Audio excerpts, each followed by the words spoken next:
no matter where you are in the world. I'm Hasan Piker, and this is HasanAbi broadcast coming to you live from sunny California, Los Angeles. Folks, we're live and alive, and I hope all the boys, girls, and MBs are having a fantastic one because today's a beautiful day. Today's a wonderful day. Today is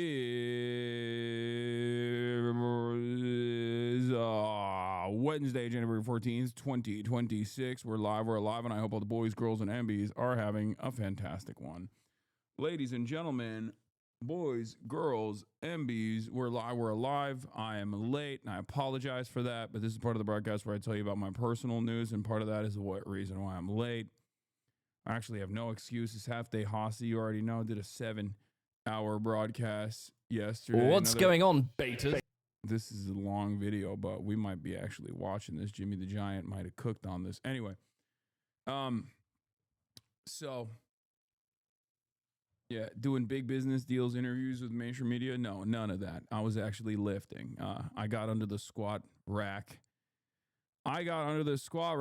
For once after 4 weeks of not getting under the squat rack. And that's precisely the reason why I'm late. Last night, I read a little bit of a book, watched some Jujutsu Kaisen, went to bed, hung out with my brother, chilling.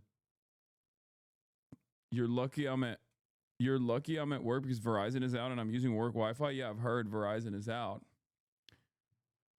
We will find out who the Verizon tuner inners were in this community.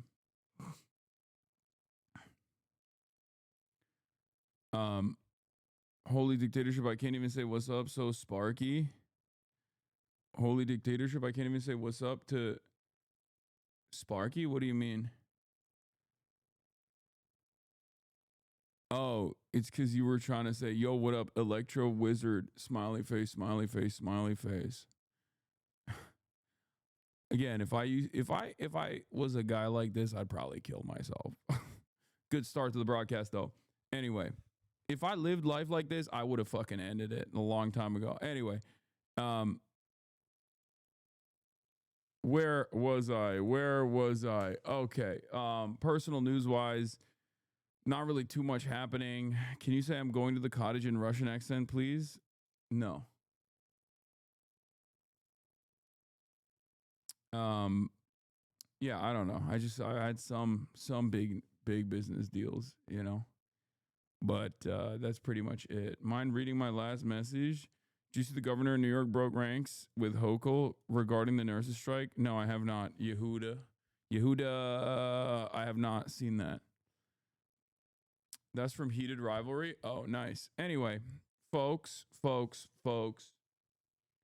Business deals, fake ass commie. Oh my God. Every day people ask me, what book are you reading? Okay. It's the same one. It's like 700 pages long. So it's a big book. It's going to be the same book for a while. Okay. It's Mao, the Man Who Made China by Philip Short. BBC reporter, journalist who was stationed in Beijing and Moscow. Who got a lot of access to other documentarians who've gotten access to Mao directly, and he has also gotten a lot of access to Mao personally. But in any case, I'm loving the 2001 fit. Yep, you already got it, baby. This is how it is. We're indie sleazing it. So that's where I'm at. Overall.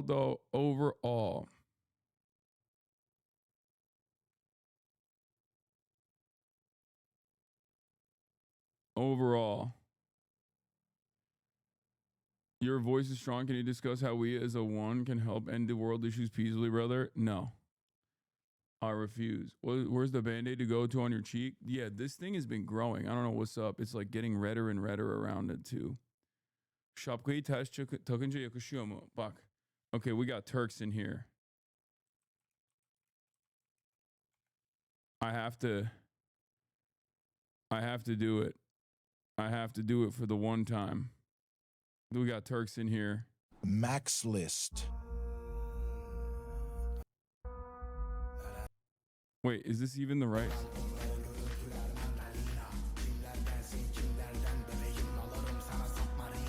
I gotta show you guys my new favorite guy.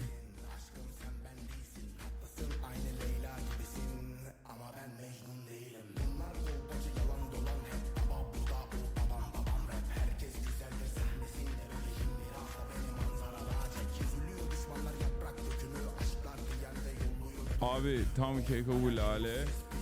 Çok kral adam. Çok sevdim.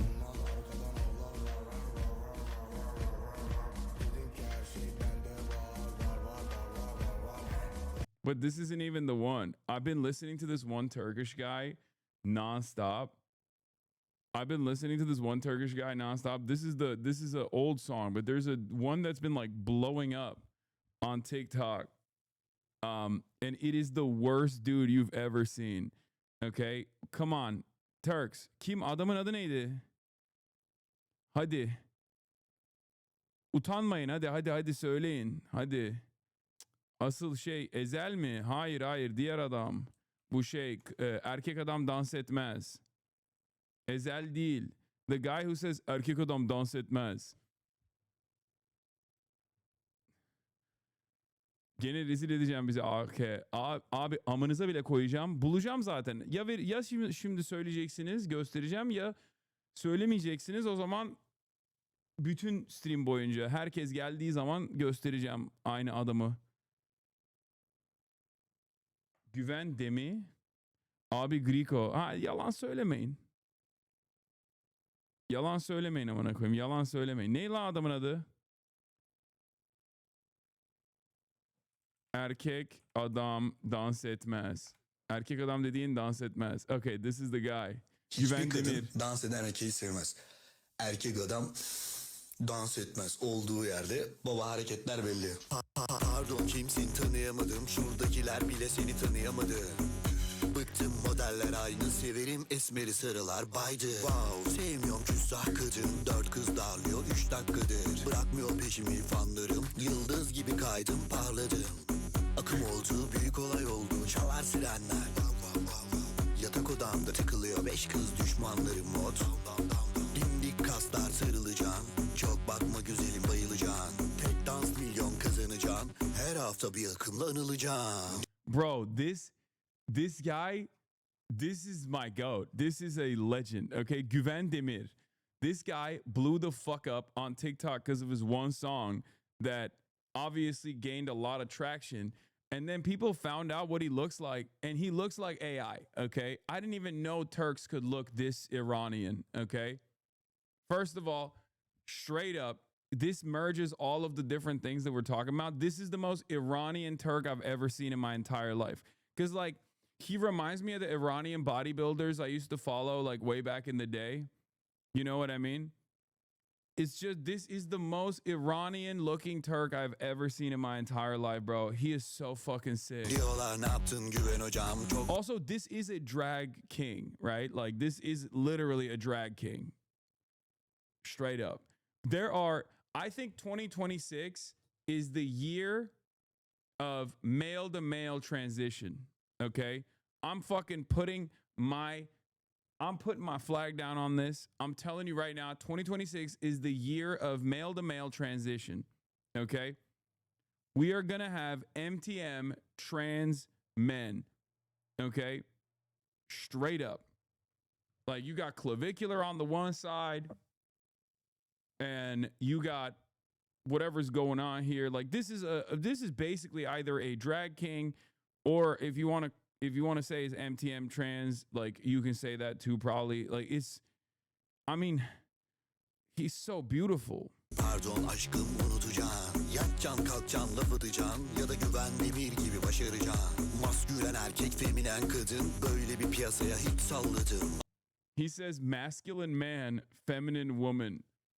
And it's like, bro, you have gone far off the deep end of masculinity if it's a spectrum. So much so that it like snapped back around or something, you know? They're saying you fucked a 15-year-old in Germany. You're cooked, my goat. Yeah, brother, people lie about shit all the time on the internet. You know that? Like, this is one of those things. Literally every single person that says insane shit like this is genuinely, openly advocated to lower the age of consent too.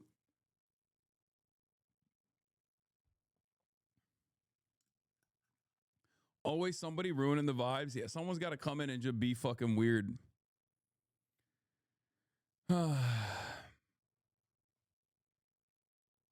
Looks like Miskif on roids. Miskif looks like Miskif on Bir roids. piyasaya hiç salladım. Akım yarattım hiç takmadım. Is this the time of the stream when we bring up old rumors about you fucking chatters? No, I think that there's a lot of people that can't stand that the cultural attitudes are changing, so they have to immediately go back. Crazy how Asmin gets called out for grooming and now it's your problem. I don't think that lady that they're saying was like 17 is actually 17, by the way.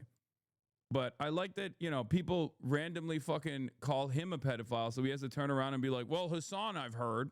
Like, bitch, the fuck do you mean? The fuck do I have to do with this? You deal with your own shit.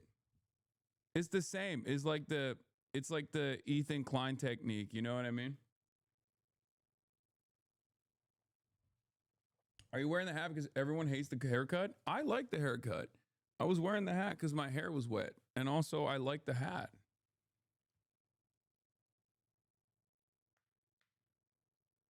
Or she was. His whole chat, no, is a lie. What do you mean?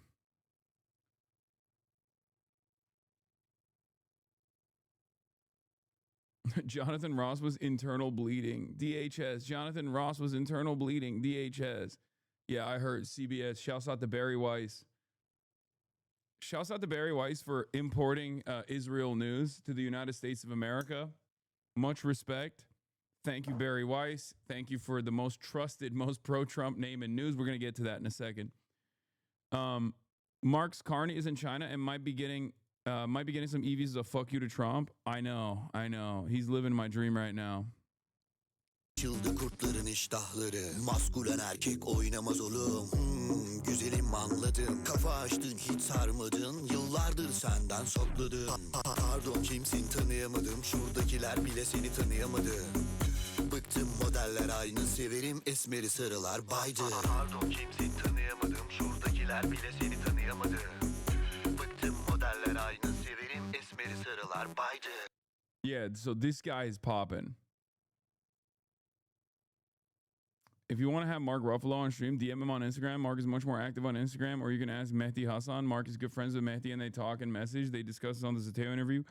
Oh, shit, you're right. I could be asking Mehdi.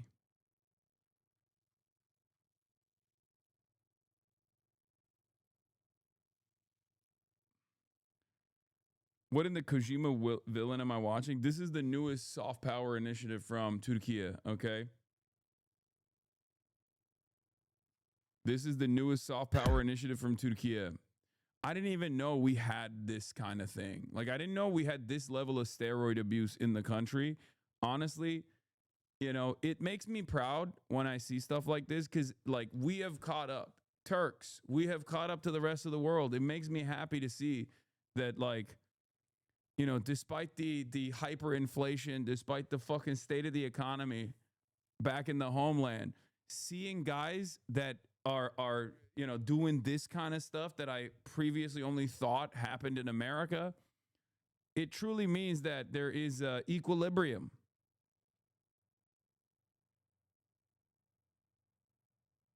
It's actually upsetting me. People are making shit up about you being with someone underage. Like they couldn't cancel you with Kai. Now they're trying this. Is disgusting. They've been trying that for years. Nobody fucking believes it. It's not an accident that the only people that fucking go along with it are some of the most psychotic swerfs, sex work exclusionary radical feminists, and also every right-wing pedophile on the planet. Don't cover your hair with a hat when it's wet. You're setting up a perfect environment for bacterial and fungal growth. You're okay.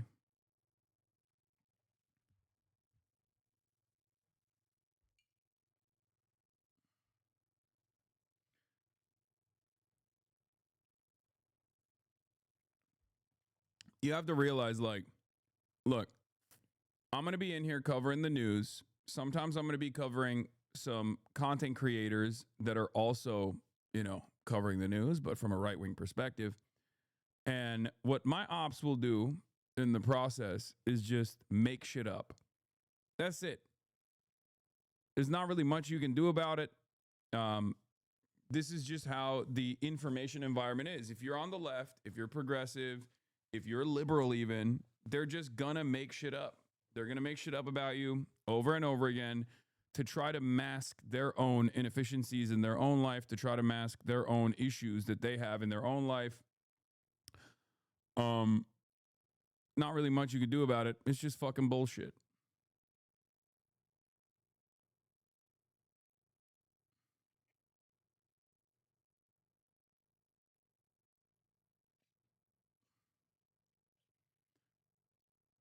What was the book called again, LeBron? Mao by Philip Short.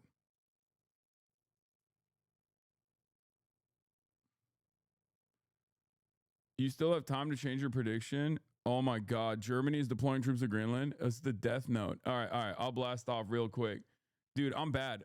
This year, all my predictions, especially on American insanity, American foreign policy is falling off the fucking wheels, dude.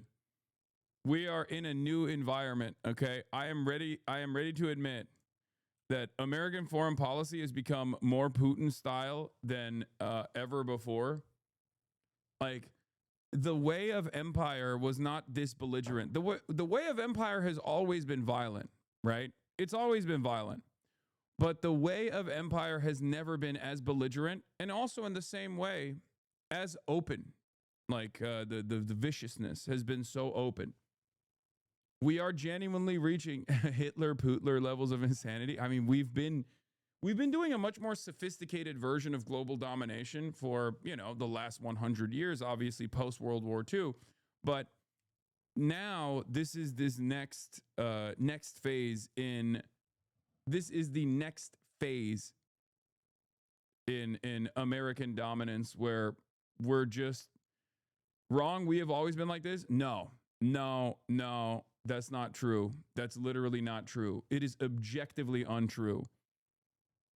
We have never been this belligerent and this open about our naked ambitions. Okay? Like, that's why I'm saying the impact of it might have been the same, right? That's why I said we spent the last like almost 100 years dominating the entire globe. Okay? But this level of brazen imperialism, like no holds barred, base boosted, totally open about it, like just straight up saying like, no, we're doing it for oil, or no, we're doing it for natural resources, or like, it's just, I've never seen anything like it. Okay. I've never seen anything like it. It's incredible.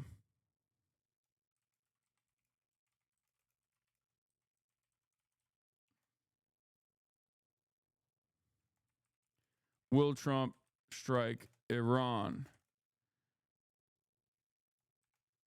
Elon is a white supremacist. New York Attorney General collapsed Beitar. ICE crackdown. Prosecutors resign over ICE shoot. Okay, twitch.tv/HasanAbi. Let's blast off. Another prediction down the fucking drain. Okay, on the domestic front, your boy's got it. On the foreign policy front, your boy had it a lot better last year. My predictions were 19 out of 20 last year. This year, it's fucking cooked. Because the reasons as to why it's incredibly stupid to try and take over Greenland, like, it doesn't make sense, okay? It does not make sense from a traditional imperialist sense, okay? The reason why I make these sorts of predictions is because I'm thinking about it like a dying empire that still has a good grasp on rational, clear-cut imperial mindset. This is a different meta. This is a different attitude. Like, one of the things that I have consistently stated for you guys over and over again is the fact that Donald Trump is never going to rip apart NATO, right? Because it does not make sense. It makes no damn sense for America to just like personally destroy its largest vehicle of imperialism. NATO has been sold as a security contract for a lot of these countries, when in fact it was always a protection racket, right? It was always a protection racket. You said the same thing about Putin, to be fair. Exactly. Because the invasion of Ukraine was an irrational act. And the invasion, the potential invasion or annexation of Greenland is also an irrational act. Because I root my analysis in common sense. I assume that great powers, state leaders, no matter how crazy they might personally be, are still going to have some level of logic, some level of rationale in the way that they behave. Because we're talking about state actors. It's not usually a unilateral decision-making process. It's oftentimes, I mean, there's no single man that goes, I'm doing it, right? And maybe with Vladimir Putin, there is a single man. But at least in America, there are a multitude of different financial factors at play that are supposed to be restraining the government. Capitalism, capital owners in general. But to be fair, I feel like we live in a different environment now, especially considering that even the forces of capital are clearly not upset enough at Donald Trump trying to take away the independence of the Fed and utilizing the Department of Justice to criminally prosecute Jerome Powell in order to threaten him because he's not moving fast enough on lowering interest rates in the way that Donald Trump wants. And the reason why I say that we're living in a very different time is because it has gotten to a place where like capital is unpredictable as well. Because in my expectation would be that the markets would open red and they would stay red, right?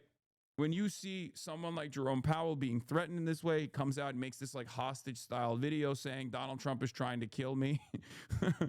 You know, like the expectation is that the market reacts to that volatility by losing confidence in the state. Clearly that's not happening, right?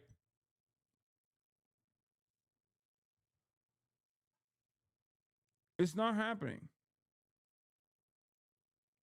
So take a look. For me, looking at all this stuff, it leads me to believe that there is a lot more room for irrational behavior.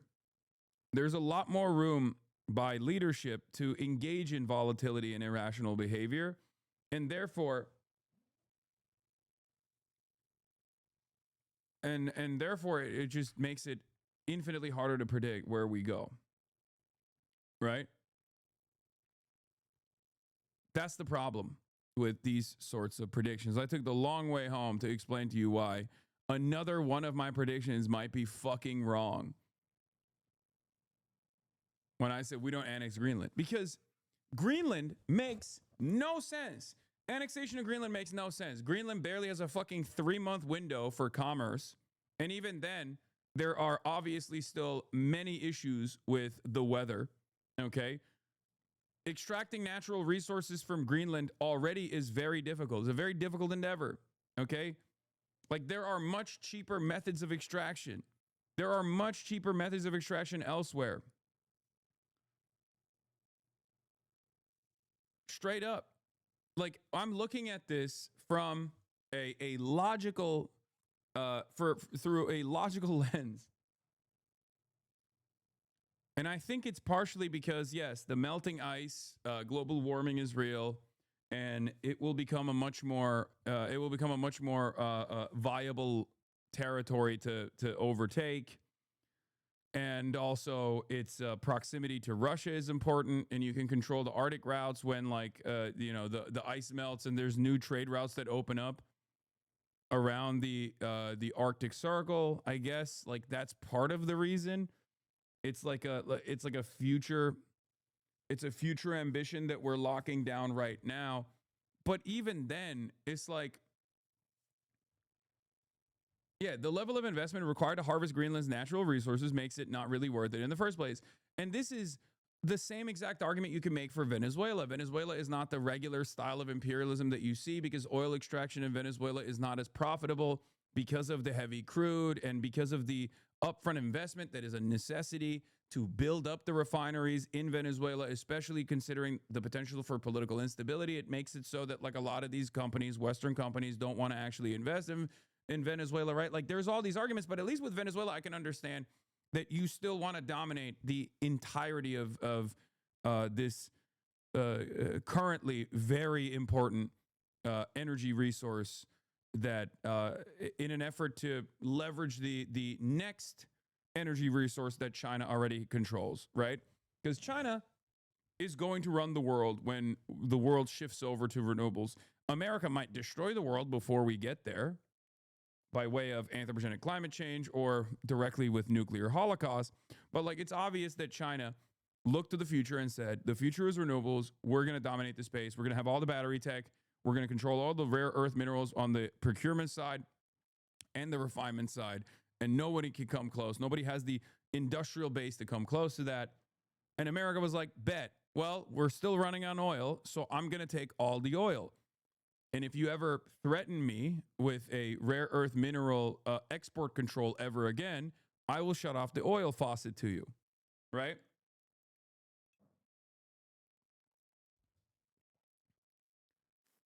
But this doesn't, like, my point is, even from an empire sense, Venezuela makes more sense than a permanent annexation of Greenland, especially when you already had military bases in Greenland. You could still have military bases in Greenland. It's a fucking NATO country. It's a territory under a NATO nation. Without doing all this shit, without like genuinely flexing on your vassals, like it feels very strange. It feels incredibly strange to flex on your vassals like this, especially when they've been loyal servants of empire. The European Union and NATO both have served America willfully and diligently for the last almost 100 years at this point. And America is still like, it's not enough. I need you to suck it. And they're like, no, we'll get on our knees and we'll suck it, sir, please. And he goes, no, you need to suck it harder. And you need to tickle my asshole. And also, I'm taking your family members too. It's just, it does not make sense. It does not make sense at all. Danish Prime Minister, if Donald Trump attacks Greenland, it will be the end of NATO. I mean, yeah, it would be. It should be. We shall see where it goes. It does not make any sense. This is their only opportunity for projecting any kind of force. Well, this and also I guess like the tools of espionage that the Danish authorities have always had, working alongside the Americans closely with their operations. So I don't know what that means. We're also gearing up for potentially war. Evacuation has begun. U.S. Air Force planes evacuating the Al Udeid Air Base in Qatar. Okay, this is weird because I've talked about this already, but I'm supposed to be going to Qatar soon. And I feel like I'm not going to be able to go to Qatar if this keeps going.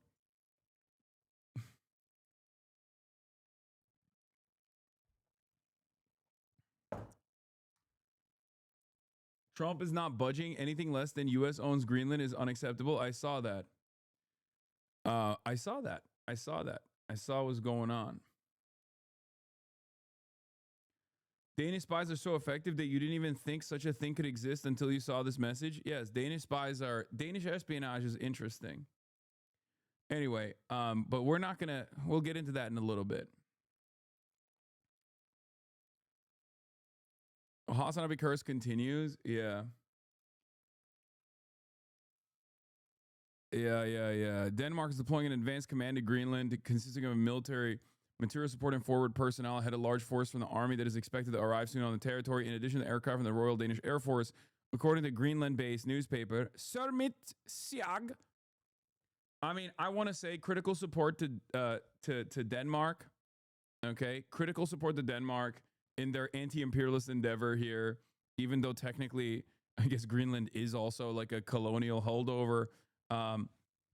It's not, but still, critical support. This is what I mean by critical support, okay?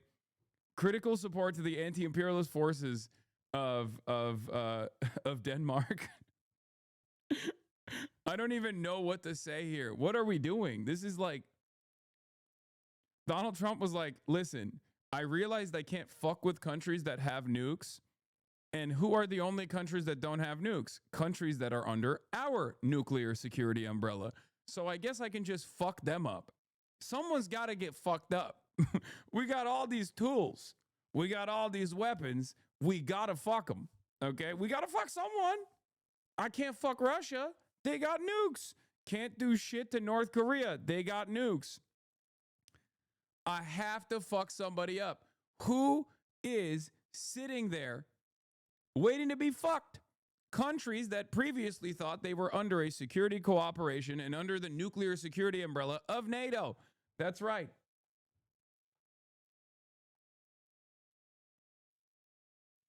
That's what we got to do. Denmark, you mean South Norway?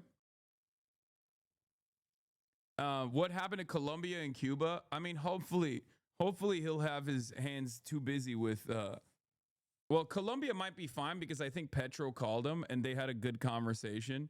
And I feel like things like that go a long way with Donald Trump, especially because Gustavo Petro is like such an interesting guy and Trump loves interesting guys like that. And I suspect Gustavo Petro just did one phone call and was like, listen, big dog, you know, you got swag. I got swag. It's all good. And then Trump was like, all right, he likes me. He's my weird little guy. He likes me. I like him too. I've heard, I don't know the veracity of this reporting, but I've heard a similar thing happen with Lula as well, where Lula called him up and was like, Bolsonaro's always in the hospital. He's a weak man and a pussy. Stop defending him. It makes you look bad. You should look strong. And then Trump was like, all right, it's fine. Brazil is okay. He's just like, it's strange, but things like that seemingly work with Donald Trump, which is why I've always been weirded out by how he didn't like Maduro. You know, he loves authoritarian strongmen. Maduro dances, he's quirked up, he does like funny shit, you know? Maduro is exactly the type of guy that Trump would be friendly with. And I've said this before. I said this before the arrest as well. I was like, why is Trump not tight with Maduro? It seems like Maduro is exactly the type of dude that Trump will be tight with. But he hated Maduro even in the first term. He fucked Venezuela so hard. Oh.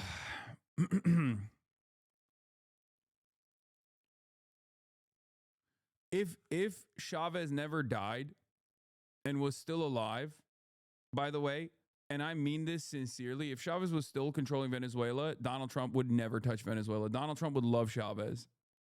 I believe that 100%. Because like Maduro's a funny guy, he's a quirky guy, but like Chavez especially was very charismatic. And I feel like that type of charisma, Donald Trump really appreciates. It goes a much longer way than you would think. It would never work with other administrations, as it clearly didn't. Okay. Because Maduro's a left-wing dictator, according to all of them. That's all Trump needs to hear. What are you talking about? He loves Xi Jinping, and he actually has a fairly interesting relationship. I would say a better relationship with Kim Jong-un than other prior American presidents. So no. Did they bomb the body? No, they didn't. That was fake news. That was fake news. Like Chavez in some ways was doing Trump before Trump. Look, Te metiste conmigo, you messed up with me, pajarito. Birdie. Te metiste conmigo, You messed up with me, pajarito. Birdie. No. No. This is Hugo Chavez calling George W. Bush a donkey. Tú no sabes mucho de historia. Tú no sabes mucho. Eres un Where is it? ignorante, Mr. Danger. Yeah, he says, a great ignorance is what you've got. You're an ignorant Mr. Danger. Ignorancia es la que tú tienes. Eres un ignorante, Mr. Danger. Eres un ignorante. Eres un burro, Mr. Danger. He says, you're a donkey, Mr. Danger. And he's talking about George W. Bush. This is what Trump would say to George W. Bush. You know what I mean? Like, this is a very Trumpian way to operate. Yeah, he was a lion. Chavez was a lion. I will say that. I will stand on that. Anyway, he was a lion. He was a man. Okay, he was a man. Mr. Danger. Burro means fool. It means donkey, right? I mean, you could say in Spanish, you call someone a donkey when you say they're stupid. Like when you mean they're stupid, but that's what it is. He's still calling him a donkey. Anyway, we went all over the place, but obviously we're going to be talking about fucking Greenland right now. Germany is deploying troops to Greenland. Denmark is deploying troops to Greenland. Donald Trump is supposed to be holding an Oval Office event to do another signing ceremony, and all eyes are on him, obviously. But the reason why we're starting off with, America Empire today, as Donald Trump has set his sights on, Greenland is because I don't even fucking know anymore. I don't know anymore. But apparently Donald Trump said anything less than U.S. control is unacceptable on Greenland. So let's start there. Trump just said the United States needs Greenland and that anything less than total control is unacceptable. The question is, what is he willing to do about it? Given that the Prime Minister of Greenland says he does not want to be part of the United States, the people of Greenland do not want to be part of the United States, according to opinion polls. So the president just wrote that Greenland is, quote, leftist Twitter cooked you for it, but I'm assuming your tweet yesterday said the left position on Iran is to end sanctions and demands for democracy was talking about the mainstream left, Bernie, AOC, and not the actual left. Could you clarify? Yes. No shit. Do they also think I'm like pro Barack Obama? I was saying that it is crazy to me that the left position on Iran, or not even the left position, but like the Democratic Party's like normal position led by Barack Obama was the utilization of sanctions in exchange, like sanctions relief in exchange for like getting Iran to ease up on certain things. And the JCPOA was a objectively successful method to normalize relations with Iran. And it is, in my opinion, such a dramatic tide shift that even Bernie fucking Sanders is not running first and foremost with sanctions relief. And it's really funny that like left Twitter is yelling at me for that position, but then also all the fucking NATO NatSec liberals are also yelling at me, including like the American Enterprise twink, the American Enterprise Institute twink from Syria that is that has never seen an American imperial domination force that he hasn't actually jerked off to, whatever the fuck his name is. And also a boner box as well. They've been like freaking the fuck out. They've been freaking the fuck out because they're like, sanctions relief? What do you mean you want to fucking, what do you mean you don't want Iranian children to starve? Like, fuck you. We have to liberate Iran by starving them over and over again.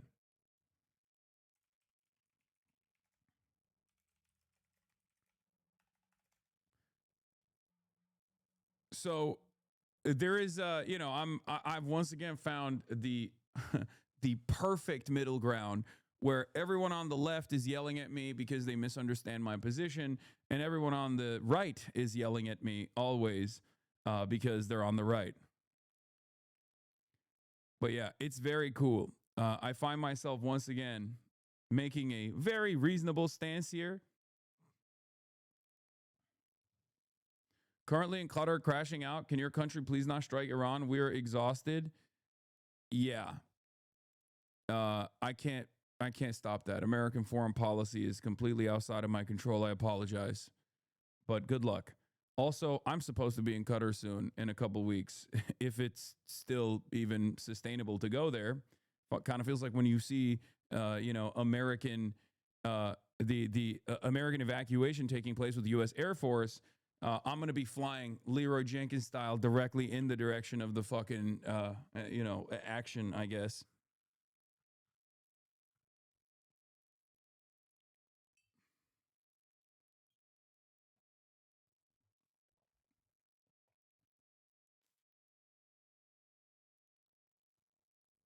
You don't even know what countries will be on the map in a couple weeks. I'd stay home, my dude. Yeah.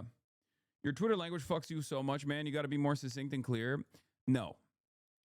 This is untrue. First of all, there's already a limitation with how many letters you can use on Twitter. I refuse to ever do a long tweet. That's number one. Number two, that's not the reason why people misunderstand you professionally on Twitter. The reason why people misunderstand you professionally on Twitter is because that's what works. Okay? What works on Twitter is people professionally misunderstanding you, and they make money off of it, as a matter of fact. And this is precisely the reason why people will continue doing that.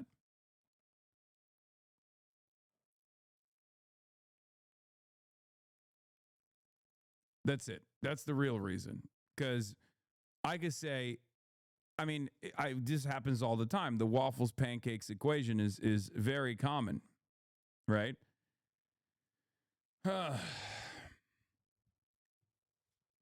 The waffles pancakes thing is I mean, it's ironic because it first went viral on Twitter. The whole, like, I said I like waffles, you said fuck pancakes. No, I didn't. That's a whole different sentence.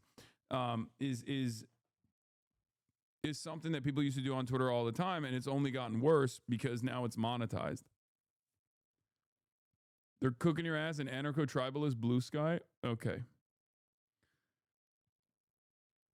Like, this is what people are talking about, by the way. I say any kind of left position on Iran should start with a demand that the American government end sanctions in exchange for demands of a democracy or anything else for that matter.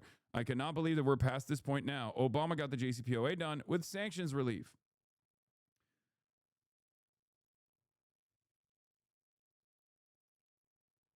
Of course, anything but a full-throated support for the Ayatollah and the Islamic Republic is always going to be met with a lot of anger, especially considering that the fall of the Ayatollah, okay, the fall of the Ayatollah, or specifically the fall of the Islamic Republic, would be fantastic for Israel, right? And that's precisely what they're trying to foment here. They want to turn it into a fucking Syria-style situation, right?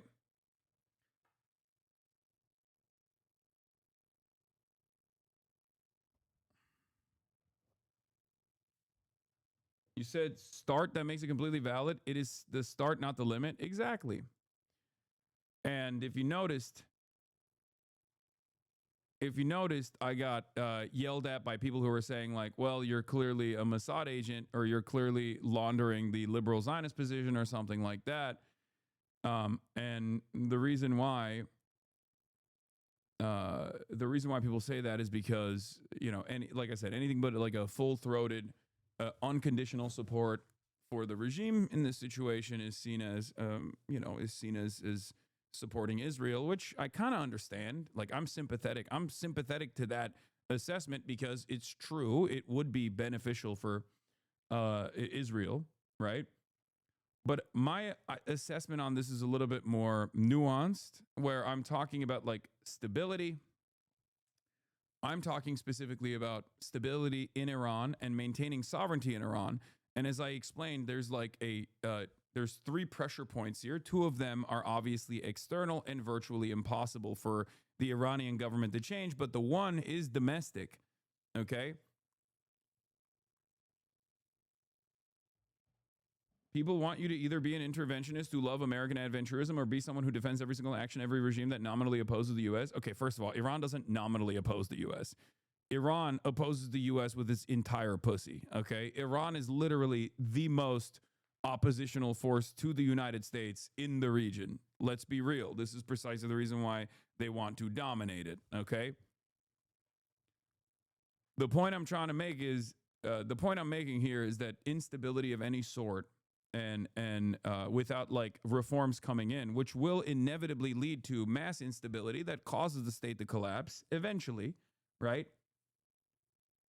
It's either going to happen in the hands of the current regime, or it's going to happen eventually in the hands of Israel and America. I would rather have it moderate in the hands of the current regime with significant reforms. Anything that moves in that direction will have a much better outcome for a transitional state, maybe down the line, depending on what the Iranian people want. You know what I mean? It's like, it's about maintaining sovereignty for the Iranian population. Starving the Iranian people, on the other hand, is just fucking cruel. Iran is already liberalizing slowly. I know but that's neither here nor there. There's too much. There's too much anger and resentment.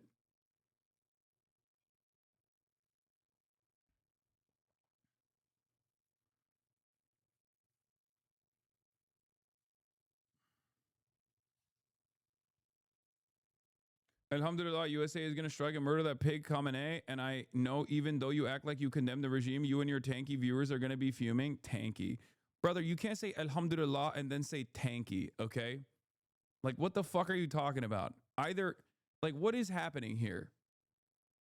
Why are fucking Arab posters in my chat literally fucking using, like, American Western chauvinist terminology to describe a perspective?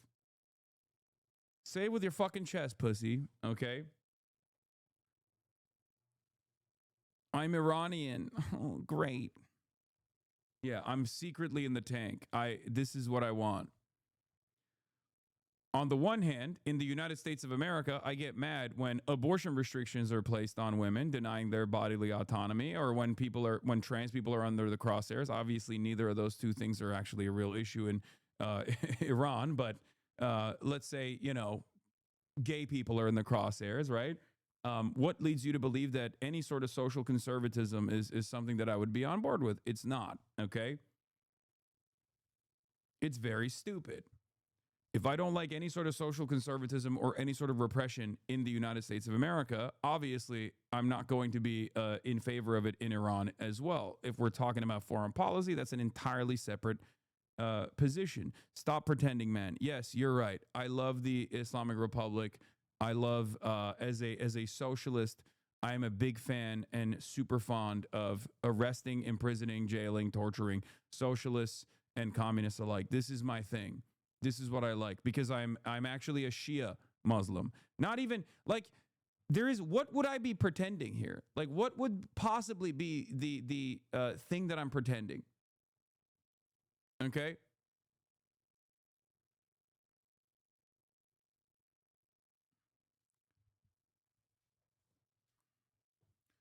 But the IR fucked up when China's right there. I mean, it seems you constantly dehumanize us, law. Man, bitch, shut your bitch ass up. You constantly dehumanize us. Shut your bitch ass up. I'm over here talking about fucking trying to fucking offer freedom to the Iranian population from the otherwise repressive nature of the state by fucking easing up on the restrictions that are making the population suffer.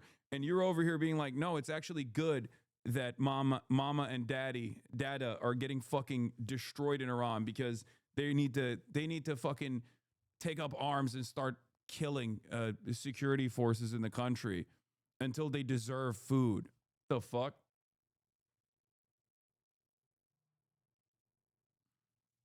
Because that's the American position. The American position in this circumstance is they don't deserve food or medicine until they actually kill the Ayatollah. I don't think that's appropriate. I think that's a fucking insanely inhumane position to hold. People give you shit for your Iran takes, but I find them to be mostly fair and consistent with a belief in sovereignty and human rights. You're not an IR dick rider like the most annoying people on Twitter, or we love every bomb the U.S. drops liberal. No, I'm not. Which a lot of people were talking about for the last couple of days. Today was going to be the day of execution. And another piece of information that I think is very important is the leaker has been found and is in jail right now. And that's the leaker on Venezuela. And a very bad leaker. So there could be some others, and we'll let you know about that. We're hot on their trail. But the leaker has been found, and the leaker's in jail. And will probably be in jail for a long time. Let's see what happens. So we'll... The inhumane take is not calling for airstrikes on a murderous regime that killed 12,000 people. First of all, those are CBS numbers. And secondly, the solution is to kill more Iranians? Like, what the fuck are you saying, man? This is why earlier I was joking about Barry Weiss, or not really joking, but saying that, you know, Barry Weiss bought CBS specifically to fucking do Israel's bidding and also to be pro-Trump. And you're seeing that, okay? It's the government's own leaked figures. Yeah, you're right, dude. You're right. No, totally.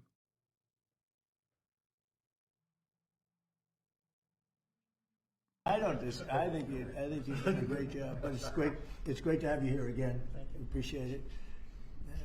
So today I'm delighted to sign the whole milk for healthy kids. It's just so stupid because, like, even what the conservative estimates are, which is around 2,000, which probably means is more than that.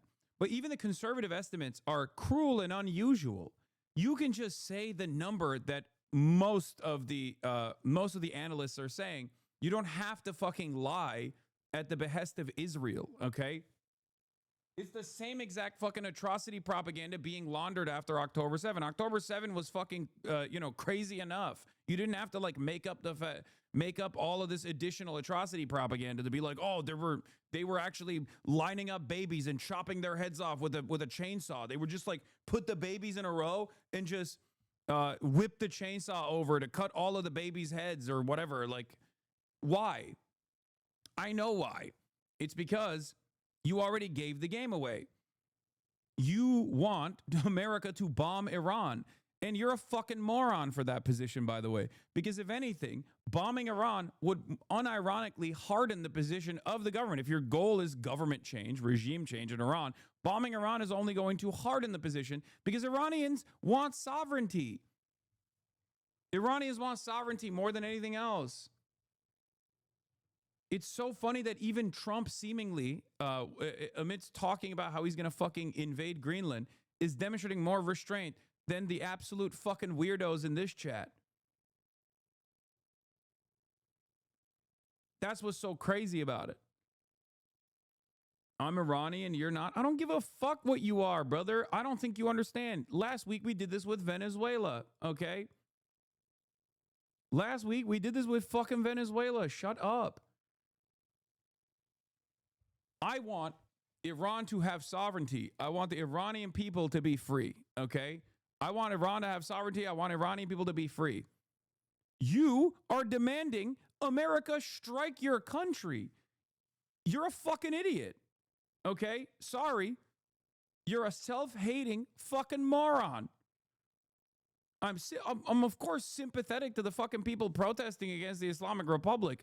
Having said that, you know what I'm not sympathetic towards? People demanding America bomb Iran. Suck my dick. I don't give a fuck what you are, okay? The moment that you come in here and you say, no, Mr. President, please airstrike my country, you're a fucking idiot. Not only are you a fucking idiot, like, not only are you a fucking moron of epic proportions for the first reason being that, you know, you're going to be killing your countrymen in the hands of American bombs, okay? But the other reason why you're a fucking idiot is if your goal is regime change, this is actually going to make regime change less likely. If you're Iranian, you probably know better by now that there is already a very deeply embedded parallel state that has tremendous control in Iran. What are you going to do with the IRGC? You can't just bomb the entirety of the IRGC away. It doesn't work that way. If that did work, right? Israel has tremendous espionage capabilities and assassinated so many of the fucking high-ranking IRGC officers when they were destroying Iran, when they were bombing Iran. What happened? It didn't destroy the regime at all, especially considering that the regime derives its legitimacy from the Shia population that is on board with the mullahs, that's on board with what the Ayatollah is doing. And the IRGC is the enforcement mechanism for it. It's a much more complicated situation than the one you present. And American bombs would not actually change the outcome at all. As a matter of fact, if your goal there is regime change, it's probably going to make it less likely for any sort of real regime change to take place. So shut the fuck up. I don't do standpoint epistemology when people are talking about advancing the interests of American empire. I don't give a shit. The entire purpose of the diaspora population is so that we can have a never-ending cycle of justifications for this kind of militant action, okay? Don't do this. Wokely saying America must glass Tehran, please. Just in the last year. And when you think about the ag deficit that happened under Joe Biden and the 4 years, we went from a surplus of agriculture products when we left the first time to a $50 billion deficit when we came back. Yep. So these are massive. Anyway, I don't really give a shit about what Trump is saying here. You missed this courtesy of the bonds. Trump, we have news about Iran that we will talk about. We have been told that the killing has stopped and there are no plans to execute protesters. I mean, he's doing the same thing he did with like Delcy Rodriguez, where he's like, if the goal is to fucking get a leverage over the regime and dominate them, then it's not advantageous for them to fucking bomb the country. I mean, they still probably will, but I haven't seen any I haven't seen any carriers moving in the direction of Iran so far. So obviously, like, I don't know how they would do it unless they do like another American bombing campaign that starts in the United States of America and flies over. But that's usually for much more complicated, precise strikes that you go where you go after like Fordow or something. And they have bases nearby. No, that doesn't matter. If you don't have fucking carrier groups in the region, you can't defend against the Iranian retaliation. There's no guarantee that you're going to strike all of their strike capabilities, their mid-range and long-range missile capabilities, especially when there are so many fucking underground bunkers, underground facilities where they're actually making the missiles, underground facilities where they actually have a shit ton of mid-range, like surface-to-surface, like all of these different weapons that they have at their disposal. So you have to have a defensive mechanism to try to make sure that Israel doesn't get pummeled. If you're Iranian, Hasan knows what's best for Iranians. If you're Venezuelan, Hasan knows what's best for Venezuelans. If you're Mexican, Hasan knows what's best for you. If you're European, Hasan knows what's best for your particular countrymen also. I mean, you don't have to agree with me, okay? You don't have to agree with me, but don't fucking come in here and cry because you're from the place and therefore I cannot have an argument here. Okay, listen to Iranian voices, people say. Okay, Khamenei is a fucking Iranian voice. Like, this is a dumb argument. Do you understand? The Ayatollah is Iranian. You know, some people want to listen to his voice. I'm not listening to his voice, so shut the fuck up. This is why I hate this argument. Like, oh, listen to Iranian voices, please. Okay. All right, got it, dude. You know, standpoint epistemology. Okay. The Ayatollah is an Iranian voice.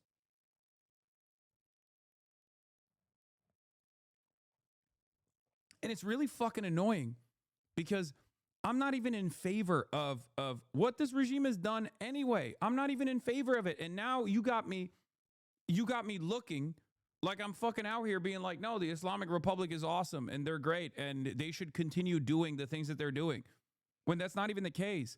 But I guess that's the purpose, right? You come in here and you say some fucking stupid ass bullshit, and then I snap back at you and say, no, America glassing Tehran is not going to save anybody. As a matter of fact, it's actually going to be significantly worse. And then you clip that and you go, Hasan loved the Islamic Republic. And then the fucking drama cycle continues for your pedophilic favorite content creators out there. Dumb fucks. No, you listen to the Iranian voice that strengthens our position that is bombing Iranians. Exactly.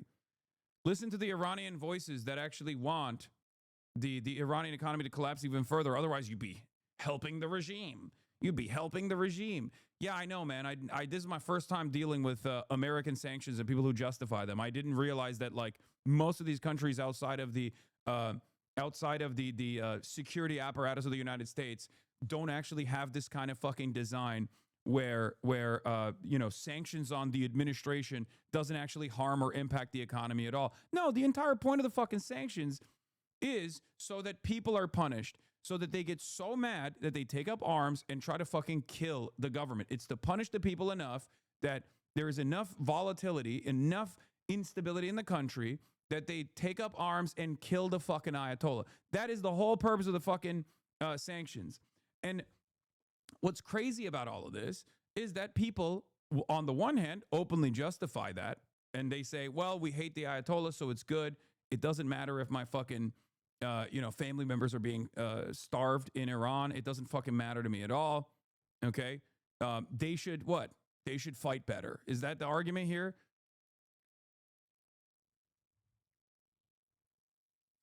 I want Iranians to maintain a sovereign state. Okay, I want them to if they want to fucking continue having whatever style of government, whatever form of government they want, great. Okay, as long as they have sovereignty. Demanding American bombs is not sovereignty. The country is not sovereign because it's under the mullahs. Okay, that's fucking ridiculous. No, you don't agree, and neither do I, especially when it comes to domestic affairs, with the way that they approach their own domestic repression. That doesn't. There is a difference between us not agreeing with that, versus sovereignty. Okay.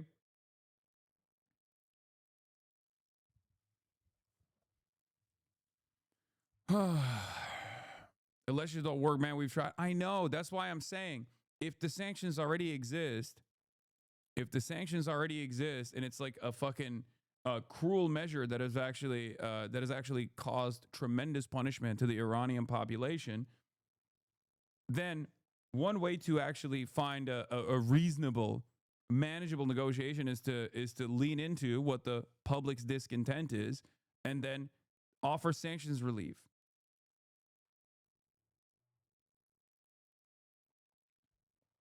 I'm not a campist on this stuff, even though as far as the foreign policy of Iran goes, I know that many Iranians internally will say, oh, the reason why Iran is this way is because it's constantly meddling in the affairs of the fucking region, okay? The reason why Iran is this way is because it's funding Hezbollah, it's doing the axis of revolution, or it's funding the axis of resistance against American imperialism. And if they actually spent the money elsewhere, if they spent it here at home, we'd be in a much better situation or whatever, right? Like that's like one of the ways in which a lot of Iranians get upset with the IRGC. But I think the major problem there is still internal repression, you know, killing protesters, things of that nature, jailing them for ridiculous offenses, made up shit. Okay? That's what you do when you're weak. That's what you do when you're a weak country. Iran might be strong when it comes to its regional politics, okay, or was, at least until this last year or last 2 years, when Israel and America basically fucking engaged in the most violent conquest that you've ever seen.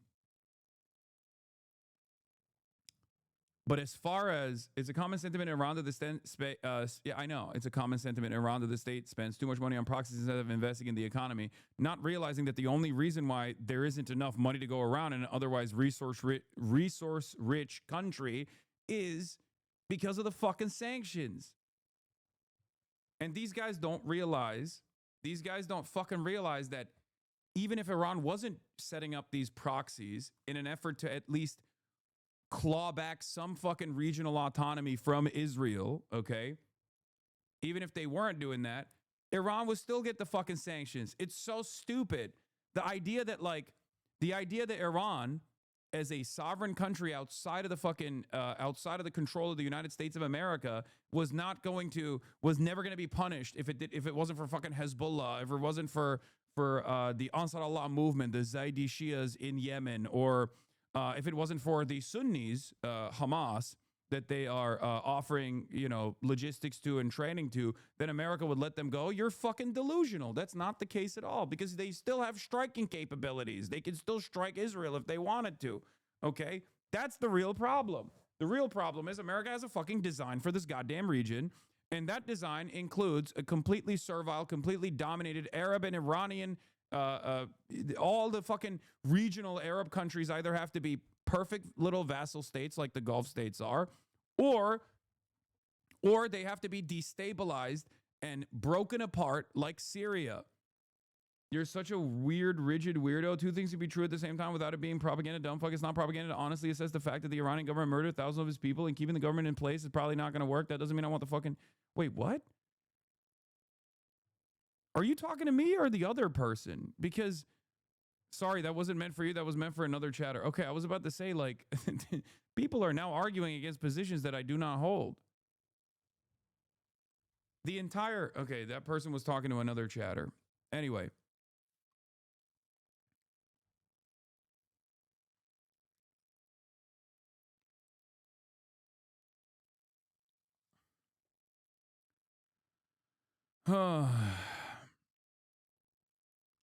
That's where we're at, though.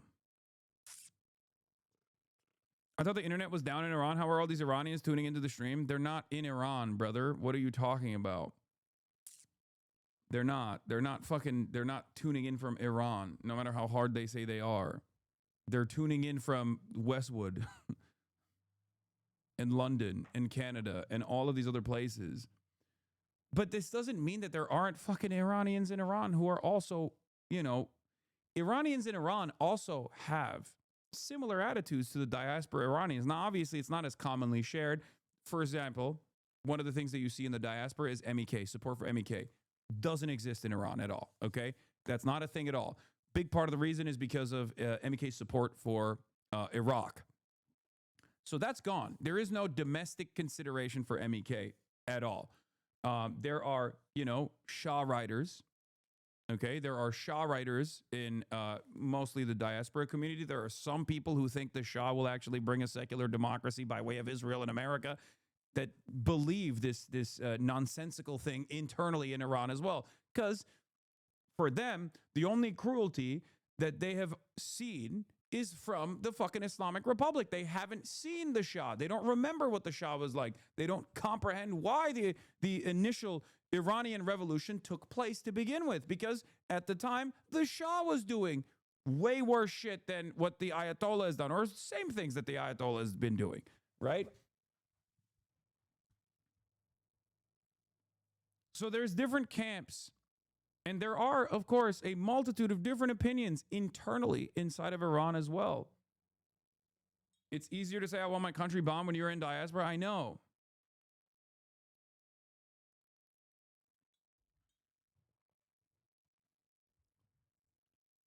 Iran is a very large and very diverse country, okay?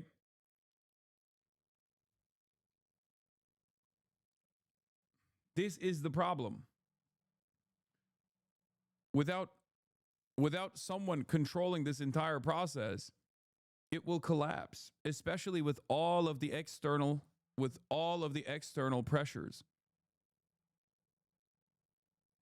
Would the ideal situation be a democratic republic of Iran that adheres to an ideology of social democracy with reforms?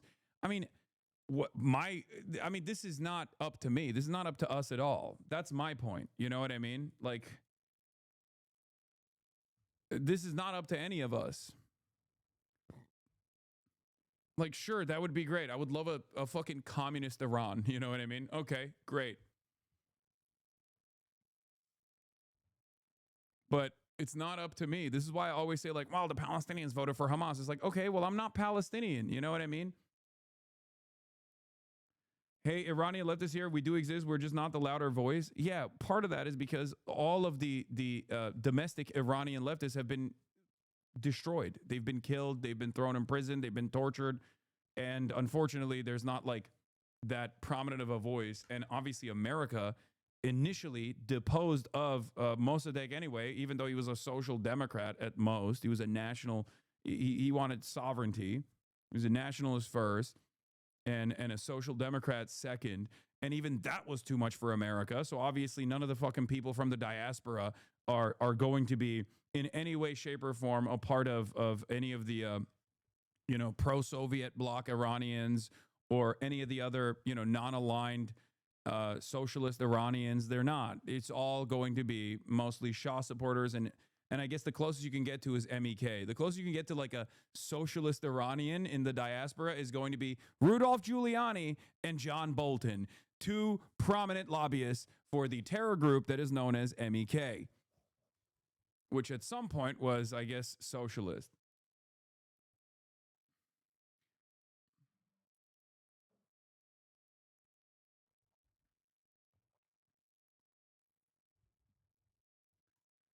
Anyway, I believe Mossadegh was greatly alienated as he was at odds with the monarchists and Islamic fundamentalists who rallied against them both or were bribed by foreign actors to be against them. No, he was the monarchist first and foremost. But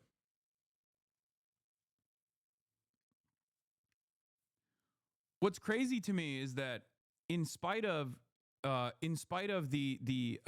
initial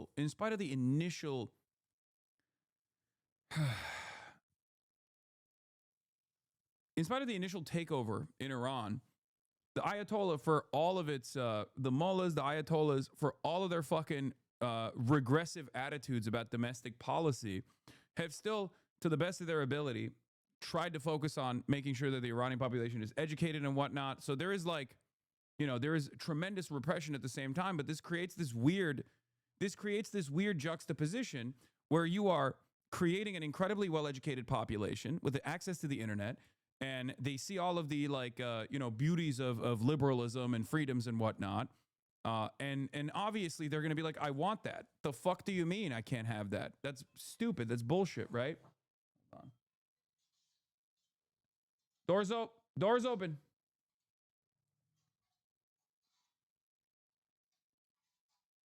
My people are getting killed and you still defend them? Man, shut the fuck up. I'm not defending them. Jesus Christ, you're so fucking stupid. Please listen to my words. Why isn't doors open?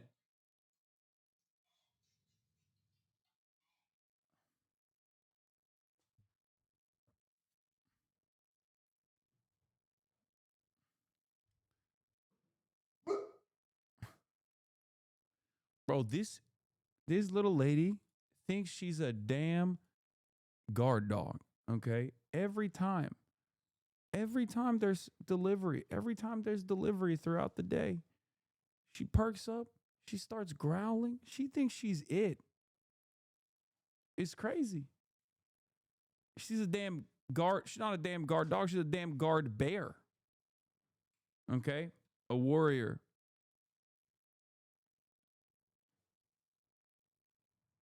She about to show the robbers where to look, but first the fridge. Anyway.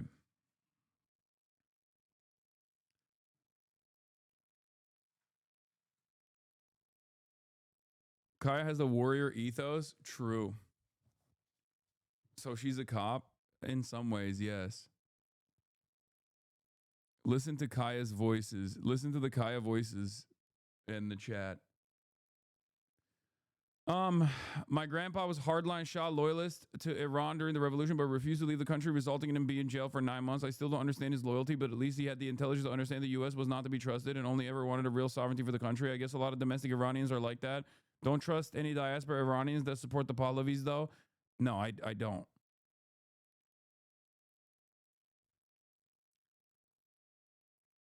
Diplomats have sought guarantees from Lebanese armed group Hezbollah that it would not take military action if the United States or Israel carried out an attack on Iran. A Lebanese source familiar with the group's thinking told Reuters on Wednesday. The source said that the Iran-backed group was approached through diplomatic channels last week. Hezbollah did not offer explicit guarantees, but has no plans to act if the strike on Iran is not existential for Iran's leadership, the source added.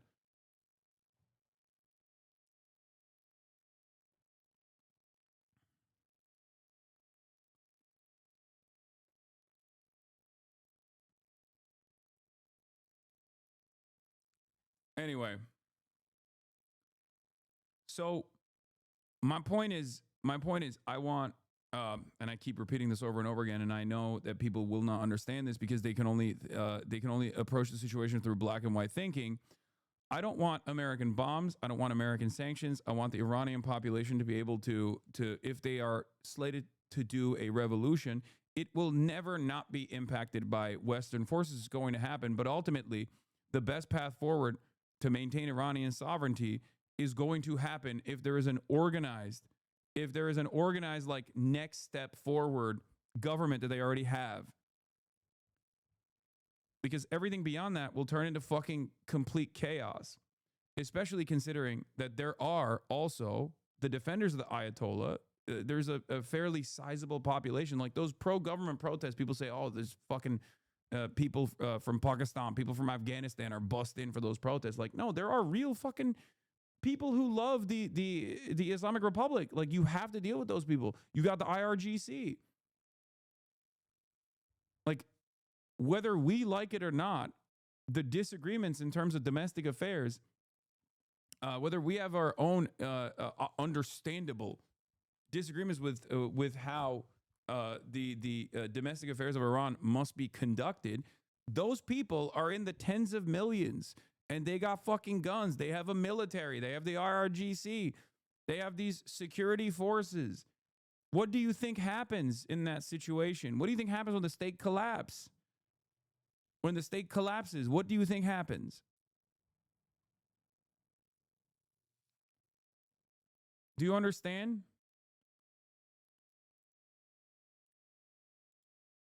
I think that there is a separate secret reason as to why they keep saying this, by the way.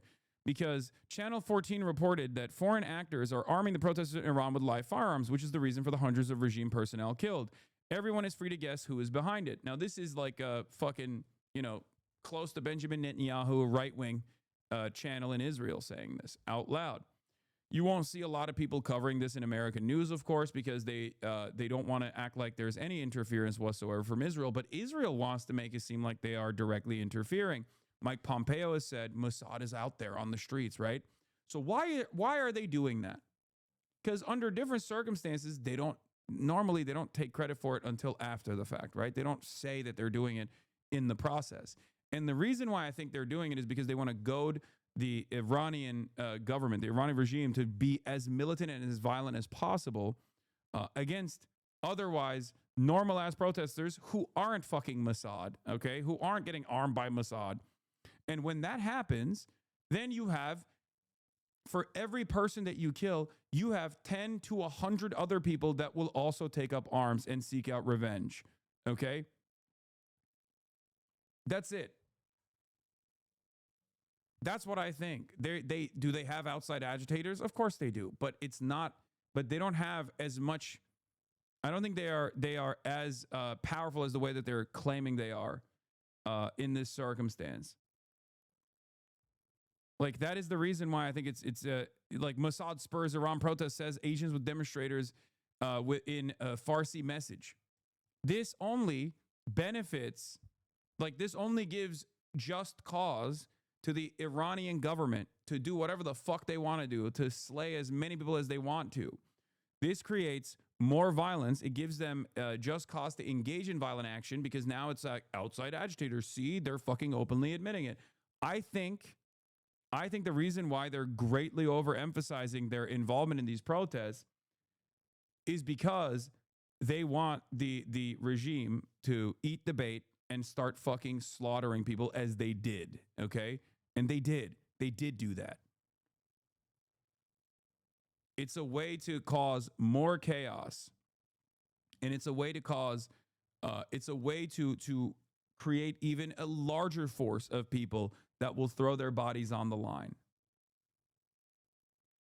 Okay?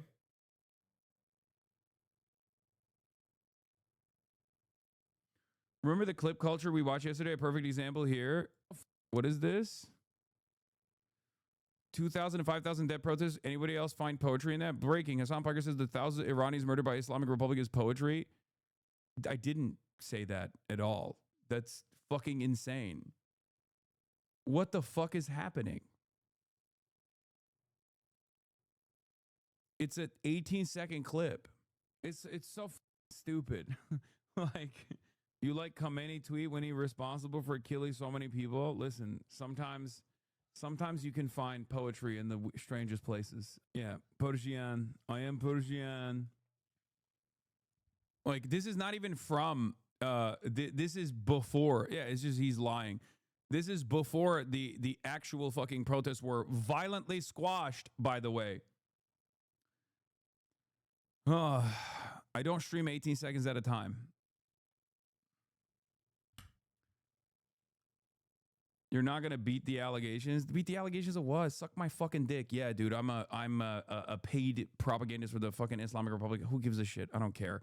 Whatever. There are people who are adults who are capable of understanding fucking nuance, and then there are people who just want to simply yell and act as though they are winning some fucking internet argument or something. None of what we say ultimately matters, unfortunately.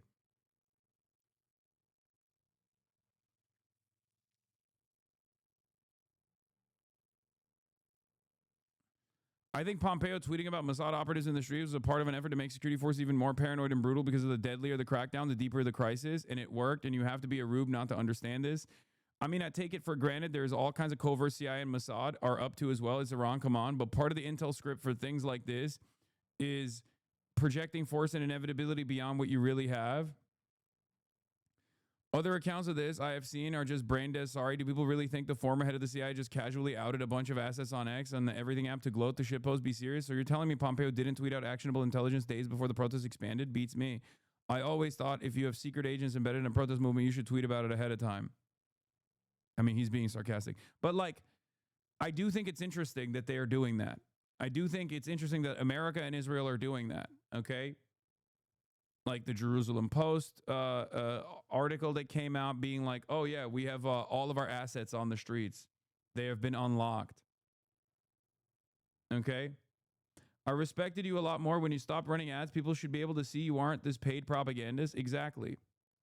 I don't run ads. The Piker Broadcasting Service is sponsored by you, the people, for you, the people. You might sometimes disagree with what I'm saying. You might agree with what I'm saying. History oftentimes does vindicate me. But at the end of the day, it is your subscriptions. It is your subscriptions that sponsor the show.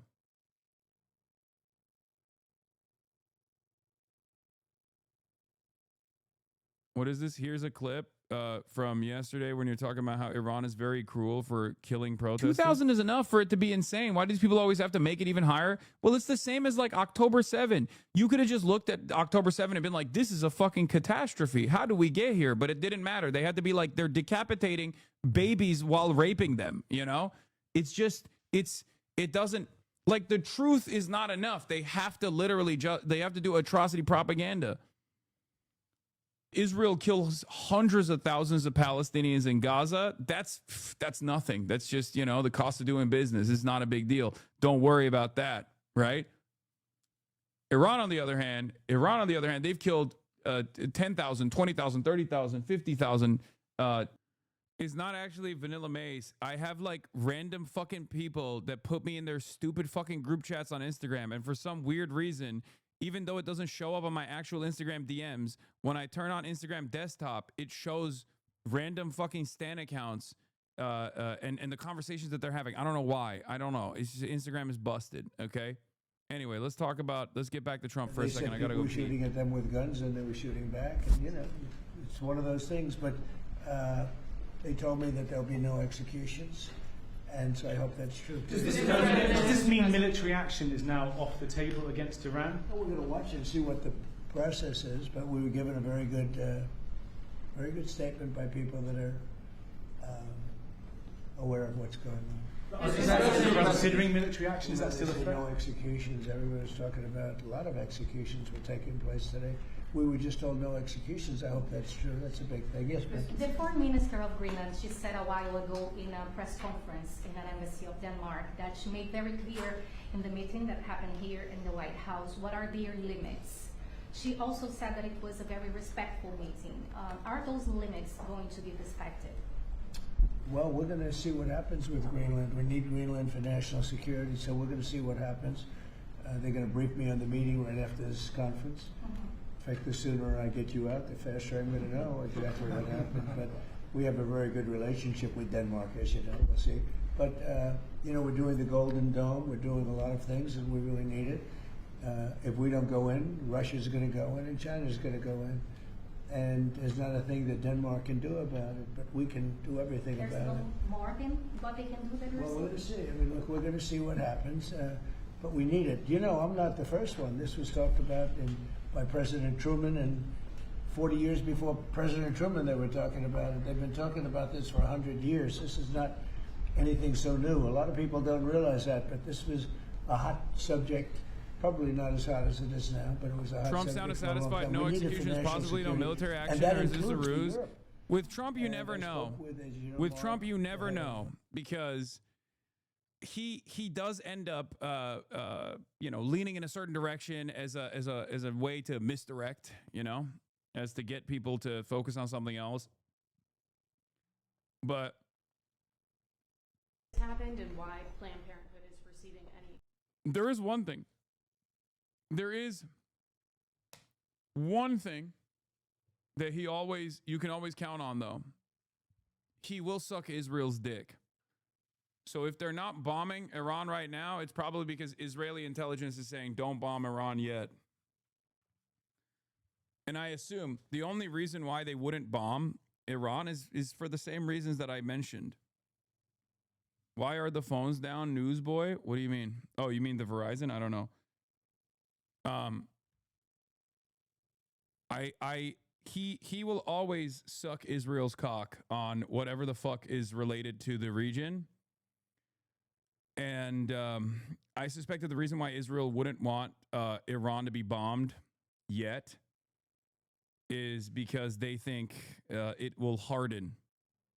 It will harden the support for the regime because Iranians fucking hate, obviously, being bombed. Iranians don't like being bombed.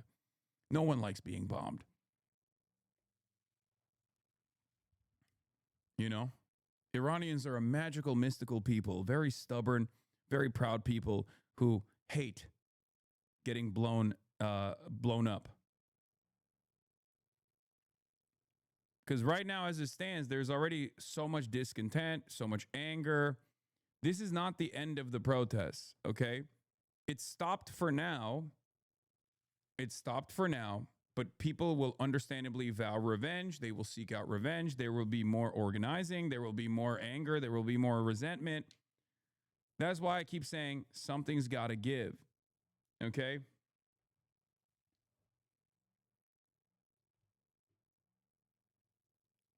That's it. Yeah, why don't the Iranians realize that if they stopped resisting and complied, that things would get better? Yeah. Yeah, exactly. I don't understand, right? Just like ICE. Just like ICE in America. Why don't they just stop resisting?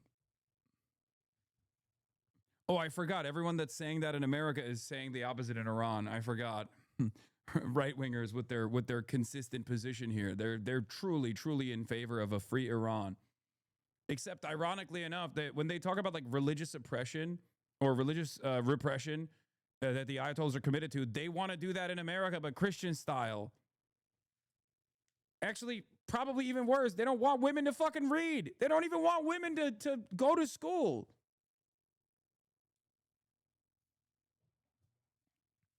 They want it fucking Taliban style, not Ayatollah style, but you know, in the Christian way.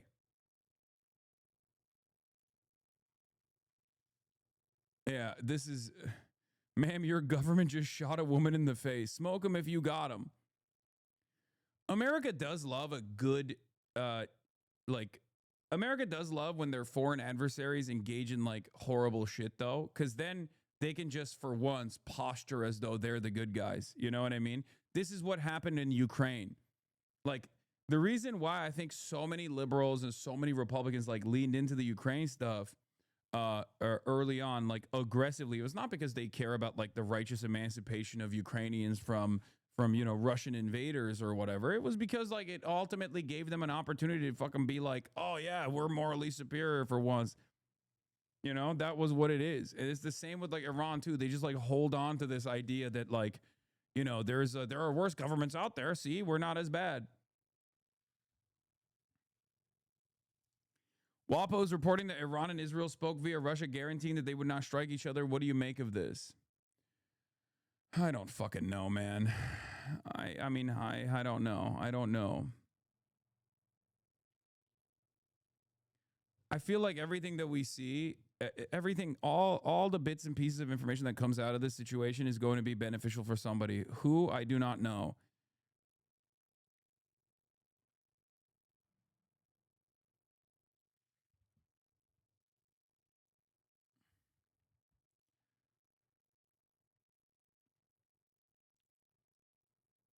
But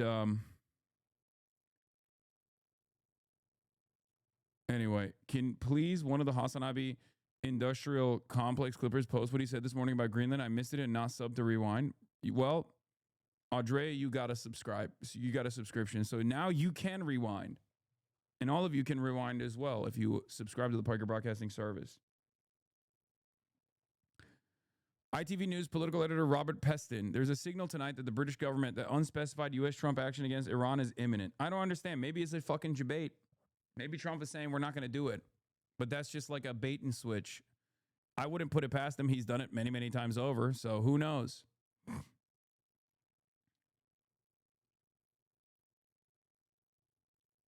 I will say this, though. I could see Israel and Iran secretly reassuring one another that they're not going to strike each other. Because I don't think Israel is as defensive as you think Israel is. Like I think Iran in the 12-day war, a lot of people actually covered that as like total Israel annihilation. Iranian forces were destroyed. They were embarrassed, all this stuff, right? And there is some truth to how ridiculous the opening salvo was, right? Because Israel had penetrated the Iranian government so deeply that they were able to like destroy anti-aircraft weapons immediately before they started bombing campaigns, right? Having said that, if you think that Israel is not being more restrained because they don't want to get fucking pummeled again like they did last time, you would be wrong. Okay? Now, on the one hand, they are America is pulling its Air Force troops out of the Qatar base, so maybe Qatar gets hit again. I don't know, as like a reasonable solution, like a middle ground solution here. No Israel getting striked. Iran gets hit one time, precise targeted strike on key regime guys or something, and then Iran turns around and like strikes Qatar again, right? Something along those lines. I don't know.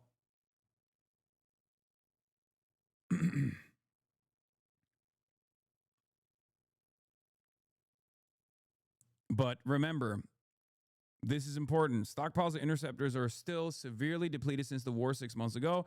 Triggering a wide response from Iran risks unnecessary depleting the stockpile even further. With the lack of any major naval assets, they won't have VLS-launched SM interceptors available either. That's why I said if you don't have American carriers in the region, even though there were American carriers in the region, they still could not sufficiently defend Israel, and their stockpiles were depleted.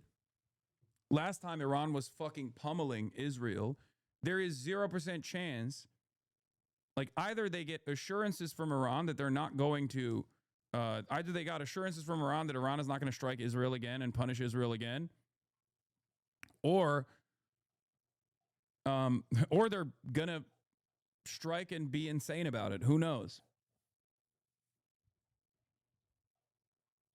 They need a lot more assets to be in the region, many of which moved to Venezuela, off the coastline of Venezuela right now.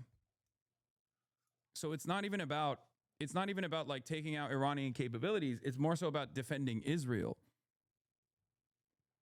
From what I've seen, there are still no indications of a buildup for CENTCOM. Diego Garcia is empty, and Alidade only has a few C-17s visible on satellite imagery. I still think a limited strike is possible, but nothing major like a decapitation. Current assessments by Israeli media is that Israel, does not anticipate being attacked by Iran regardless of what happens, which may also offer a clue. Ynet claims that the occupation army is more concerned with Ansar Allah at the moment. Stockpiles of interceptors are still severely depleted since the war 6 months ago, triggering a wide response from Iran, risks unnecessarily depleting the stockpile even further. The evacuation of Al-Udeid that people are talking about is actually just a posture change. A forced evacuation was what happened before the Midnight Hammer retaliation. That's not happening yet. New York Times confirmed a few minutes ago that there are still only 3 missile-firing destroyers in the Middle East region. Maariv is now falsely attributing a claim to New York Times that a carrier is making its way to the Red Sea. They seem to be confusing the USS Roosevelt destroyer with the USS Theodore Roosevelt carrier. I have a feeling Americans will use submarines. America did use submarines when they were striking Israel, but on a defensive posture, you need carriers because you need missile launchers that are intercepting. You need carriers that have missile launchers that will fire off missiles that will intercept long-range ballistic missiles that Iran is lobbing in Israel's direction. The Iron Dome in and of itself, without American intervention, without American support, without American defenses, is clearly incapable of stopping Iran from being able to strike Tel Aviv. We saw that, okay? It's not carriers, it's cruisers and destroyers. Sorry, not carriers, you're right. Oh, U.S. striking Israel? Sorry. I meant submarines were utilized when striking Iran. American submarines were utilized when they hit Iran. But submarines don't have the same defensive capabilities as all of these different assets do. whether it be carriers or cruisers, like all these different naval assets that America has at its disposal that have missile launching capabilities that work to intercept Iranian ballistic missiles that are flying in the direction of Tel Aviv. Yes, I know it's not just the Iron Dome, it's the Aero systems as well. When I say Iron Dome, I'm using it colloquially. I'm talking about all of the different defensive capabilities that Israel has. I'm using it as a broader umbrella term.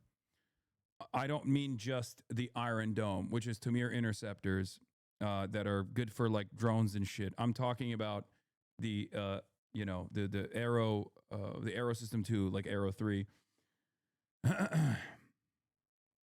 There are probably enough air assets to do DCA ops over Iraq, Jordan, etc. Yes, but you're talking about striking Iranian strikers before they actually lob missiles in Israel's direction.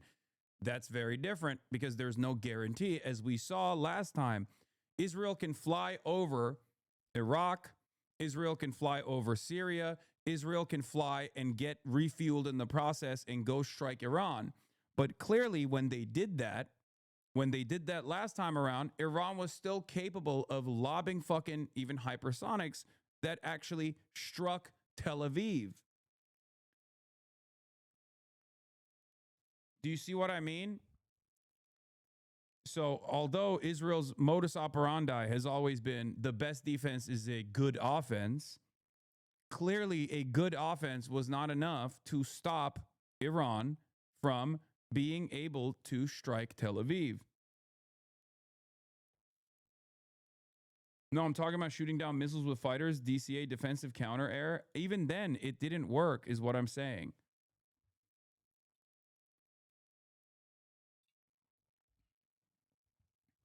Bro, please learn the definition of a hypersonic. Saying this is a missile sexual. Okay, I'm sorry. Fast ones that go boom, boom. But fast enough to penetrate through the ballistic defense capabilities that they have. There was a now deleted post on True and on Reddit that the lack of missile interceptor stocks was the reason for Trump's Raytheon tweets. I don't know about all that, but anyway, so this is where we're at with Iran, Israel, and the United States of America. So when Trump says like, oh, Iran gave me assurances that they're not actually going to kill any more protesters, that the deaths are done for now, that might just be a lie, right? And I don't mean that might be a lie that like Iran might continue killing protesters or whatever. I mean like that might be a way for Trump to say, oh, we're not going to do anything to Iran. Just kidding, you know, because he's done this before. So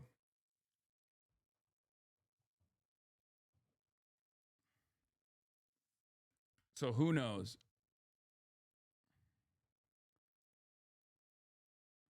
Would China or Russia come to Iran's aid this time? Most likely not. Russia is still stretched thin and not likely to do anything outside of Eastern Europe. China is hesitant to get involved in anything that will mess up their access to international markets. Yeah, this to a certain degree is Iran's fault as well, because Iran's foreign policy posture has always been, I think, too invested in sovereignty for their own personal benefits. Because the Iran-Chinese relationship has never been as comprehensive as like the Iranian-Russian relationship has been. So, you know, this is China. China is always incredibly fucking restrained. And who knows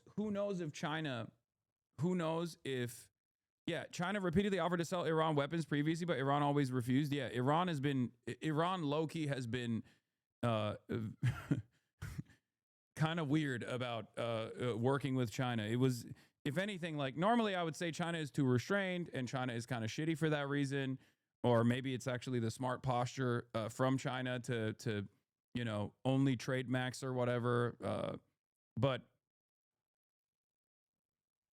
the reality of the matter is Iran has also refused to have more Chinese involvement on Iranian soil.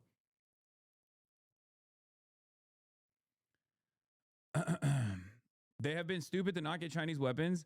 Well, so people will say, like this chatter, the Iranian arms industry is insanely self-sufficient, but it has also meant that they don't have the latest tech and air defenses, for example. The reason for why Iran has refused Chinese weapons is not because they're self-sufficient. The reason why they refuse it is because Chinese weapons come with more Chinese contracts, which come with more reliance on China, and Iran wants to maintain its sovereignty.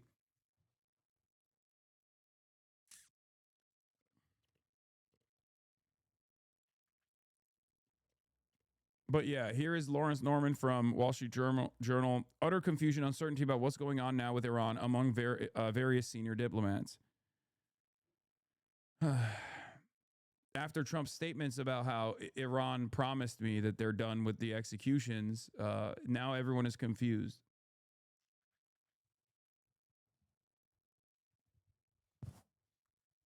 I don't blame Iran for not trusting China. China folds anytime U.S. attacks a country where they have investments in. Yeah, no. You are too harsh on Iran. We literally have admitted evidence that Israel is supplying protesters in Iran. There have been explosions of shootings from the protesters. Can you imagine what America would be doing to protesters if China was supplying bombs, weapons, and fueling violent anti-Trump protests on American soil? Yes, I know, but I would also just as fucking readily criticize the American government for its brutality as I am the Iranian government, okay? I'm going to be fair in this situation while still being cognizant of the external factors at play here, okay?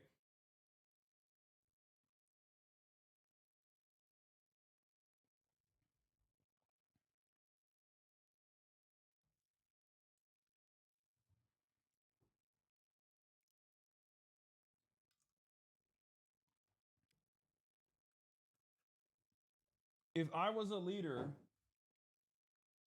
that wanted to remain sovereign and existed outside of the U.S. security apparatus, I would 100% leverage my relationship with China.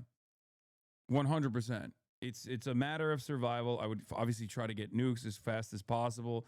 I mean, China has the most fucking. I mean, not China. Sorry, Iran has maximum engineering. Like, you don't got one guy that knows how to fucking enrich uranium? Like, what are we doing?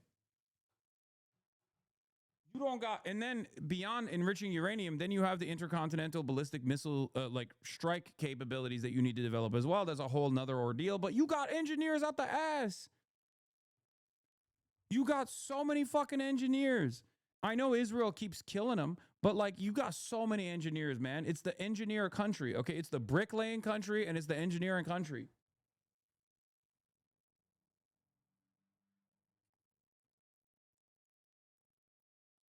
People, what are you talking about? Everyone knows someone who's been killed by this regime. Why do you believe this regime's propaganda? I don't know what you're referencing here. But if you think Trump believes what Iran is saying, I don't think he is. I think he's posturing to... I mean, there's a couple different options here, right? Okay, look, there's a couple different options here. I think Cena had a decent take on it. Where is it? Where the fuck is it? Hold on. You know, I'm doing my listening to Iranian voices thing here, okay? Where is it? Or no, it wasn't Cena. It was Trita Parsi. Okay. Trita Parsi says, much indicates now that a U.S.-Israeli war with Iran is imminent. I see three scenarios. One, a limited strike, mainly symbolic, so that Trump can claim victory and then move on the talks. No, I was thinking of Cena Tusi, but I mixed it up. Okay. It's Trita Parsi. Not John Cena, chatters. Shut the fuck up. Two, regime decapitation by attacking most, but not all, political and IRGC leaders, but with the aim of having someone else from within the system take over afterwards in order to avoid instability, followed by a deal manifesting Iranian capitulation. This is the Venezuela option, but I think that that's also different than Venezuela regardless. Three, a combination of two, but with massive bombardment of Iran's military capabilities afterwards to ensure that Iran is set back decades and cannot pose any challenge to Israel for the foreseeable future. Think Syria after Assad fell. Of these three, I find option one very unlikely. The argument against option two is that the Israelis would not accept it. Netanyahu has been very silent publicly, which he probably would not have been if option two was the one favored by Trump.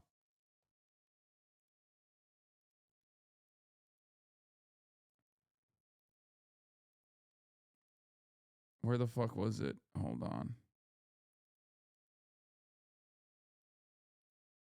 Where'd it go?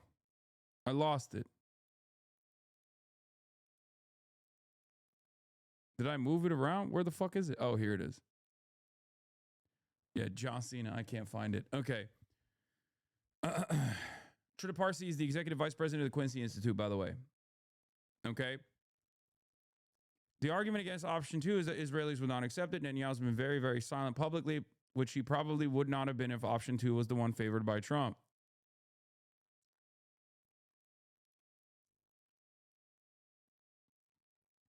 The argument against option 3 is that it would likely require far more U.S. assets in the region, and we do not see that, at least not quite yet.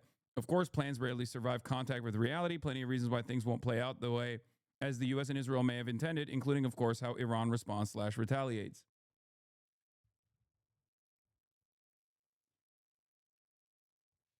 Any chance Trump is using the Iran stuff as a distraction as he's going to move on to Greenland? Well, the degree of priority here is always eating Israel's dick as hard as he possibly can. So Iran will probably be a much more consequential thing for Donald Trump because it's much more consequential for Israel. Trump is all, look, when all else fails, remember, Trump will deep throat Israel's cock every single time.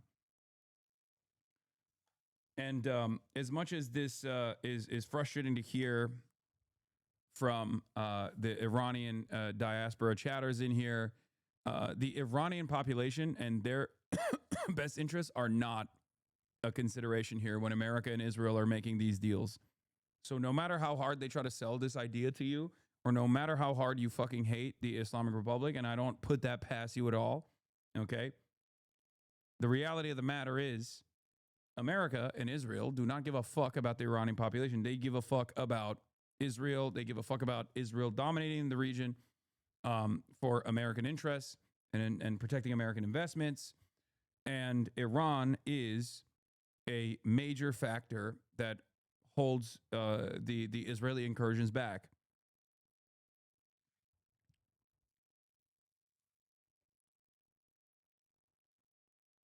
Western leaders and mainstream media rallied behind the perfidy. Come on, man. Of course, they're not going to say that when they will strike in June. They did it while negotiations were ongoing, and a lot of people believed it was going to work. No, I know. That's why I'm saying I think Donald Trump stating that, you know, the killing has stopped doesn't mean that they're actually not going to strike. Yeah, could be backing off, could be trying to dupe Iranians amid reports of potential imminent attack. Though ultimately such statements are unlikely to alter realities on the ground or Iranian calculations in a meaningful way. Check logs. Like you had Morandi spreading propaganda with little criticism, both internet and Twitter is blocked by Iran, but how is dude on Twitter being the government mouthpiece? And yet you haven't heard and shown a single journalist from the other side showing the regime's cruelty. Check logs. No, I have. And also, do you think this position is not sufficiently covered by both every single fucking Western media, every single Western media outlet that we've watched? I've watched probably 12 videos on Iran yesterday, and 11 out of the 12, including the one that you're talking about that had Morandi speaking, had people who were very critical and completely against the regime. Every single fucking video that we watched, with the exception of the one piece where Morandi was speaking, was anti-fucking Islamic Republic. The reason why you're mad is that there was any mention of the Islamic Republic side at all. That's the reason why you're upset. How can you say that I haven't fucking sufficiently covered, and not only sufficiently covered, but also specifically, personally fucking criticized the Islamic Republic myself? The only reason why you're mad is because there's any mention at all of the pro-regime talking point, a pro-Islamic Republic spokesperson that was mentioned at all. That's it. Yes, I know. I'm not saying you're doing selective activism, but you've been talking about the genocide for years with correct attitude that Israel's doing a genocide, but when Iran is doing somewhat the same thing, it's not the same thing. That's fucking ridiculous.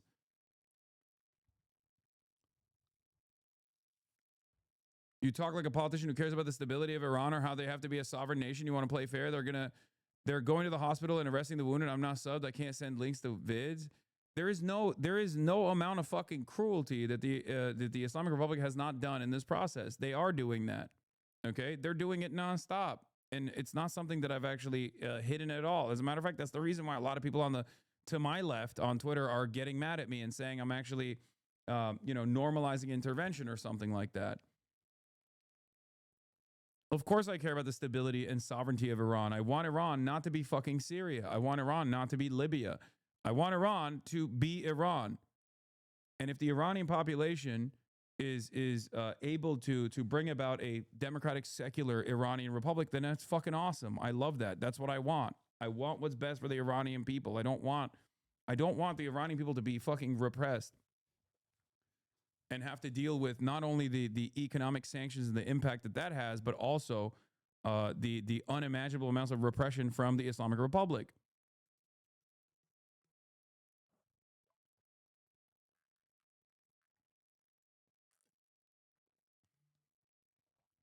As long as America doesn't help them, America will never help them. America will never help Iran.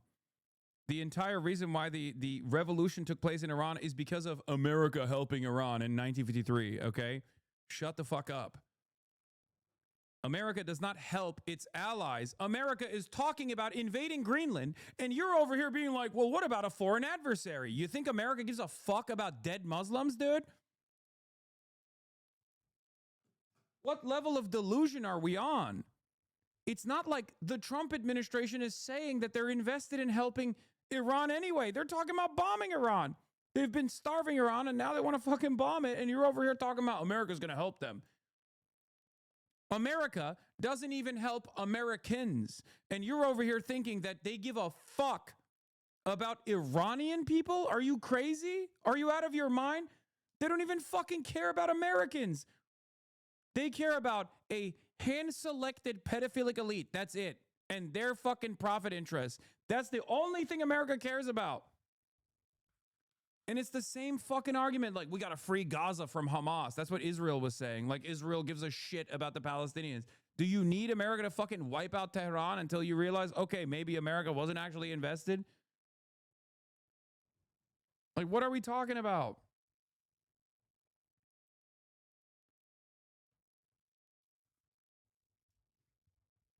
A lot of this conversation revolves around the hidden notion that people accept, the reality that people accept that America is the hegemonic superpower. So you just have to be fucking servile little piggy to America's interests, no matter how ruthless or cruel they get. Otherwise, look at the situation in Iran. Sanctions freed Iran. Yes. Yeah.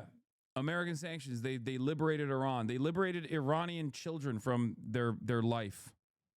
That's how we are liberating Iran. Because ultimately, what's so crazy about this is that Americans, by and large, are basically stating, okay, Westerners in general are basically stating that the Iranians need to be sufficiently starved.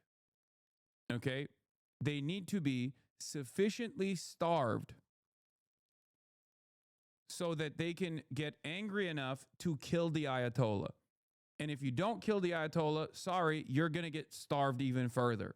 And there are people in the diaspora that are fine with this.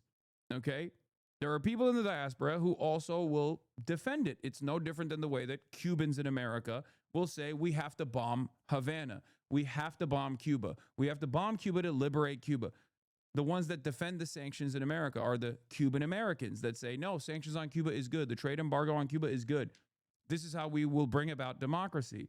All you're doing is advocating for a regime that you fucking despise, continuing any sort of fucking repressive, any sort of like repressive act that they will engage in, and unironically increasing the fucking cruelty as a matter of survival and as a matter of sovereignty. You're hardening the position of the base of support that these governments have. And I'm not even comparing Cuba to Iran right now, okay? But all you're doing in that situation is just like starving people further.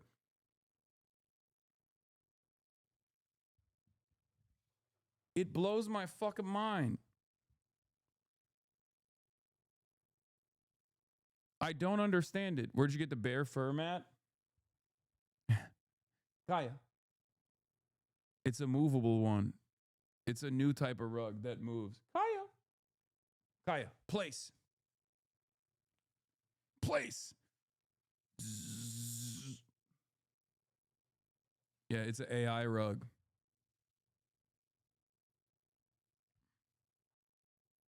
What are you looking at, huh? What are you looking at? What are you looking at?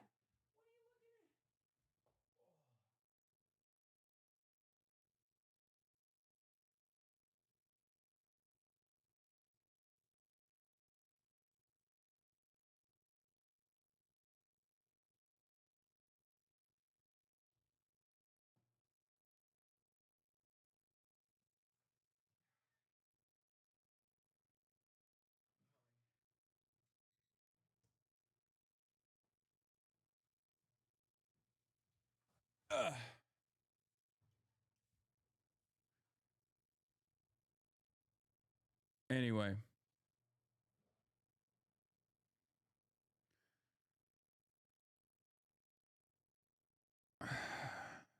Where were we?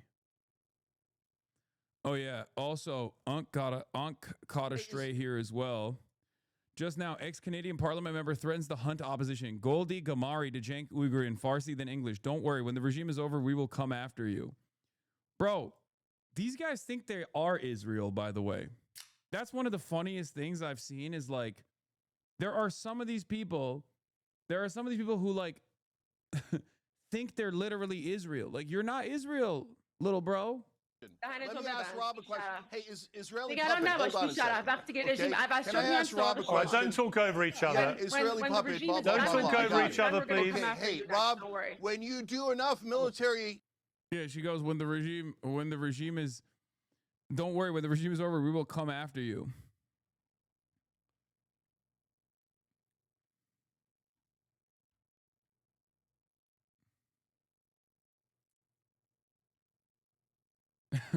Cenk is now being targeted by both the Shah writers and Mossad. Fucking awesome. I don't know why Cuck Todd is there, by the way. That's a crazy addition.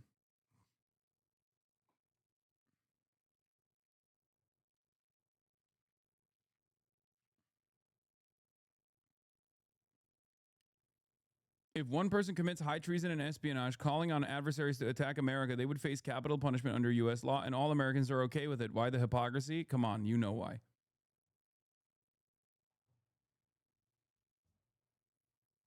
Unc is in the trenches, getting death threats from Stephen Miller, getting death threats from the son of Hamas, who is a Mossad asset, getting death threats from the Iranian Shah writers too. It's awesome. He's just catching it on every end here. Anyway, where was I? So yeah, we got the diplomatic guarantees. Hasan says, I'm Iranian. My parents were born and raised in Iran, had to leave when the Shah was overthrown. The revolution happened. What's currently happening and has been happening in Iran for years and years. Absolutely heartbreaking. Women were being killed for not covering up, but you didn't hear about the government murdering anyone who didn't agree with their dictator actions and laws given at any moment. You didn't hear about it. You see, this is what most people don't understand. This isn't about religion. This isn't about what side you choose to be on. This is about a freedom from a country who wants to be free from a tyrant regime, a country who's currently standing up to this tyrant regime and has their entire internet and any communication cut out completely. Now imagine if this happened in America. What would you think or say? Those who are standing up are dying. Young, innocent adults who are standing up for what's right. The citizens of Iran are amazing people. Some of the most kind, big-hearted, selfless people you will ever meet in your life. Please, and I mean please, do not take this message to think about this is something else. This isn't about another country. This isn't about another religion. This is simply freedom and standing up for what is right. I pray for the people of Iran. I pray for my family. I pray for those peace in the entire world. Love you. Okay? Verizon is having nationwide outage. Yeah, that's not the same as like the government fucking cutting off all internet. Okay. Okay. Before everybody yells at Hasan or any number of different people, okay, you have to understand. You have to understand. There are literally plenty of people that have actively that have been called the regime enjoyers on Twitter, people that I know, okay, for their position against Israel, who are Muslim, who are Shia, who come from that background, who also have similar attitudes to Hasan, okay? And the reason for, and they're much, they're very well-read people, they're organizers, they're activists. One must ask the question, why? Are they all Mossad operatives out of nowhere? No, of course not. The reason for why, and I guess like I have a, Like, it's not to the same degree, but I do, as a person who grew up in Turkey, I have a unique perspective on this, as opposed to, like, I don't know, dumbass Americans, where I do understand why young people especially would want liberalism. Okay? Like, young people in a place like Iran would want to be rid of a lot of the repressive forces within the government. And my statement here is, in order for Iran to maintain its sovereignty, that repression needs to go away. Okay? Bro, you're in a marabou. Please stop. I know, but I contain multitudes. It's hard for some people to understand America isn't the only negative force in the world. Listen. The reason why a lot of people get very sensitive about this kind of statement is because a lot of anarchists and a lot of fucking pro-regime change people or pro-Western intervention people will use that as a talking point. Will use that as a talking point in a very unnuanced manner to justify American or Israeli intervention. I'm not doing that at all. Okay? I'm not saying that at all. I'm simply stating that if there are, as I've described, 3 different points of pressure, the number 1 point of pressure being the economic sanctions, which is Western intervention. The number 2 point of pressure is like the leaky faucet that is an angry Iranian population that is more and more willing and able and interested in working with Israeli intelligence or American intelligence. And then the 3rd point of pressure is the actual repression committed by the government. There's only one thing you can actually control. If you are the Islamic Republic, there's one thing you can actually fucking control. So if you truly have any sort of nationalistic sentiment in your heart, okay, if you truly want to maintain sovereignty, okay, what is this? What's the difference? Lamau, anarchist, fuck off. Okay, calm down. Calm down. My point is, the only thing that is in control of the regime in this circumstance is to abide by the demands being made by a lot of these people. You can either say, oh, they're all fucking ridiculous, they're all Mossad, which is what the government is currently doing. The Iranian regime is saying, oh, they're all Mossad, they're all CIA. And there is evidence that some of them are actually at least getting armed by Mossad or the CIA. Having said that, there is a fuck ton of people in Iran that are understandably frustrated, that are capable of taking up arms. These are not Israelis that are fucking killing security forces. These are Iranians that are killing the Iranian security forces. Okay? And Israel does not have a hypnosis beam, or CIA does not have the capabilities of like hypnotizing Iranians into taking up arms against their own government. They can only take advantage of the instability. And the instability that is oftentimes born out of the economic pressures that they've subjected the Iranian government to. Having said that, there is a very real reason for why people are understandably fucking pissed off. It's a tad more nuanced than that because, yes, even in Sudan's revolution in 2019, we wanted liberalism, or rather secular civilian-led government. Most people very much understood that it'll always be strictly Sudanese civilian-led government with no external influence whatsoever. That's why we now hate the civilian prime minister during the transitional period who sold out.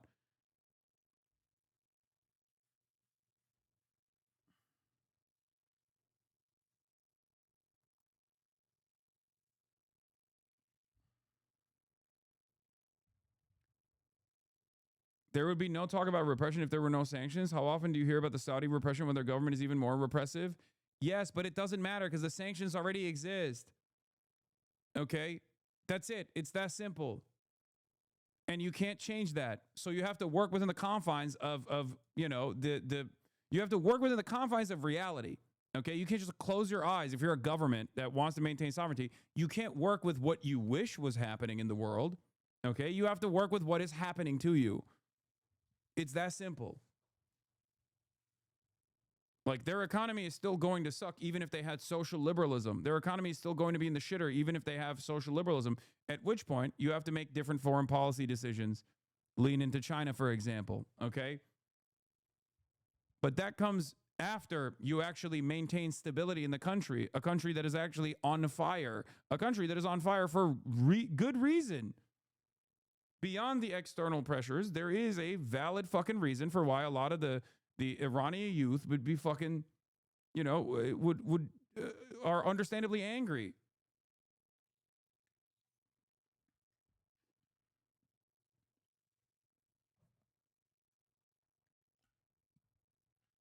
You are such a lib on this? No, I'm not. No, I'm not.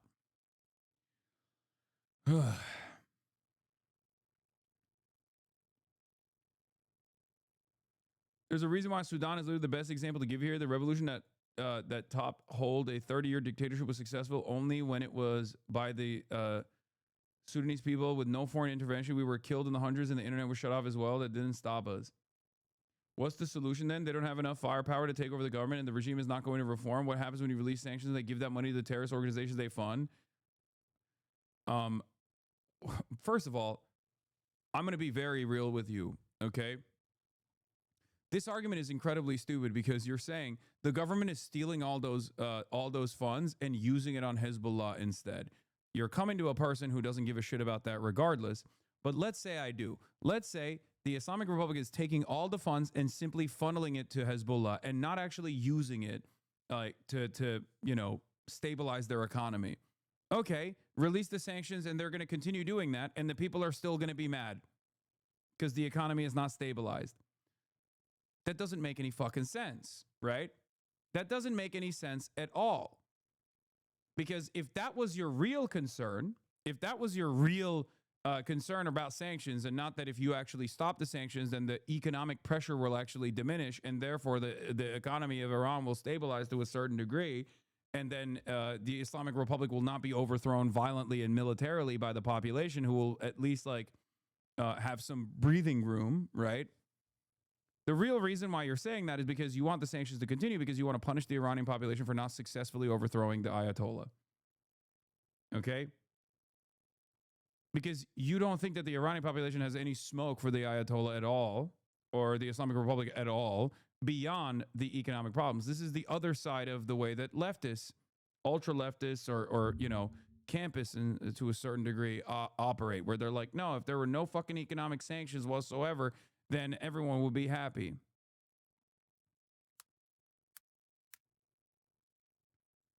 What is this? I believe Iranians are past the discussions of sanctions. If you disagree, then you can shut up, especially if you are a Turk.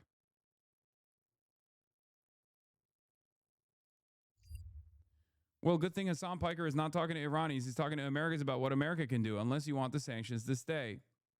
They do. They do want the sanctions to stay. And the only reason you are a lib about this, to be honest, people in the region experienced the same hope for liberalism and secular democracy during the Arab Spring, and we fell for it, including me. Instead of all of our governments got replaced with even worse collaborators, the Middle East doesn't have space for that bullshit, and the youth in Iran are idiots if they think so, just like how me and all people like me were idiots at the time. I guess I have more belief that the Iranian population are more resilient in general to this kind of outside pressure. That's it.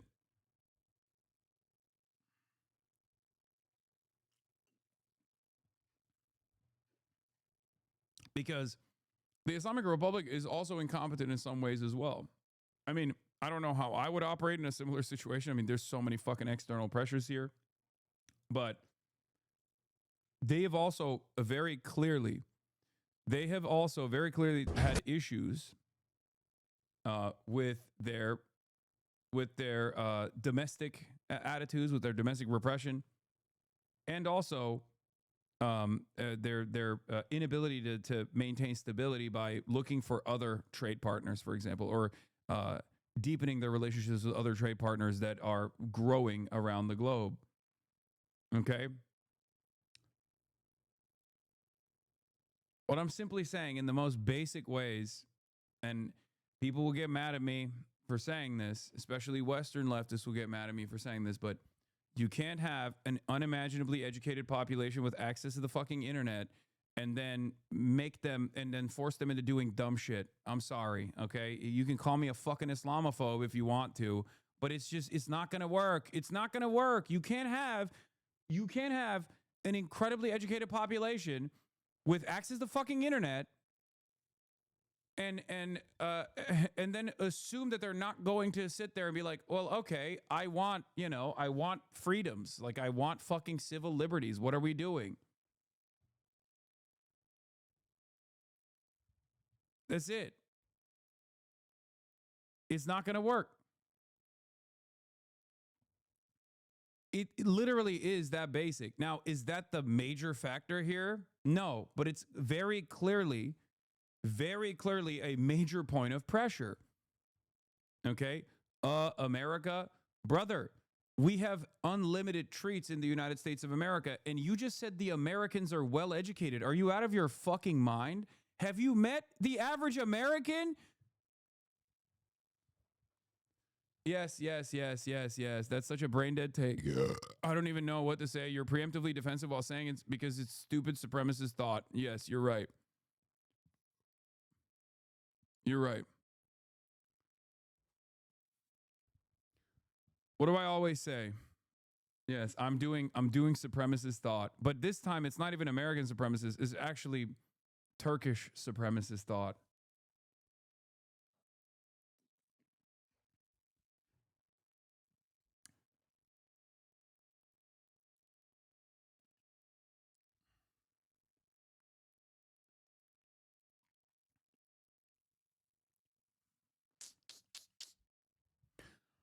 Anyway,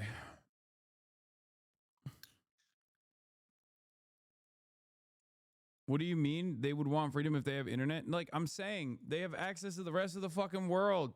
They want social liberties. It's totally understandable. It's totally understandable to want social liberties. Now, either you say no, if they let go of some of these like traditions and some of these mechanisms of oppression, then the base will fall out. Okay. And therefore they can't maintain their sovereignty. I believe that's the reason why the Islamic Republic behaves this way. Not because they love the Quran and love Shia Islam ultimately, because actors like people who control entire governments have to first and foremost care about maintaining sovereignty. Okay. And the connective tissue here that legitimizes the Islamic Republic in the eyes of the base of support is their supposed incorruptibility. And the only way that you showcase incorruptibility in that part of the world is by maintaining an anti-Western attitude. And the way you maintain this incorruptible Western attitude, anti-Western attitude, is by showing your Islamic bona fides. Okay? That's it. Freedoms don't work in the Middle East. That's just the reality of things. No, that's not true, dude. What the fuck? That's a crazy, crazy supremacist. That is unironically supremacist. Freedoms just don't work in the Middle East. That's just the reality of things. It's crazy. Like, come on, dude. I get your point, but the youth are dumb and too hopeful, and the hope doesn't exist where we are from.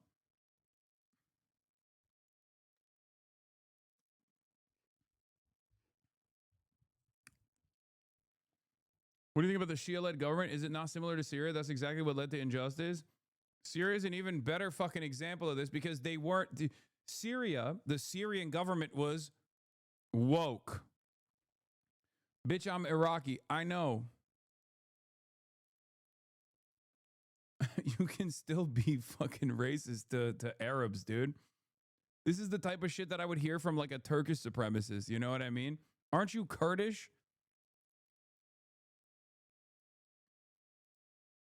Do you feel the same way about the Kurds in the region too?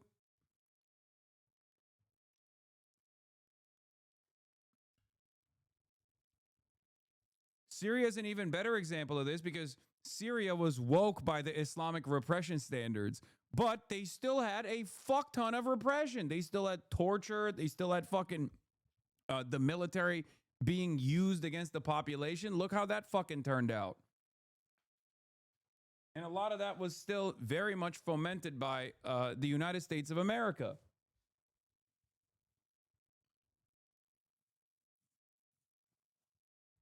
Barzanis and Talibanis take shit ton of money from the Americans to rule us.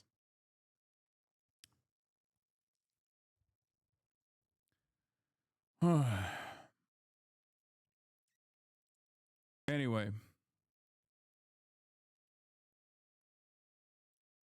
Why are these states so repressive? Why don't they just become more liberal? What do you mean? For them, okay.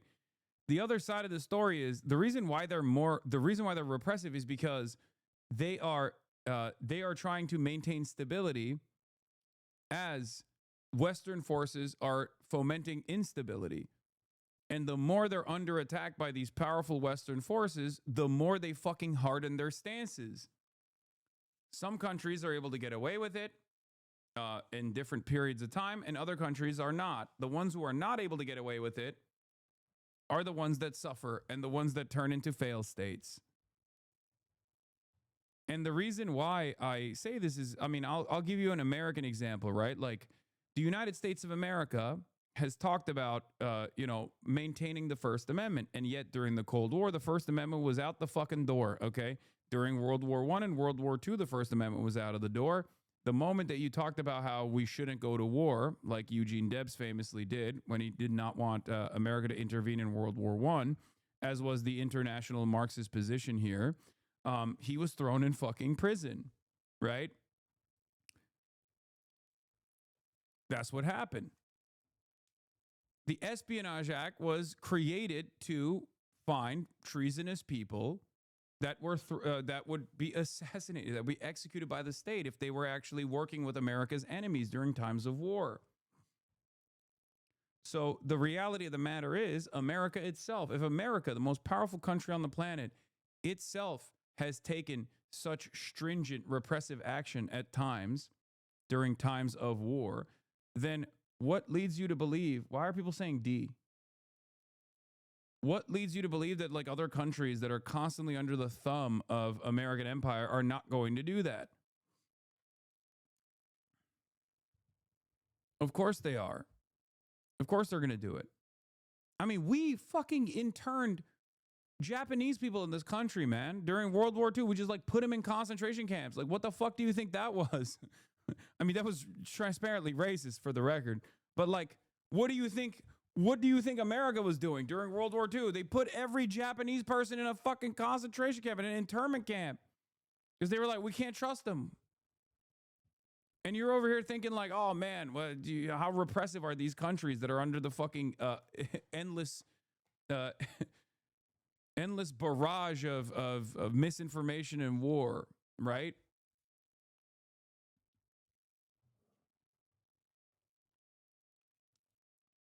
Sure, but don't you think they're also repressive because they're no longer popular? I mean, this brings me back to the other Gulf states, as I brought up yesterday. What, you think Saudi people love that they only recently were able to have women drive cars and shit? No. Why didn't they actually do anything? Why haven't they actually had the same level of protest in Saudi Arabia? Do you think the Saudi government is not as repressive as the Iranian government is? It is. The only difference is America doesn't destroy the Saudi economy.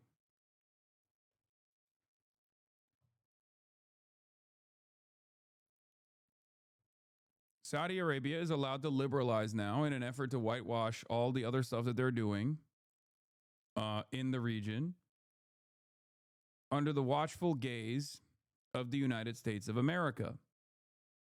Okay? How'd that happen? That's it. Why did the Marxists not want the U.S. to join World War II? No, that's not true. Well, I think initially they were non-interventionists, but most Marxists obviously were on board with American intervention in World War II. I said World War I. The international Marxist position in World War I was that there's no war but class war. This is all like, this is all imperial powers fighting amongst one another, divvying out their own colonial bounty.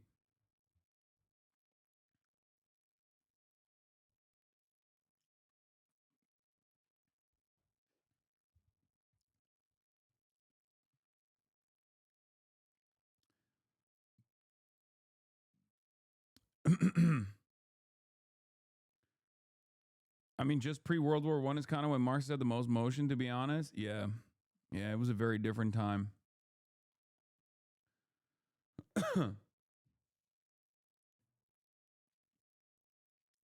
What? You know, Iran did terrible things first and America sanctioned them after that? Like fucking took 52 American diplomats hostage? Brother, you are out of your mind. There is nothing that Iran has done to America that America has not done a millionfold to Iran. What are we talking about, dude? Also, Saudi Arabia did 9/11. The fuck do you mean? Like, one of the craziest things, one of the easiest ways to understand how powerful American propaganda is the fact that Saudi Arabia had a hand in 9/11 happening on U.S. soil, and then we went to the region and said, everyone but Saudi Arabia is an op now, including Iran. The axis of evil speech famously factored Iran and North Korea into the conversation.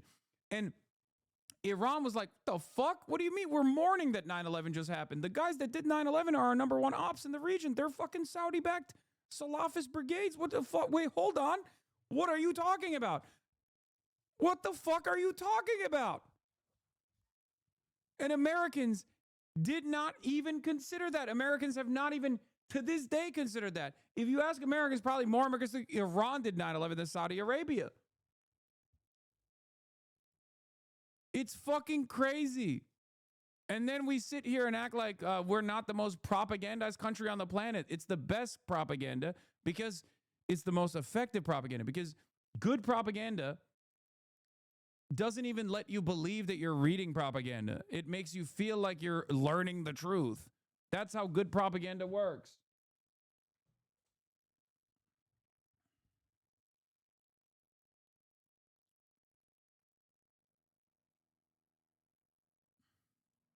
Hasan, like now they got the Iranian government saying outside a terrorist group is killing people, not us. Like, come on, man. If anyone believes this shit, they have a potato in their brain. I mean, I'm not saying that there isn't fucking real Iranian elements that are fighting back against the government with arms.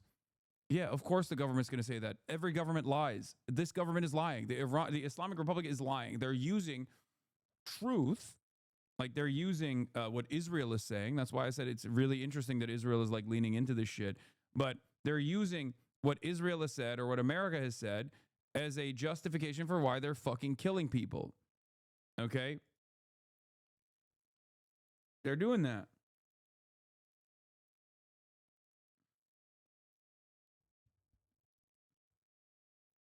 Average Americans just see Muslim region of the world and probably don't even understand the difference between Saudi and Iran. Is so easy. It's easy propaganda. Yes. Yeah, Cheney Rumsfeld admin plan to attack 7 countries: Iraq, Iran, Syria, Libya, Sudan, Somalia, and Lebanon.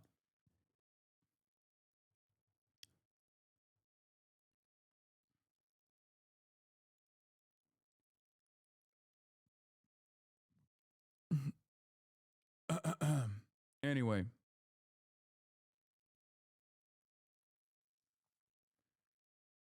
So is it them being paranoid? I mean, it's also them wanting to violently suppress the protests so that the protesters think twice before ever resisting militarily against the Islamic Republic. That's the reason why they're killing people. Okay? Look at this map of Greenland. Oh yeah, we got Greenland. We got the Greenland stuff that we got to talk about as well. Wait, what the fuck? Oh, this has been playing nonstop in the background. I forgot. All right, but we have. I think we've sufficiently discussed Iran over and over again, and I don't know if it's going to be productive to continue talking about it. But I will give you more updates when there are more updates. But now let's get back to the other coast of American empire and its imperial endeavors. We're talking about Greenland. The IRI needs to grapple with its disdain for leftism more than its disdain for liberalism. Your theory of releasing the liberal pressure valve is marginal at best. Their goal of increasing productive forces in contradiction with their anti-communism. Yes. I mean, I agree with that too, but I'm not going to sit here and be like, Iran is not doing revolution the right way, okay? Like, the reality of the matter is I want people to be sovereign. And I don't want them to be dogs of Israel, okay? I don't want them to be dogs of America. I don't want them to be dogs of Israel. I want them to have true sovereignty and true freedom, okay?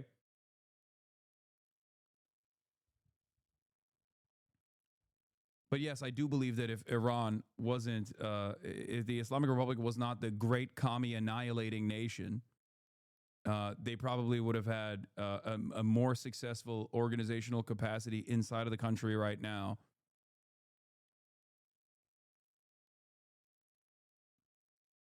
All you get at best is just like voting for reformists over and over again, and then nothing changes. And then, of course, when people don't have that pressure valve that you get through the democratic process, you end up revolting. Okay? What makes you think we'll be dogs of Israel? I didn't say that. I'm saying that's the worst option. Do you agree that that's the worst option? You get the same level of repression, especially because, let's say there's these different factions, right? You got the MEK on one side, and you got the Shah on the other side, okay? Now the Shah writers are saying, oh, we will have a secular, liberal, monarchist republic or something, like the Shah will come in. Okay, what do you do with like 20 million Iranians that are like, the fuck do you mean? We already revolted against this motherfucker. We're going to kill him. Now you need troops. Now you need Western troops to protect the Shah, as they did last time. Now you need the same exact repressive state apparatus that will find people and torture them.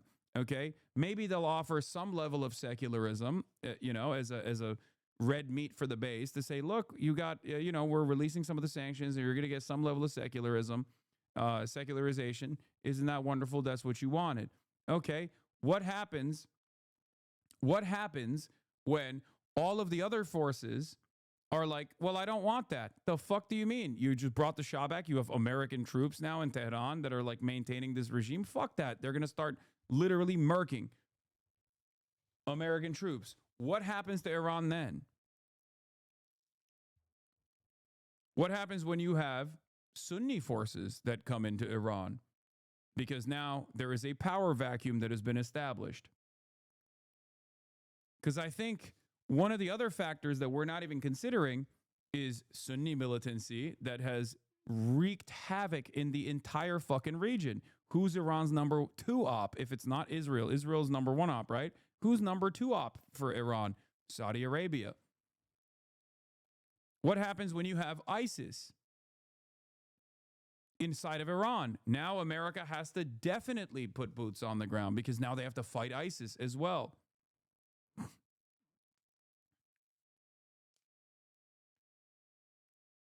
Mass instability. Do you think Iran gets saved in that process?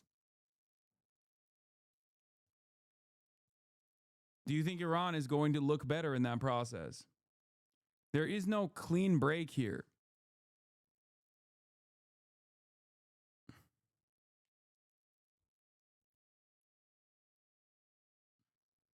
President Trump just said the United States needs Greenland and that anything less than total control is unacceptable. The question is, what is he willing to do about it? Given that the Prime Minister of Greenland says he does not want to be part of the United States, the people of Greenland do not want to be part of the United States, according to opinion polls. So the president just wrote that Greenland is, quote, vital for the Golden Dome that we are building, and that NATO would be far more formidable and effective with Greenland in the hands of the United States. And then he said that anything less than that is unacceptable. Again, how? Yeah, the Inuit are being oppressed by Denmark that is stealing their babies nonstop. We must free Greenland, obviously. That was one of my best locks. Listen, I'm not very good, as we've seen, of predicting what this unstable madman regime is doing around the world. But I did tell you how they will sell it. If you recall, that's precisely how I told you America was going to try to sell it. Now, of course, they're not doing that because Donald Trump doesn't give a fuck about trying to justify why they're doing it. Okay? But a liberalized version of this propaganda would be, we are liberating Greenland from the treacherous Denmarkian, from being the treacherous Denmark colonial outpost that it's become. We are liberating Greenland the right way, okay? With bombs, of course. Yes, we must bomb Copenhagen for freedom. My people yearn for freedom. My people in Greenland yearn for freedom. Unacceptable. And what will he do about it? Today, Vice President J.D. Vance and Secretary of State Marco Rubio are set to meet with the foreign ministers of Greenland and Denmark, of which Greenland. This shit is so sad and cooks me because the Greenland students are literally saying, please don't make us U.S. citizens. We don't want to lose our healthcare and education like we're the boogeyman. Because we are the boogeyman. We are the boogeyman. We are the one who knocks. It's true. They literally have bountiful social democracy to the best of their ability in Europe, and that's also going away. But like they do, they have it. They have fucking social democracy over there. They don't want American-style freedoms, and they will learn. They will learn to love those American-style freedoms. A hamburger store in every corner, okay? That's right. You're going to fucking eat the burger, and you're going to like it. Fuck you. Is apart. The White House meeting is a first between the three governments, and no the presence more free of J.D. healthcare. Vance is That's notable. Ukrainian President Volodymyr repression. Zelensky can tell you that Vice President Vance has created a scene or two at high-level meetings. Our Nick Robertson is standing by in Greenland. First, though, let's go to the White House. CNN's Elena Trina is there. Elena. Yeah, look, a very stark message, John, from the president this morning. And the timing of it, of course, very notable with this meeting that you laid out between Secretary Rubio, the vice president, and the foreign ministers of Denmark and Greenland. Look, just to break this down, this is an issue and something that really President Trump has wanted for many years now. It goes back actually to his first term. I'd remind you, the president then had talked a lot about wanting to annex Greenland. All of those efforts were unsuccessful, but it's gotten a renewed focus, particularly in the days since that Venezuela operation, something that has left the president feeling emboldened. Now, just to break down why the president and the people in that building behind me feel so strongly about trying to annex Greenland from Denmark, which, to be clear, Denmark has made repeatedly clear that it is not for sale, Greenland, but they want it for national security reasons. Essentially, the argument that has been made to me over and over again when I've talked about this with top officials in the administration is that, one, they want to counter Russian and Chinese aggression in the region, but they also see it as critical as part of their missile defense system. Essentially, one of the arguments that Vance has laid out publicly as well is that, you know, if a foreign adversary wanted to launch, for example, a nuclear weapon onto the continent of North America or even to Europe, Greenland and having an important presence there would be crucial to having the missile defense system trying to intercept that. And so this is something they've talked a lot about. Now, I think a key question, of course, is it's clear what the president wants here, and he's repeatedly making that clear publicly. What isn't clear... Don't worry, we the Portuguese will defend Greenland. We may not have nukes, no weapons whatsoever, but we'll do it with wine and socialism. Dude, listen. America is coming. Okay? Listen to Greenlander voices. Where's the Greenland? Being colonized in 2026 is actually so embarrassing.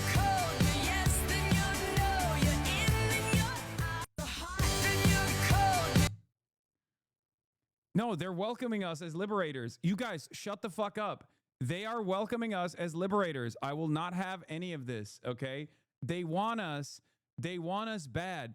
They want me. They want me. They want us to take control over all of the resources of Greenland. It is vital.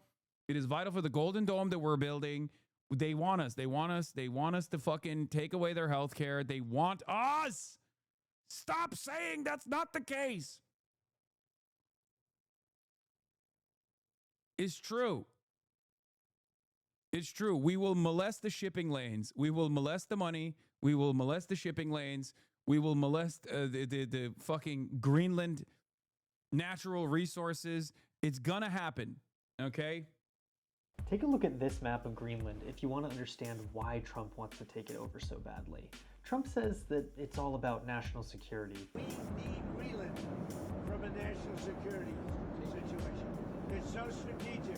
But that's not the full story. The US doesn't need to take over Greenland for national security at all. The US already has military installations in Greenland, and Greenland is governed by Denmark, a NATO ally. Greenland, like Venezuela, has significant oil and mineral wealth that Trump wants. Greenland has massive deposits of rare earth minerals that the United States currently has to depend on China for, resources that US tech and energy companies would love to get their hands on as they I don't think that's like, I think that's not the whole story.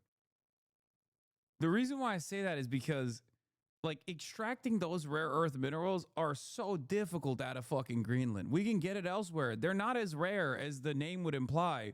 The real problem is actually not the real problem is the procurement and refinement. Like it's not exactly an issue to find these rare earth minerals.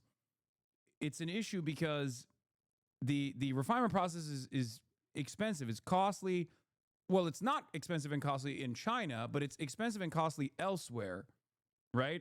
And China actually dominates the entirety of that market. They've completely monopolized it.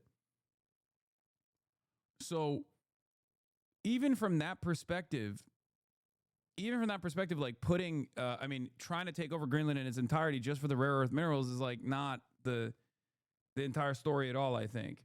I would go so far as to say that like new trade routes opening as a consequence of climate change would be a more likely scenario. I actually disagree with more perfect union here. These minerals are too hard to get in the first place, but they also just aren't actually rare. Yes, they're too hard to get in Greenland, at least with the current weather conditions. They're too hard to extract from Greenland as opposed to all these other places. Straight up. You got what, like a 3-month window to get these things out of there? It's too difficult. You would have to wait multiple decades for it to be feasible, the extraction to be actually feasible there. And yes, they are not rare. They're not actually rare. Contrary to the name, rare earth minerals are not necessarily rare. The problem is processing, not extraction. The real reason is likely just projecting power in the Arctic and controlling shipping lanes and defense. That's what I think as well. I think this is America's like long-term strategy. They seek to massively expand and profit off of artificial intelligence. And the US government thinks that Greenland likely has large oil and gas deposits off its coastline, but the government of Greenland has stopped giving out licenses for oil and gas exploration. And recently they stopped a lot of mining exploration too, due to environmental concerns. So if Greenland— Oh, they're woke and gay. We have to dominate them. Never mind. I didn't realize they were being woke and gay about extraction. Sorry. Yeah, I'm on board now. Sorry. Yeah, you're looking extractable, Greenland. Fuck you. Yeah, imagine the data centers we can build there, you know? You don't even need to cool it. It's just a self-cooling data center. Yeah. No, they said I didn't realize it was like that. Sorry, guys. I take it back. in US hands, these roadblocks to US companies would disappear. Companies working in Greenland are already seeing a boost at the suggestion of US control. Critical metals and energy transition minerals stock both jumped over 25% just this week. Big tech billionaires like Jeff Bezos and Bill Gates are already invested in companies like Cobalt Metals, which holds mining rights in Western Greenland and secured $500 million in new funding right when Trump got back into office. And weirdly, a lot of this push to take Greenland seems to be coming from Estee Lauder heir Ronald Lauder, a longtime Trump ally and a billionaire who apparently first introduced Trump to the idea of buying Greenland at all. Lauder is, of course, quietly making investments in Greenland, like funding the Delaware-based Greenland Development Partners, a company looking to invest in hydropower projects that would power aluminum smelters in the area. Effectively, they're setting up shop for a big American push into Greenlandic minerals. Even weirder, Peter Thiel, Mark Andreessen, and Ken Howery, the current US ambassador to Denmark, are pushing the Trump administration to take Greenland so they can create a deregulated tech freedom city in Greenland, which of course would never happen if the Danish government kept control. Maybe needless to say at this point, but none of this has anything to do with improving the lives of Americans or even the lives of Greenlanders. It's not the Parenti post, but this is how imperialism works. It doesn't actually fucking help. It doesn't actually help the country that we are doing imperialism to, and it doesn't even help the home nation either.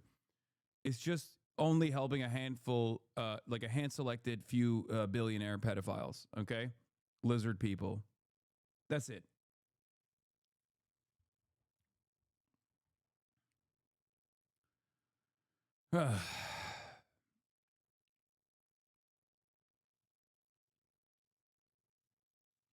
Yeah, pretty cool.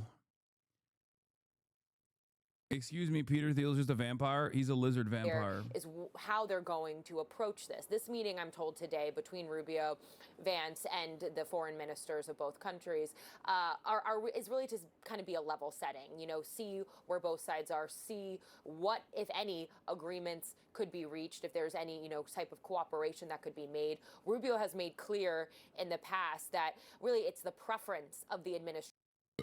Greek here, when are you giving back Constantinople? Says spicy spanakopita. Never. You can pry from my cold dead hands. To see if they could potentially buy Greenland, for example, even after, again, the Danish prime minister and the leaders of both Denmark and Greenland. When you say stuff on stream, do you take into consideration what a group of people want you to say, or do you go your own way 100%? What do you think? Considering that I spend like 90% of the stream yelling at people after I deliver my take, do you think I actually listen to the outsiders, outside forces? Or do you think I just speak my mind?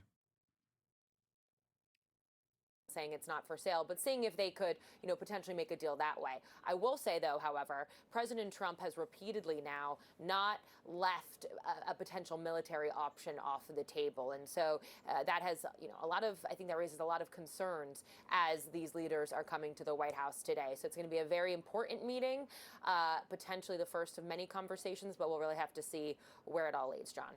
All right, Elena Trine at the White House. Elena, thank you very much. Sarah. All right, let's go now to CNN's international diplomatic editor, Nick Robertson. He is on the ground for us in Greenland. Nick, the Prime Minister of Greenland very bluntly said he... Oh, that's the shittiest job, dude. Oh my God, that's so funny. You just have to go to Greenland now. It's cold as fuck.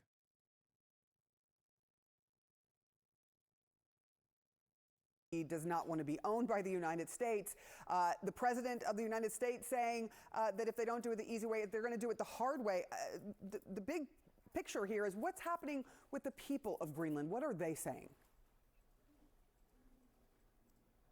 Yeah, they're incredibly concerned, and I think the latest language used by President Trump is going to be even more chilling. Everyone here has been telling us this meeting with the Danish and Greenlandic foreign ministers, with J.D. Vance, with Secretary of State Marco Rubio today is a big meeting. It is a big deal. It has everyone here worried. When you speak to people here, it is very clear. No one wants to be part of the United States. Perhaps there are divisions on the independent side of how quickly the country should move to independence, which is a sort of an overwhelming view. But the Prime Minister has made, as you said, made very, very clear, Greenland is part of the Kingdom of Denmark. Greenland, therefore, is part of the EU and part of NATO. And that's where they look for support, and that's where they look for their strength. But having spoken to a good number of people here, it's a huge concern because they don't have an army here. They don't have the ability to fight back against the United States. And there's a very real concern, even within government, that the president could make good on what he's saying and that Greenlanders could wake up one day soon and find out they're American. I spoke to one businesswoman here, and this is what she said to me. Get nukes. Simply the name nuke is not enough. You couldn't fool the Americans. Aha, Greenland, you thought you were slick. You said, oh, let's name the fucking major city Nuke, and then Americans will think we have a nuke. No, you have to start enriching uranium right now. You have to start enriching uranium yesterday. You have to start developing an intercontinental ballistic missile that is capable of striking the American heartland. You have to do that yesterday, not tomorrow, yesterday. Greenland, you must develop nukes instantly. Simply calling your major city Nuke is not enough. It probably fooled Americans because we're very stupid for at least a little bit of time, but it wasn't enough. You got to actually get a nuke. Put a nuke inside of Nuke now. Okay, rule number 1.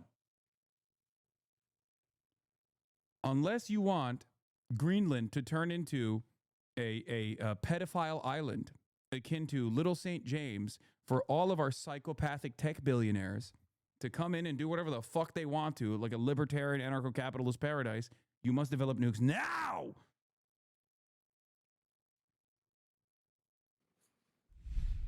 If you don't know which country you're living in a month, then, you know. Is that real for you right now? No, I don't want it to be real. I really try to push that thought down. But that is the worst case scenario, that, you know, in a month I'm American. We don't even have military in Greenland. It's so funny to be like, this is a terrifying prospect. Please don't make us American. Haven't we suffered enough? We've already been Danish. We've already been considered Danish for the longest time. And now you want to make us American. I don't want to be American.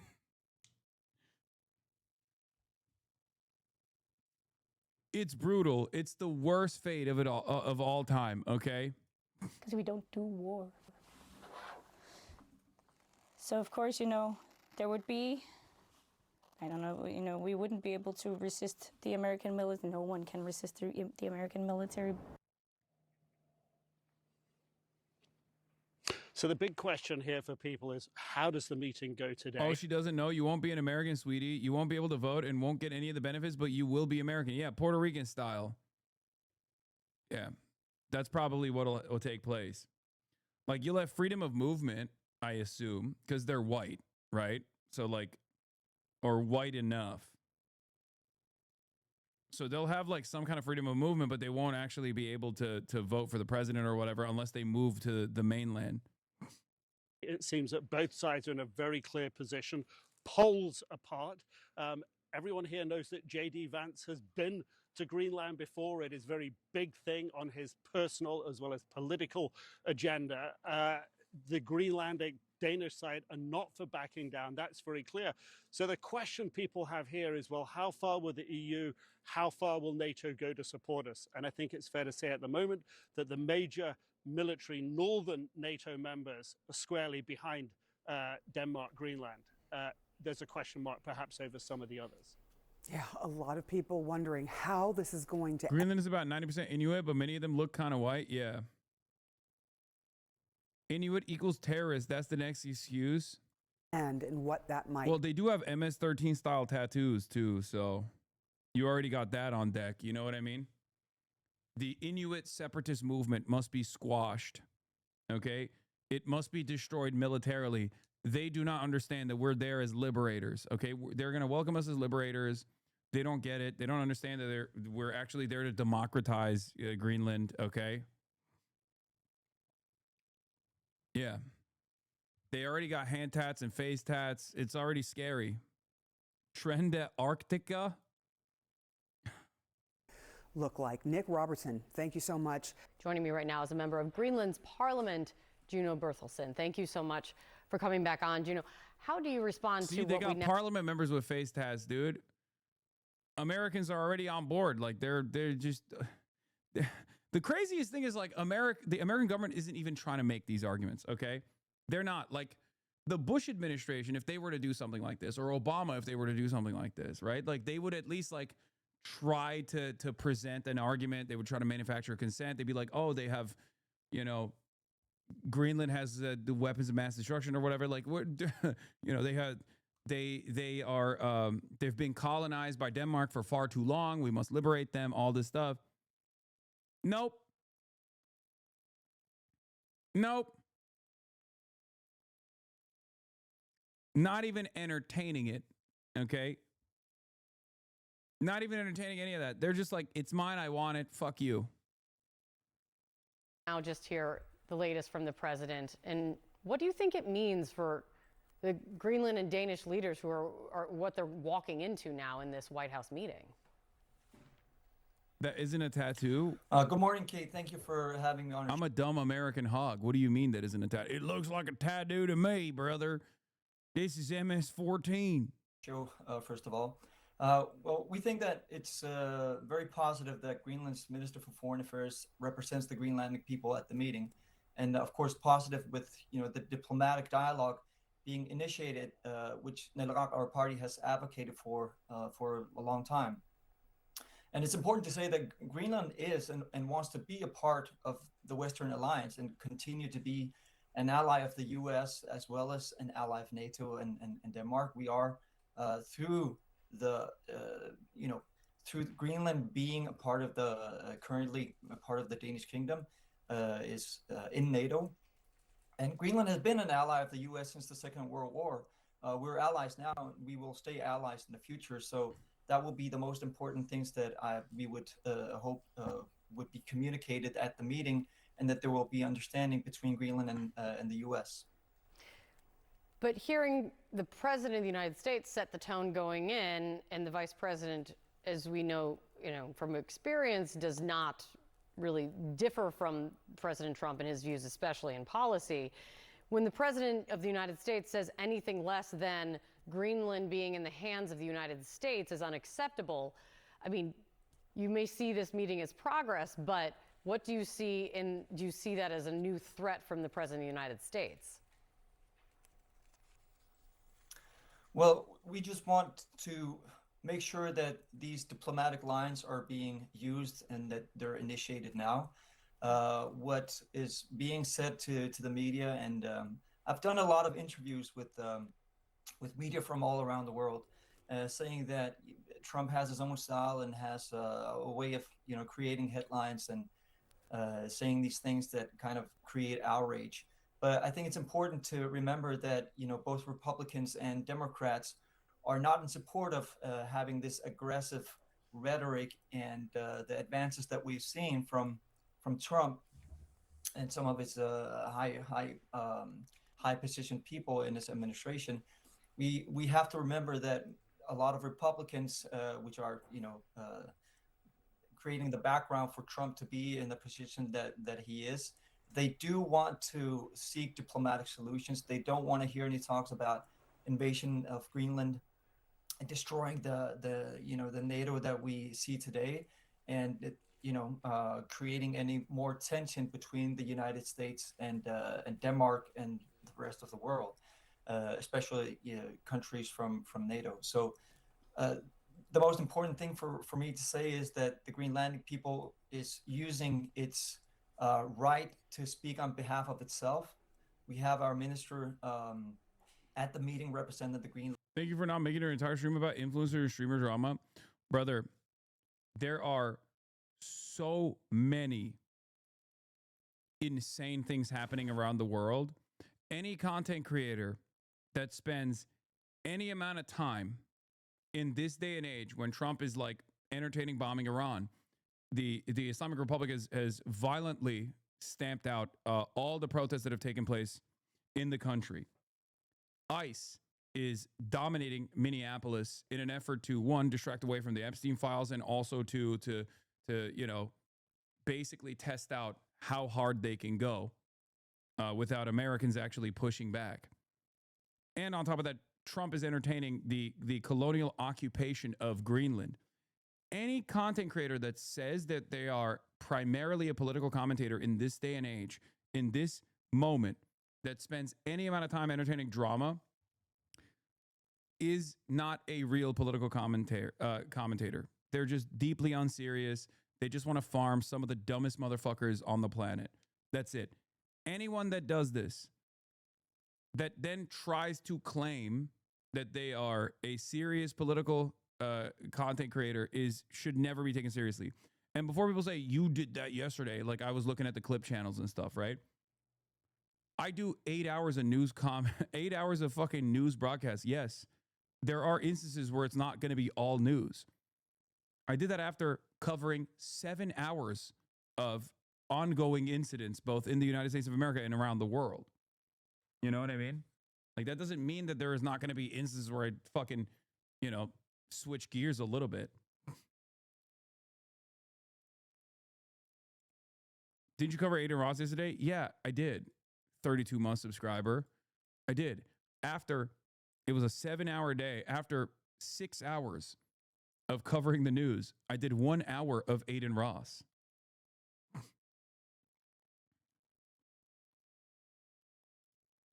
Take an hour off.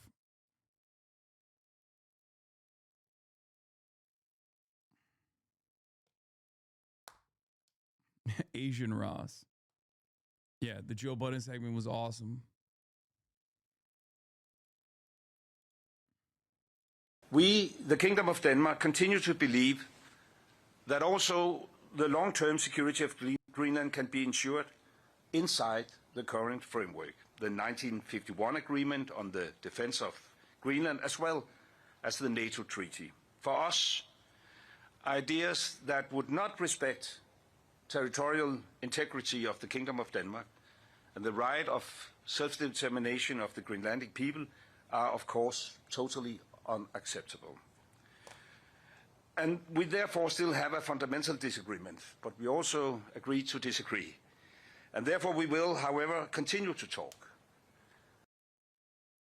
You've talked yourself into a corner here. I don't think you understand, brother. 6 hours of everything that's going on is sufficient. 6 hours of drama is not. A lot of these content creators actually spend, they go live for like 3 hours or 4 hours or 5 hours, and they spend every fucking waking moment talking about drama. Like dumb fucking drama. These are deeply unserious people who basically slap on the patina of doing real political commentary, but instead are just simply doing drama. And the reason why they have to claim that they're doing this as accountability, or they have to do this as like political disagreements being addressed. The reason why they do that is because most people would laugh at them if they were just simply saying, I don't like this guy. I don't like this guy at all. And the reason why I'm talking about this nonstop is because I have a personal resentment. Okay? I have a personal resentment towards this individual. I don't like him. My friends don't like him. And that's the reason why I'm talking about him nonstop. That's the reason why I'm disparaging him nonstop. Breaking. HasanAbi agrees to disagree with a bad faith derailer chatter. Yeah.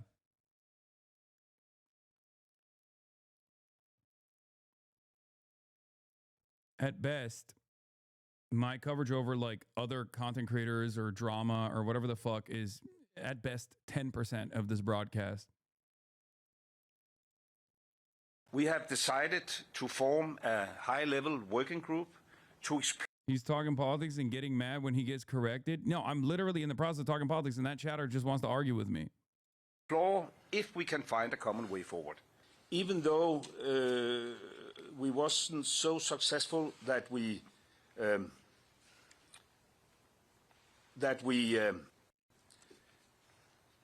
reached, a conclusion where our American colleagues said, "Oh, sorry, it was totally misunderstanding. We gave up on our ambitions." There's clearly a disagreement. We agreed that it makes sense to try to sit down on a high level to explore whether there is possibilities to accommodate the concerns of the president, while we at the same time respect the red lines of the Kingdom of Denmark. Yeah, so they will definitely not do that. They are not respecting any red lines. Let's be real. Is it drama, though? Because sadly, those guys in their ideology are spilling onto the normal world. Yeah, that's why I bracket off Asmongold as a separate actor. If you're talking about that, then that's different. But if you're talking about like Hutch or Ethan Klein or any number of like different liberals, their ideology is not seeping into the real world. As a matter of fact, they have changed trajectory. They've come to our side in their expression, in their anger, in their resentment towards the Trump administration, rather than hyper-focusing on a bunch of people to the left of them. So in that regard, they have no real motion. You got fucking wine moms who are self-IDing as liberals going out and doing ICE Watch. You got wine moms. You got the Radical Karen Coalition that is out there getting in the face of ICE agents on a daily fucking basis. You got wine moms who are demanding more from the Democratic Party. Liberals are not actually winning the political conversation right now. They are becoming a part of the anti-fascist coalition. They are becoming bigger fans of Zoran and AOC than Chuck Schumer. So if you want to bracket this off as like ideological delineations on the left, if you consider the liberals to be a part of the left flank of the two major political planks in this country, then our side, or at least representatives that are closer to our ideology, are absolutely some of the most popular political figures and popular political actors in this nation right now.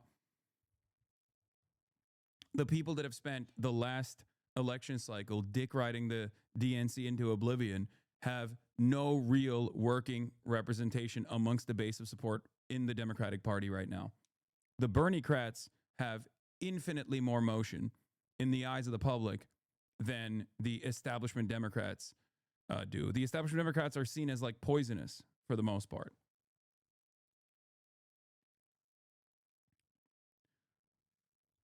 The sequence of defeats that the Democrats have brought by saying we got to be more centrist, we got to be more moderate over and over again has caused many of the voters to finally recognize that that's a lie.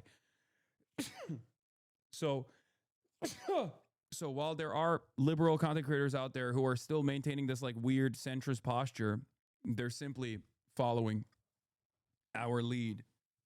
Okay? They're following our lead. They're following from behind. And even at first, they might turn around and say stuff like, why are the Podjons platforming Hasan? He's a dangerous terrorist. But electoral victories end up creating this environment where they have to fall in line. This has always been my assessment. I've always said, no one is actually a Joe Biden supporter through and through. They're a party supporter. They like the Democratic Party. Okay? They like the Democratic Party. They support the Democratic Party. So if the Democratic Party tomorrow became a communist party, they would support the Communist Democratic Party.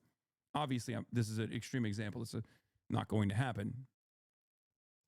But they support the regime. Okay? What do you want, passionate tea drinker? I got a little info from Denmark. Check logs. I got a little tidbit for you. What is this? While the Danish government exploited their fishing as Denmark and EU are dependent on keeping the fish prices low, but the catch is Greenland has been made dependent on money from Denmark in order to survive, as their main income is from fishing. In 2023 alone, they earned Denmark 6 billion Danish krones. Hey, Danish here. Just to let you know, the Danish defense has sent resources to help Greenland's defense. This includes military materials and troops.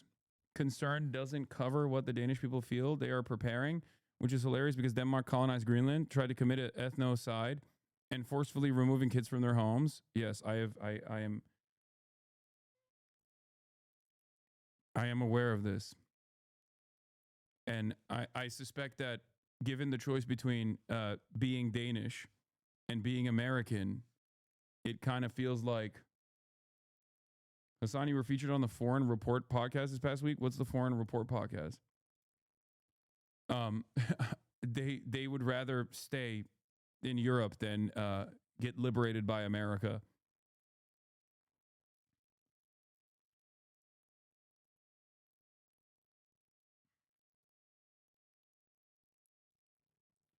Of course, the reality of the matter is,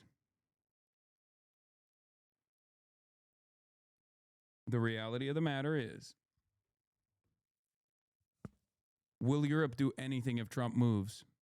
Fuck no. At most, they'll say, oh, you're disbanding NATO. Those are threats. I don't think there's any real action behind those threats. The press...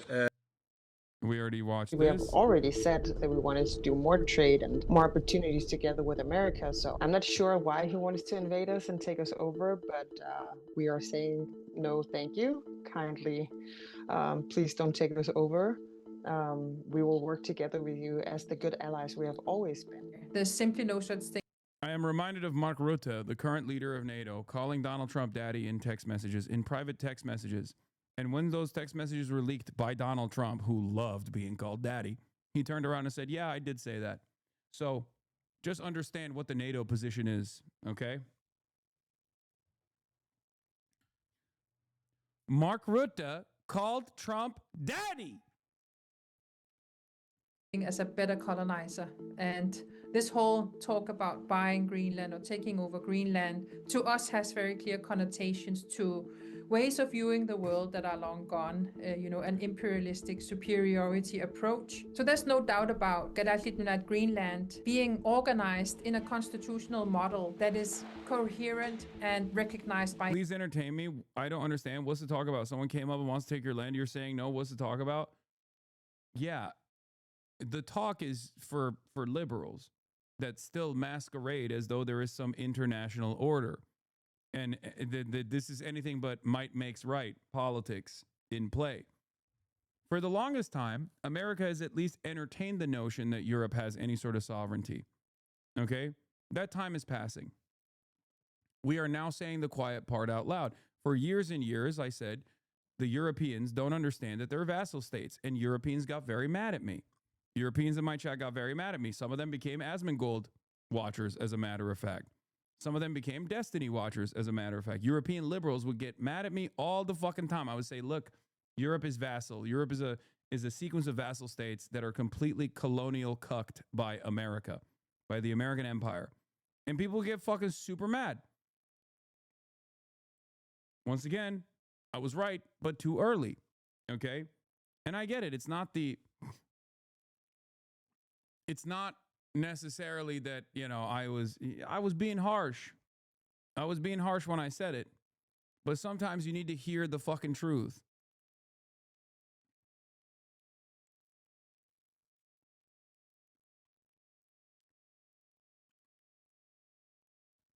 Donald Trump is doing away with the polite conversations. It's ironic because if he were to continue entertaining the polite conversations, Europe would play ball anyway because they are still vassals. Did you just say Europe won't do anything if Trump invades Greenland? So you really think they'll just let him take Greenland? I don't think Trump will take Greenland, but if he does, once we are at that point, I think NATO goes to war with Trump.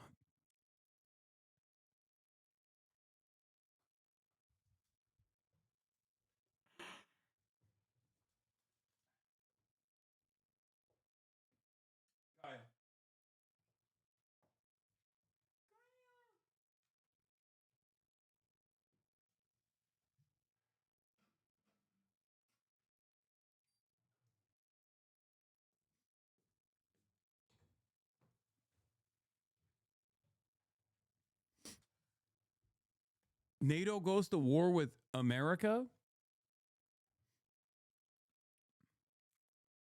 Brother, there is no NATO without America. NATO, I'm going to do this one more time. And I know this is a tricky one, especially because, you know, understandably, a lot of Europeans are fearful of like Russian domination, right? NATO is America. NATO is an extension of American might. NATO is a protection racket that the American government has designed, first to fight against the USSR during the Cold War, and then to fight against Russia.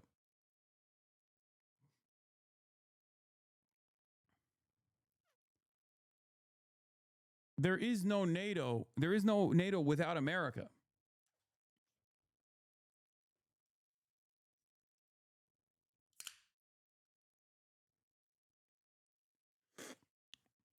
First of all, I ain't stupid. Drop the condescending shit. I know it sounds ridiculous, but you realize the U.S. taking Greenland is equally insane at that point. All bets are off to a large extent. We'll see.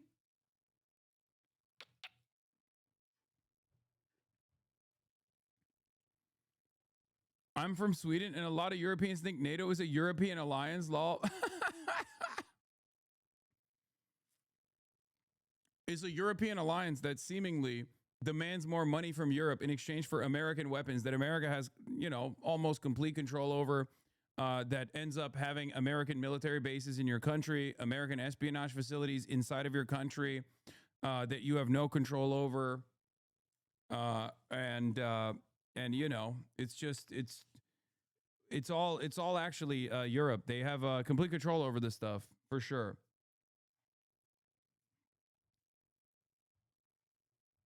The beat between you and Asman is scripted, and you have no way to prove me wrong. Yeah, totally. I scripted some of the dumbest people on the planet to come in here and call me a fucking terrorist dog murderer every day. I love that. I love that shit. It's my favorite.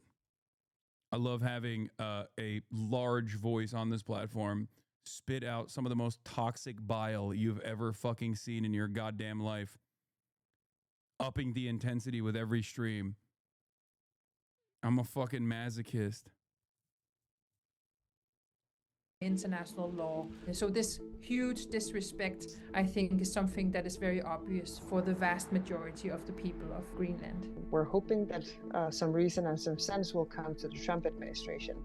I'm not sure whom his advisors are, but they have been advising him wrongly in the security question, clearly. Attempting to taking over Greenland by coercion or by force will stifle the democratic world as we know it, and it will no longer be about just Greenland. And I very much share the concern and the clear-headedness of the Danish Prime Minister in saying that it would be the end of the NATO alliance. This is not a way to treat an ally and a friend. We have to do the right thing here.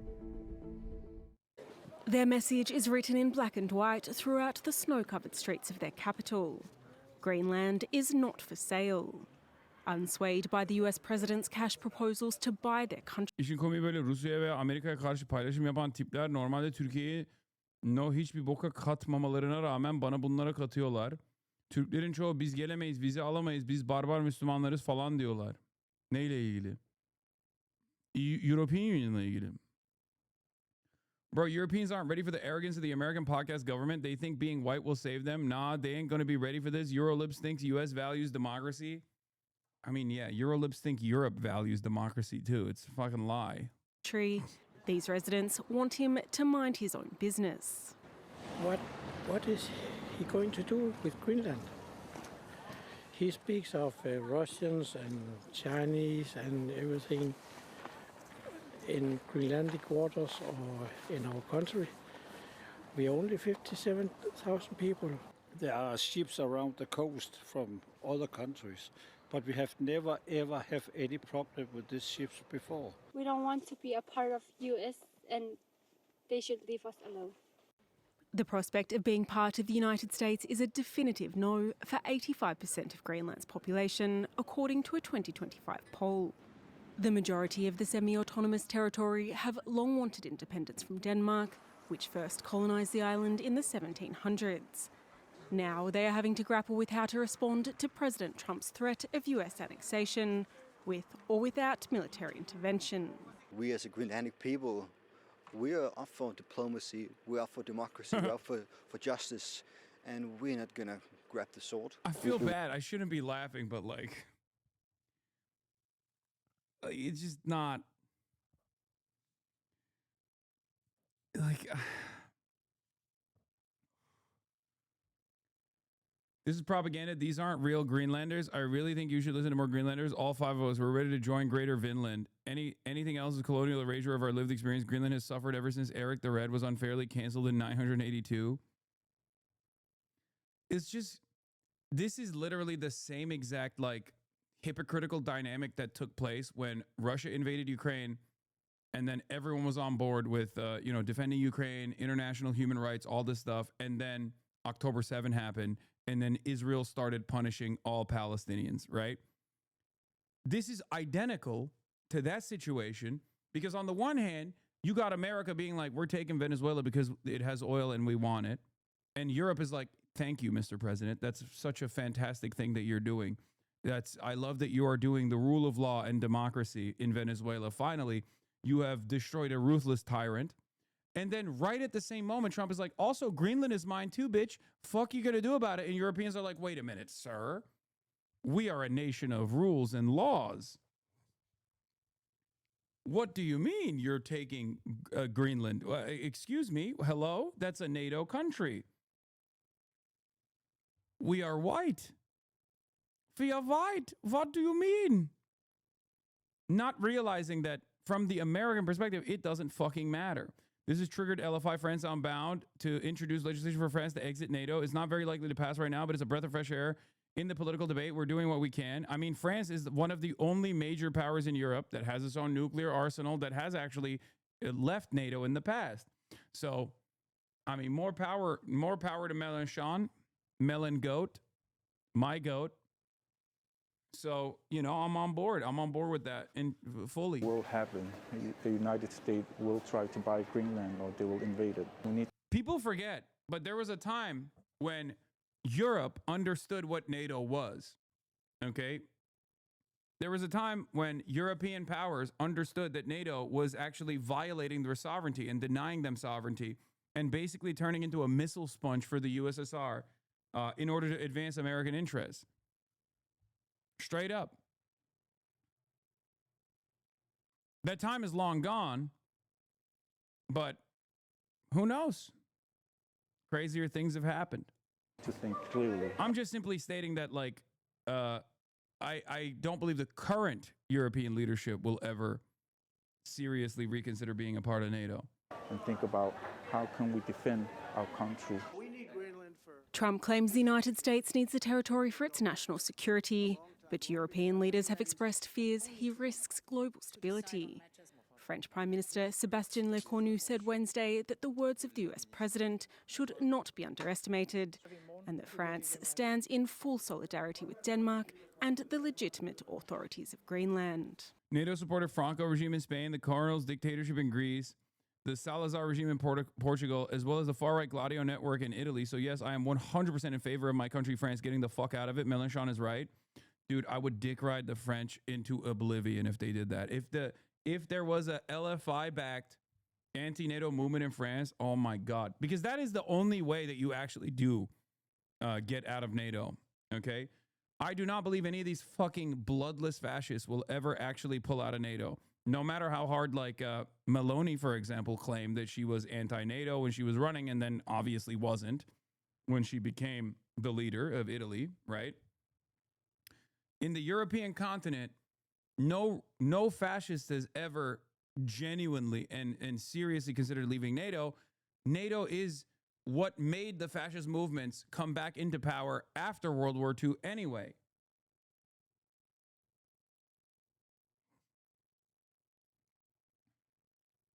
I will stop my French slander. I already love Mélenchon. You guys know this. That's my goat. I wish we had a Mélenchon in America. An American Mélenchon. Oh my God. Oh God. I would hug and kiss him every day. The Arctic town of Ilulissat hasn't seen the sun for 2 months. Since November, the polar night has kept this community in western Greenland in near complete darkness. Sekkenjafik is the annual celebration to welcome it back.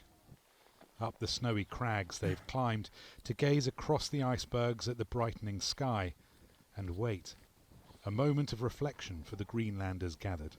Personally, for the new year, I hope things will remain peaceful. I think a lot of people know what's going on right now, and everyone's got their focus and their eyes on Greenland, and for the first time people are really acknowledging us as a population, but it's not in the way I had hoped.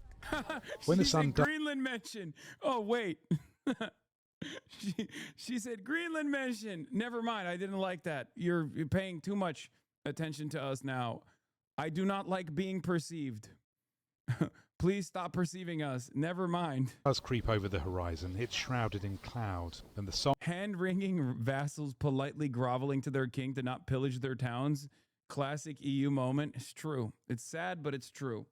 Songs which usually greet this moment are absent. The sun may have returned for a new year, but these are not the brightest times for many people in Greenland. With Donald Trump, there is trouble on the horizon. The US president has not backed down from threats to take over Greenland one way or another, as he puts it, and he's not ruling out military force.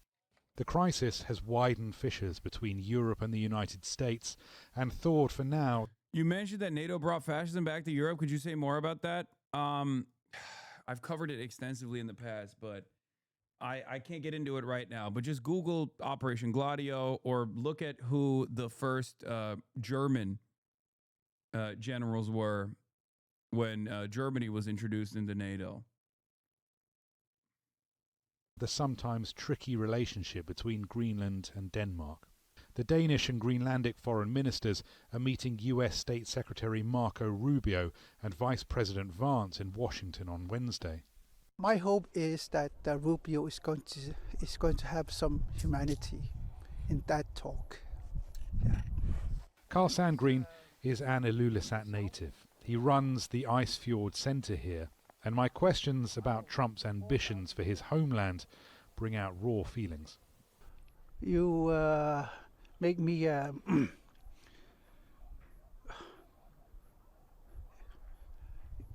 emotional and angry in the same time.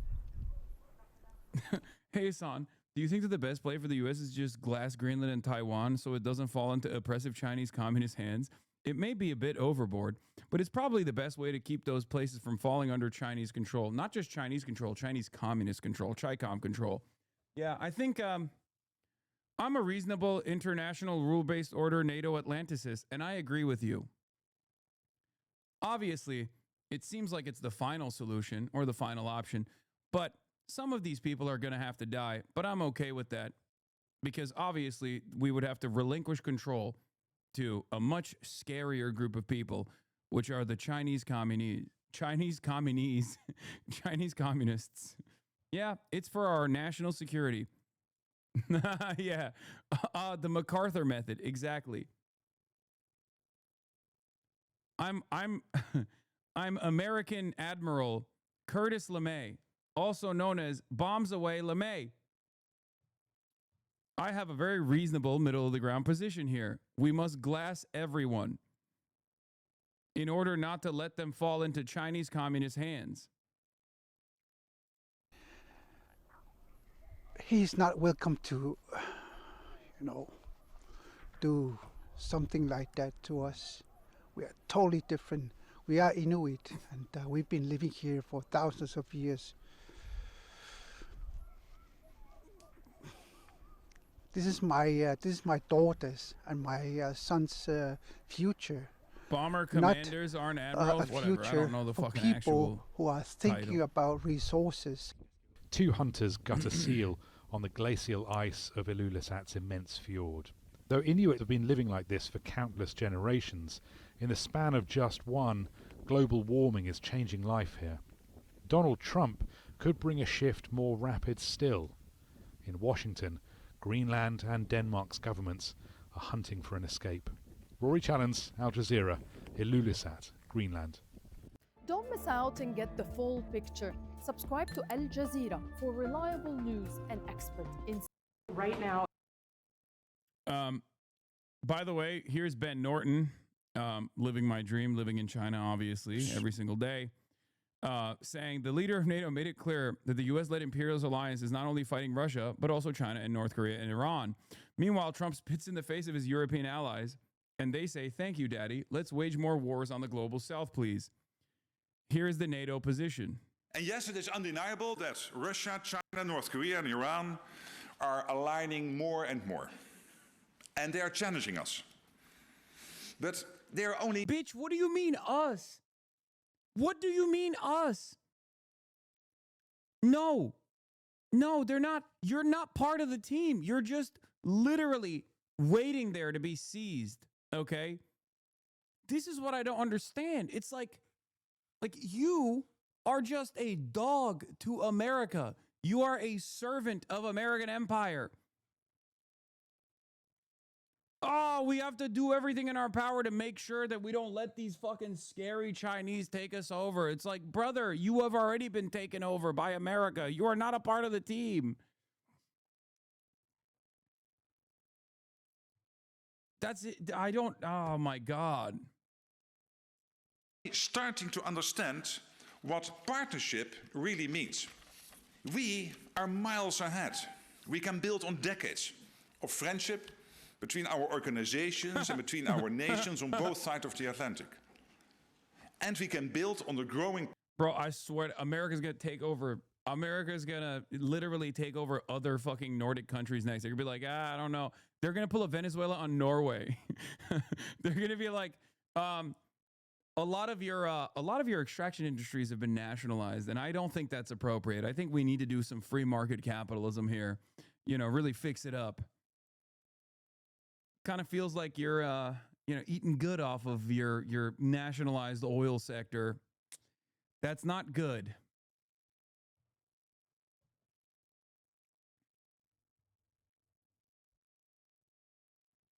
Partnerships with countries around the world. And did he say miles ahead instead of kilometers ahead? Organizations and between our nations on both sides of the Atlantic. And we can build on means. Did he say to miles understand ahead? No. What partnership really means. We are miles ahead.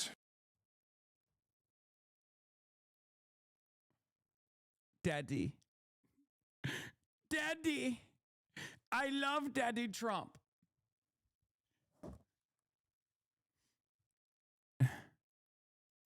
and between our nations on both sides of the Atlantic. I'm kidding. It's just an expression. And we can build on the growing partnerships with countries around the world. And that is an incredible advantage. Let's ensure we retain it.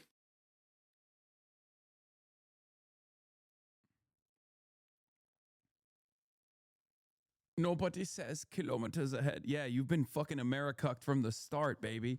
Woo! Woo! America! Waving the flag. Hell yeah, baby. Hell yeah.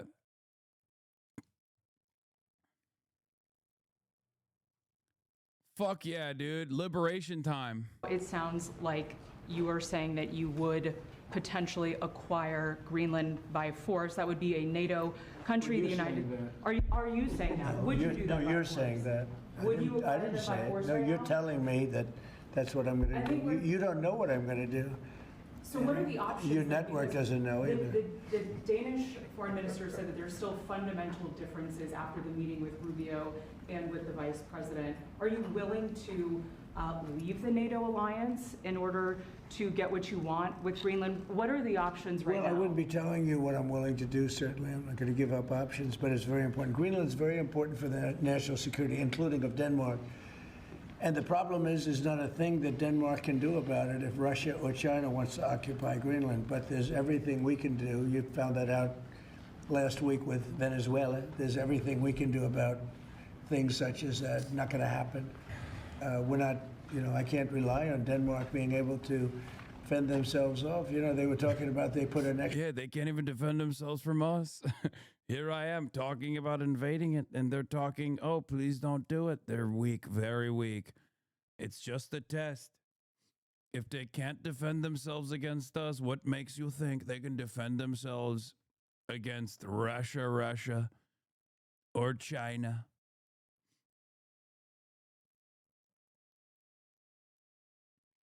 Broski, what are you overall saying? When the only other option was packed Warszawski, NATO was the best thing in Europe. Also, first German general in NATO was tried for being accused in the failed Adolf assassination attempt. Yeah, he was one of the... First of all, I don't even think that's the case. Okay? And secondly, the option is sovereignty. The fuck do you mean? Sovereignty. Actually having sovereignty. Leveraging relationships between the USSR and the United States of America.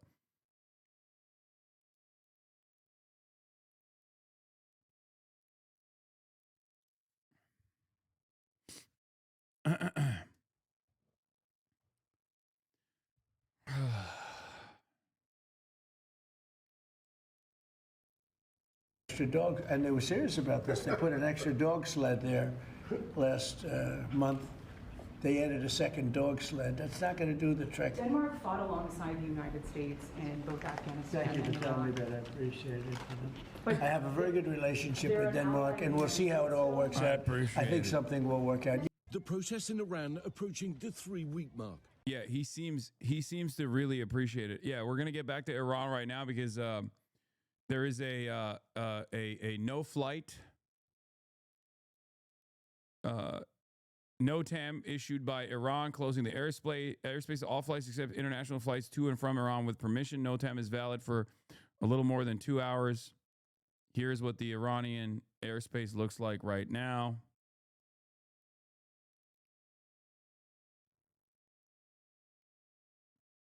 It was a case where that dude still did participate in war crimes and Holocaust on the front line. I thought there was other generals that were involved in NATO that were just like straightforward Nazis, weren't even a part of any dissent against Adolf Hitler.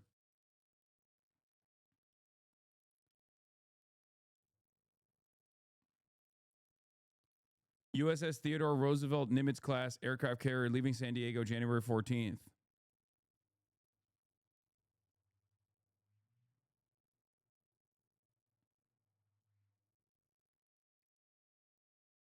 Now, are locals throughout Iraq hear jets overhead? Iraqi sources reporting hearing increased fighter jet activity over the region. Oh shit, is Israel striking?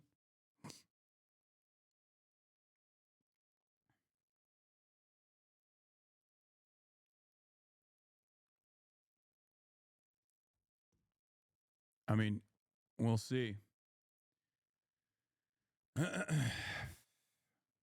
There were like 20 high-ranking Nazis in NATO. I know my shit. Yeah, there were definitely pro-Hitler generals in NATO.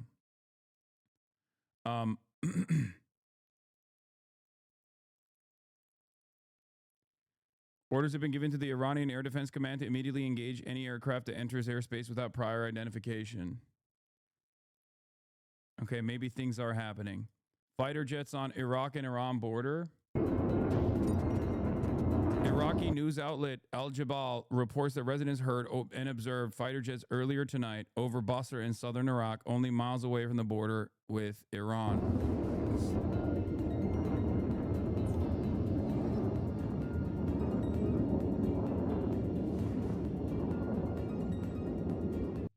What is this music?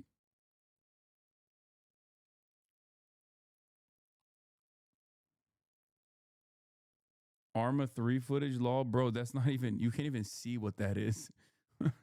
Like, you can't even see what that is to even make out whether or not it's Arma 3 footage or not. Reminder that this is what Trump was tweeting before allowing Israel to strike Iran. Remember, yeah, exactly. So that's the reason why I said earlier today when Donald Trump was talking about like, oh, they're not going to execute people anymore. They've stopped killing the protesters, blah, blah, blah. If you recall a couple hours ago, which you can rewind to see my commentary if you're subscribed to the Piker Broadcasting Service. That's right. The Piker Broadcasting Service is sponsored by you, the viewers, for you, the viewers. If you'd like to know the news of tomorrow, today, subscribe to the Piker Broadcasting Service with a free subscription in the form of a Twitch Prime if you choose to do so. There will be no ad breaks here at the Piker Broadcasting Service. And your voluntary contributions are the only thing that helps maintain my editorial independence. But as I was saying earlier, Donald Trump did this last time where he was like, we remain committed to diplomatic resolution to the Iran nuclear issue. My entire administration has been directed to negotiate with Iran. They could be a great country, but they first must completely give up hopes of obtaining a nuclear weapon. Thank you for your attention to this matter. Boom. They turned around and bombed Iran or let Israel bomb Iran only hours after this statement came out. So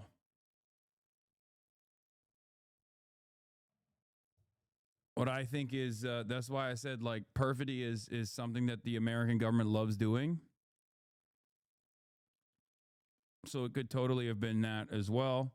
And even this like aircraft carrier moving is similar to the distractions that they had with the other fighter, with the bomber jets last time around as well. Big Daddy Hoops, thank you for the 25 Get This subs. Iran's foreign minister, an interview in Fox News to Trump, do not repeat the mistake you made in June. You know, if you try a failed attempt, you will get the same result. Yeah.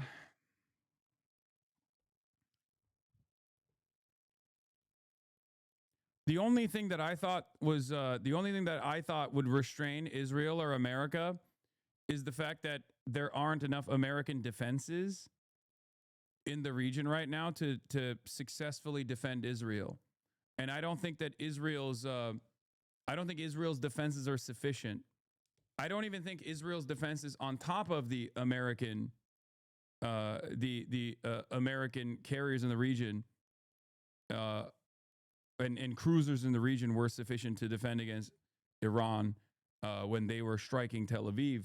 But maybe they believe that Tehran has depleted their munitions in the same way that Israel had its stockpile of munitions depleted, its defensive capabilities depleted.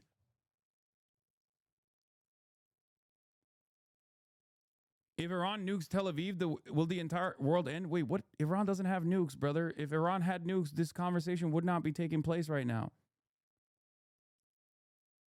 What?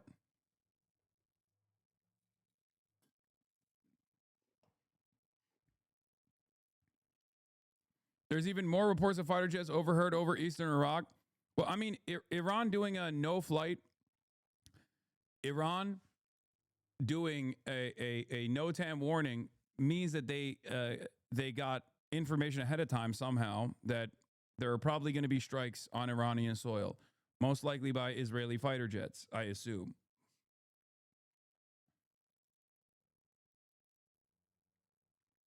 Kataib Hezbollah Islamic resistance in Iraq spokesperson has issued a short statement likely to express readiness for the upcoming conflict. He said, "In the name of God, the most gracious, the most merciful, O you who have believed, take your precautions in advance in detachments or advance altogether. God Almighty has spoken the truth."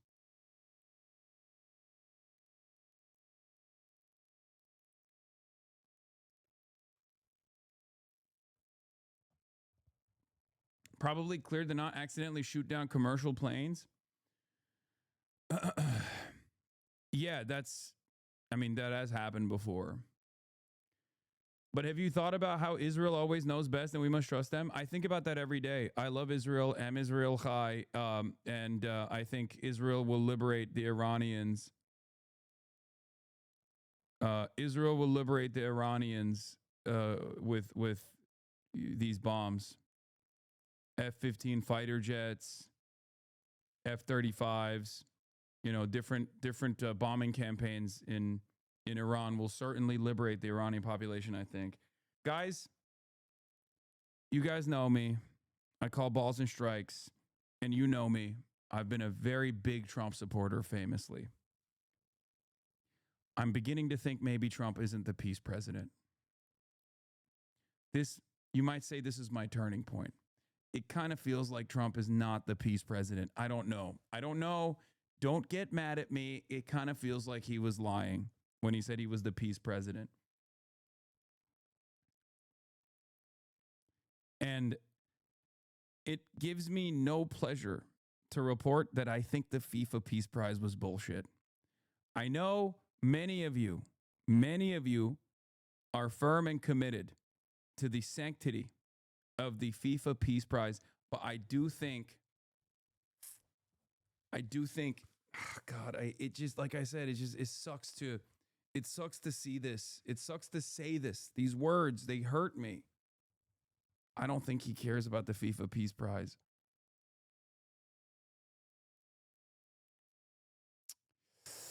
Yeah. Anyway, here's a report from Washington Post. 2 European officials speaking on the condition of anonymity to describe sensitive information said their countries were asked by the Trump administration Monday to share intelligence on possible targets within Iran. I think the funniest outcome here is like if the Danish security forces, if the Danish intelligence was giving the go-ahead to Iran and collaborating with Iran to just as a fuck you to America. It's not going to happen, but that'd be pretty funny. Denmark decides to join Iran in its anti-imperialist endeavors. The Danish-Chinese alliance.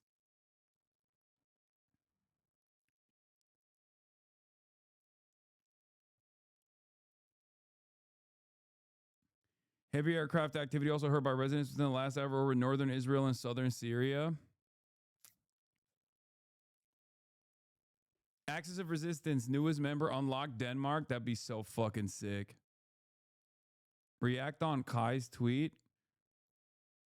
Chat, did he react to Kai's tweet? On Kai's tweet.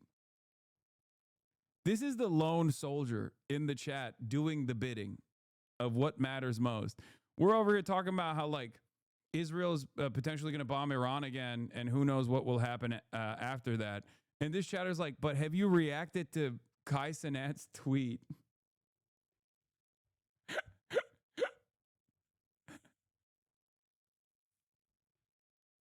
What the fuck are you talking about, dude? What the fuck? What is Kai Cenat's statement on the Islamic Republic? Like, did he tweet about Iran or something? Like, what could he have possibly tweeted that you think is pertinent for me to cover right now? Yeah, it is important. HasanAbi, I need your opinion.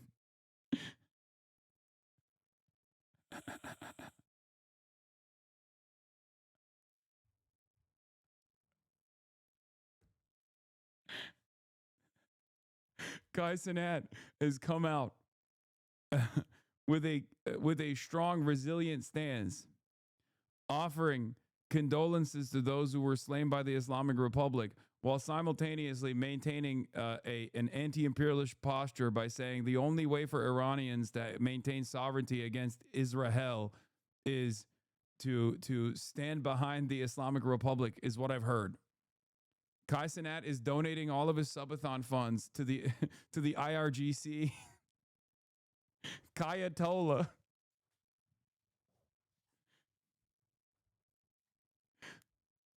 Kai Cenat has reverted to Shia Islam.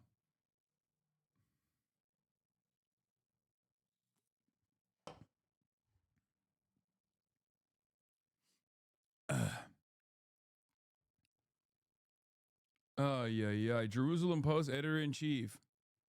Breaking. A United Airlines flight from Newark to Israel began takeoff and then turned back. Passengers were informed the flight is currently canceled, according to I-24 News. Huh. Interesting. Kai RGC. Yeah.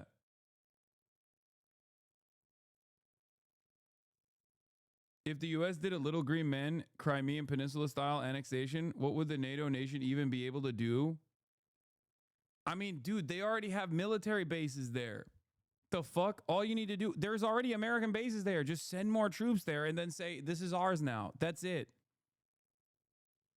Like, what are they going to do? Is Germany going to fucking spend like all 13 of their soldiers that they sent to Greenland to defend Danish territory? Like, what?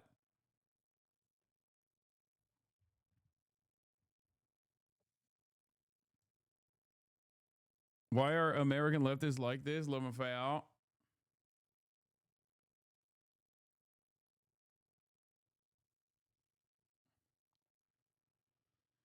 How do you think Trump will want to rename Greenland? Do you think he has a whiteboard with ideas up yet? He's going to call it Iceland now, and then he's going to take over Iceland and rename Iceland to Greenland.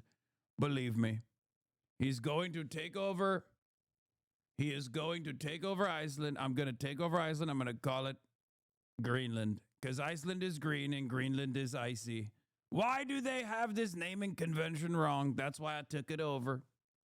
Believe me, both of those commies, they're going to learn the freedom that comes with enterprise. Free market principles must be maintained in both of these socialist European states that have finally been liberated from the throes of social democracy.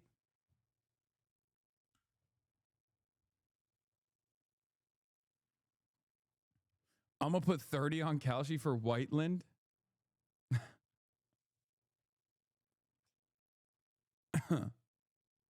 Kai Cenat has been uploading videos of reading the Quran for 20 minutes every day and believing Ali is the successor of the Prophet, as it was said. You are to me as Harun was to Moses, except there is no prophet after me.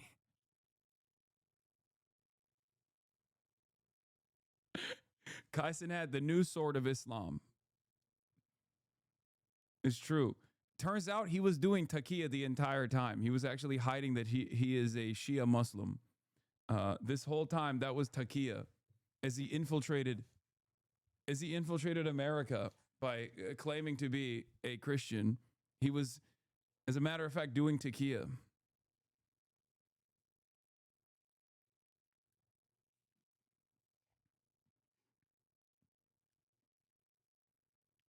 Check breaking news.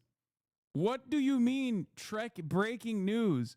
You could not be, like, less vague.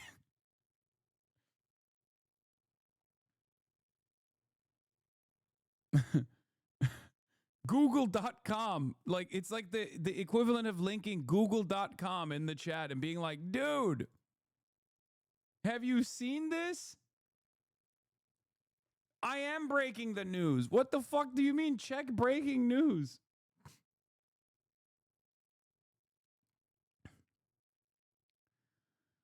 Peter Thiel, who wants to set up crypto-empowered network states on underdeveloped territory, has invested in Praxis, a startup that aims to do just that. Praxis?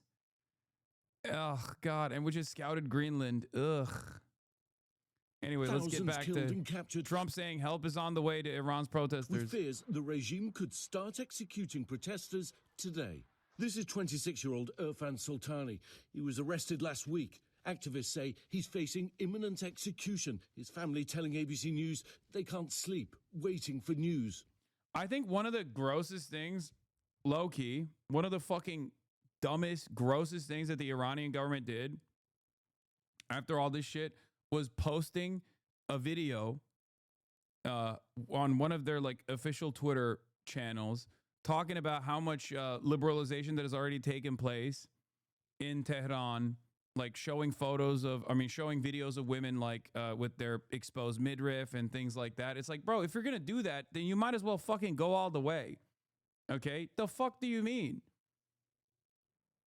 Like that shit is so that was very lame, because that means that they are also aware of the internal pressure, because that's not just external pressure, right? Like that's not, a lot of people will a lot of people will turn around and say, oh, that's just, you just want to liberalize Iran because you're a fucking Western chauvinist, blah blah blah, all this shit, like, oh, feminism is like, this is peak white feminism using like wokeness as a tool of oppression or whatever. Like, no, there is a very real need from the population that wants these kinds of like social repressions to go away and the enforcement mechanism to go away. And if you post shit like that, that means that like you understand that this is what the people are demanding. You just don't want to fucking give it to them. You only give it to them every now and then when fucking people die in the process. It's ridiculous. It's ridiculous. President Trump now warning the regime that if they start hanging people, we will take very strong action, promising Iranians that help is on the way. All Iranian patriots, keep protesting, take over your institutions if possible, and save the name of the killers and the abusers that are abusing you. A handful of videos emerging online despite a near-total communications blackout, showing dramatic street clashes between an unarmed crowd and state officers in the western city of Urmia this week. Protesters chanting, "Down with Khamenei." In Isfahan, crowds seen tossing Molotov cocktails. State broadcasters also showing footage of what it says are the incinerated remains of the Grand Bazaar in Rasht. These videos from Iranian state television reportedly showing the aftermath of the protests, with burned out vehicles, stores smashed in, while crews try to repair roads and buildings. And in the capital Tehran this morning, funerals for state security force personnel, as the regime warns it'll quickly try and execute those it claims are responsible. Well, we're now getting very limited information about what's happening inside Iran. It appears some protests are ongoing, but the regime's brutal tactics do appear to be working. I think the question for many this morning, when President Trump says help is on the way, what does that mean and when? George? He has not answered that question yet. Okay, Ian, thanks very much. Our defence and security analyst, Michael, good afternoon to you. Asking you, just curious, how do you handle protests? You want the government gone in a liberal way, not the current actions are justifiable in any way? Is super simple. If you have any sort of authoritarian control, okay, and every government is authoritarian, but like if you have any sort of like state repression that you have in your design, okay, people are always going to revolt. That's just the part of the problem. Like that's just how it is. I think the liberal democracies are much more effective at squashing any sort of dissent by at least giving people the feeling,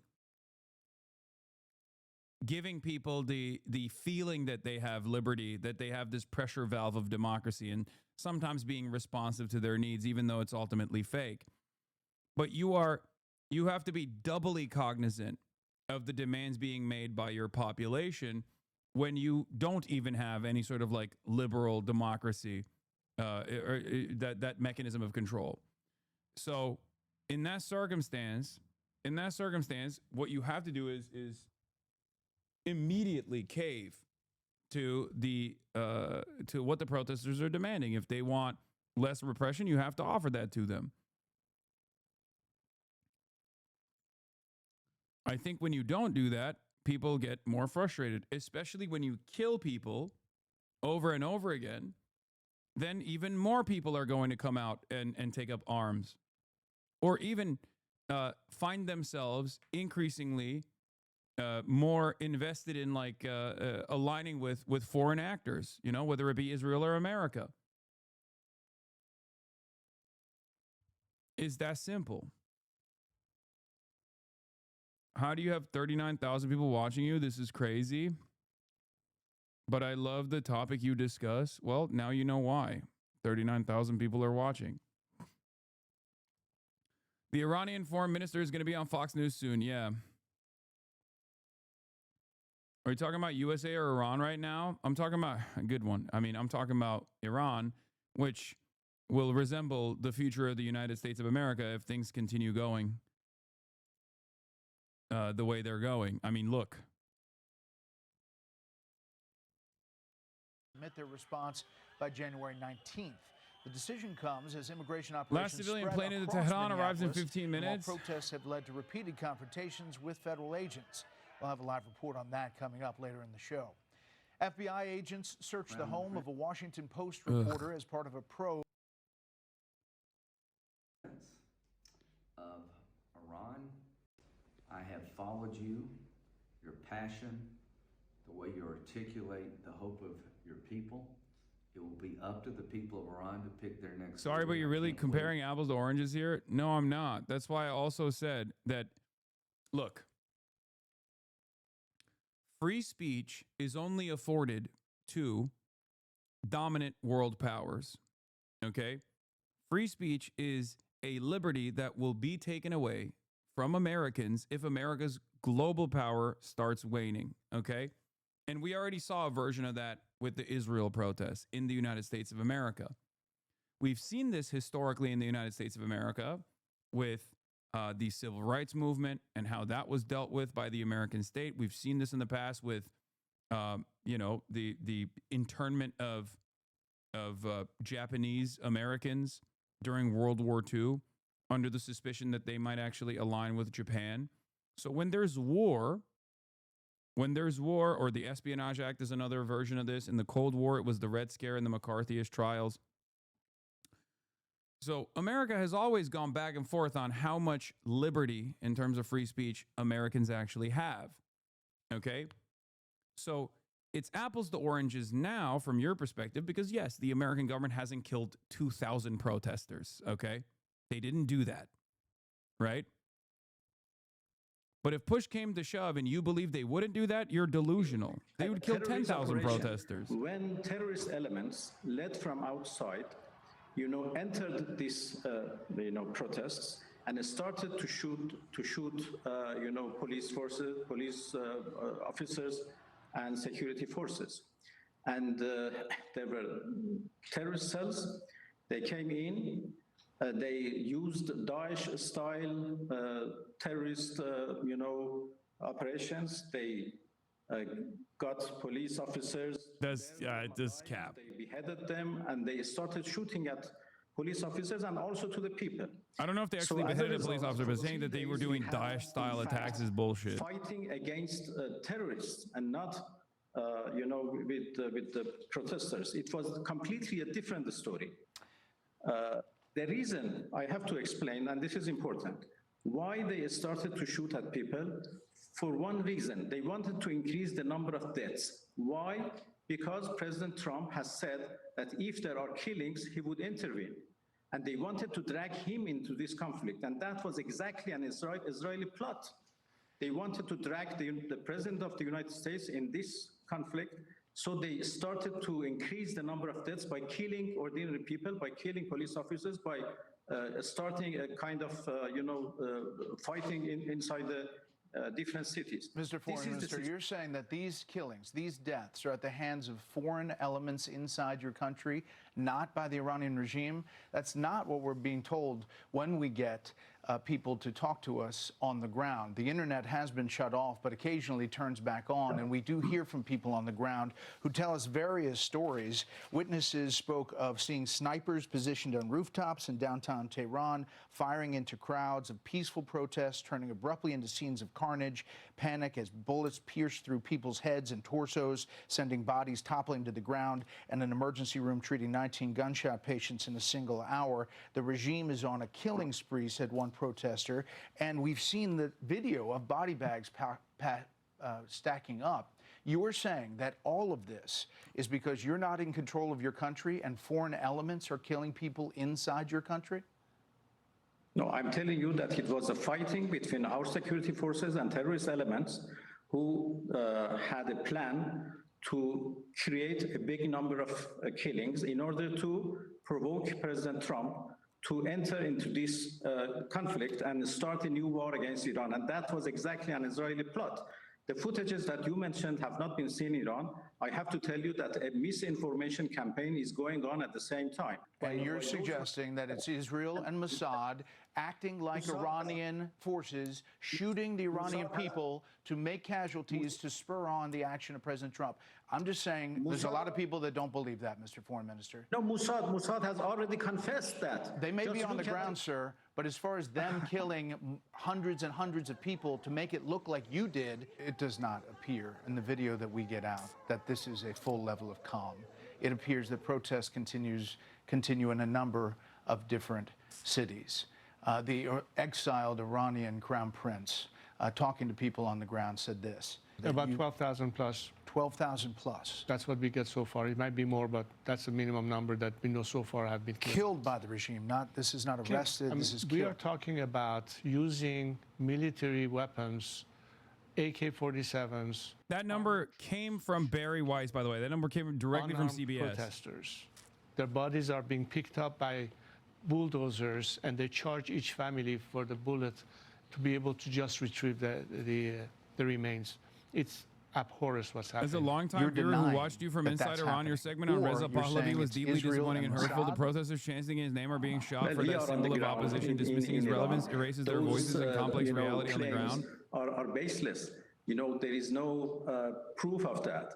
The number of deaths, although they tried hard to increase the number of deaths, are only hundreds. The exact figure would be announced very soon, perhaps tonight, by our authorities. So you're saying it's less than 1,000 people? No, hundreds of people. I certainly, deny the numbers and figures they have said. It is an exaggeration. It is a misinformation campaign only to find excuses to do another aggression against Iran. I can tell you that now it is 4 days that everything is calm. There is no demonstration, there is no unrest, nothing in Iran for the past 4 days. Yes, there has been millions of people today for funerals, and 2 days ago, a big rally in support of the government and of the system. So people are on the streets, but in support of the Islamic Republic. Wow, so that's not what we hear when we hear people on the ground. I can refer you to the tweets and sayings and interviews by Israeli officials, American officials who have claimed themselves that Mossad agents are inside Iran, in the Iranian streets, in Tehran streets. Just look at the X, account of Mossad in Persia. Will CBS lose all credibility if that number ends up being wrong? Did New York Times lose all credibility after screams without words was entirely dismissed by every fucking person, including like the internal team in New York Times? No, of course not. Who took to X and posted this, saying for days now, calling President Trump a tyrant who will be overthrown. Why, if you're saying the Israeli outside forces inside your country are doing this, why would the supreme leader himself take to X and taunt the President of the United States? Well, we were in the middle of a war started against us, and the rhetorics are quite normal in any war. We have many kind of threats by President Trump, by other American officials, by Europeans who are talking about Iranian, things in Iran. So we consider these 3 days, 8 January to 10, which we faced with a vast terrorism operation as the continuation of 12-day war that were imposed on us by Israelis and Americans. So the 13th day of war was 8 January. That was the continuation of the war. So we were in the middle of the war. And now, after 3 days of terrorist operation, now there is a calm. We are in full control. And let's, hope that wisdom would prevail and we don't go for a high level of tension, which could be disastrous everybody. Are you moving forward with hangings of some of the protesters, or at least one of the protesters? No, I haven't heard about that, and there is no any hanging today or tomorrow or whatever. That's Friday. You know, I can tell you, I'm confident about that. There is no plan for hanging at all. Okay, well, you've heard the president's talk, President Trump, and you've heard his concern. Why even talk to Fox News? Brother, line. what are you talking about? And First of all, Fox News, you're probably going to get a fairer shake than CNN. On the ground. In fact, he was ironically asked enough. about this possible hanging. And secondly, what the they'll go death on he's any seen. outlet that will listen to them directly. What are you talking about? I don't know what where you come from, And you get to talk to Trump directly when you go to Fox News. What do you mean by that? We will take very Not that strong it matters. action. Trump They has made wanna up his have mind already. Protests, that's one thing. When they start killing thousands of people, and now you're telling me about hanging, we'll see how that works out for them. It's not going to work out good. How do you read the president's comments over the past few days? Well, first of all, hanging is out of the question, as I said. This is another piece of misinformation campaign that they have started to provoke President Trump and to drag him into this this question, and which could have disastrous consequences. The regime has already crossed Trump's red line. Yeah, it's called being there against Israel's best interest. That's the red line. That's the real red line. You remember that we were negotiating in June when they decided to attack us. We were in the middle of negotiations. We had 5 rounds of negotiations between me and Steve Witkoff, and we had already fixed the 6th round. When he says they, in this situation, he means Israel and America. 2 days before that, they attacked us. Because you came on this show and you said you were never going to reduce legitimate enrichment. You were never going to drop it down. You also talked about continuing a ballistic missile program. Is that continuing today? That's why the president said he was moving forward on the nuclear program that was expanding. No, both enrichment and our defense capabilities are our legitimate rights. No, as a full and committed member of NPT, we have every right to do enrichment for peaceful purposes. And you cannot tell another country that you shouldn't exercise your right, otherwise you will be attacked. Yeah. What is that noise in the background? We talked about this. We talked about this months ago. Are you open to direct talks with the Trump administration to try to find a solution that could de-escalate heightened Bro, are they gonna fucking blow this guy up while he's talking to Fox News? Iran is still insisting on its peaceful nuclear program, including enrichment. But our position has not changed. We are still,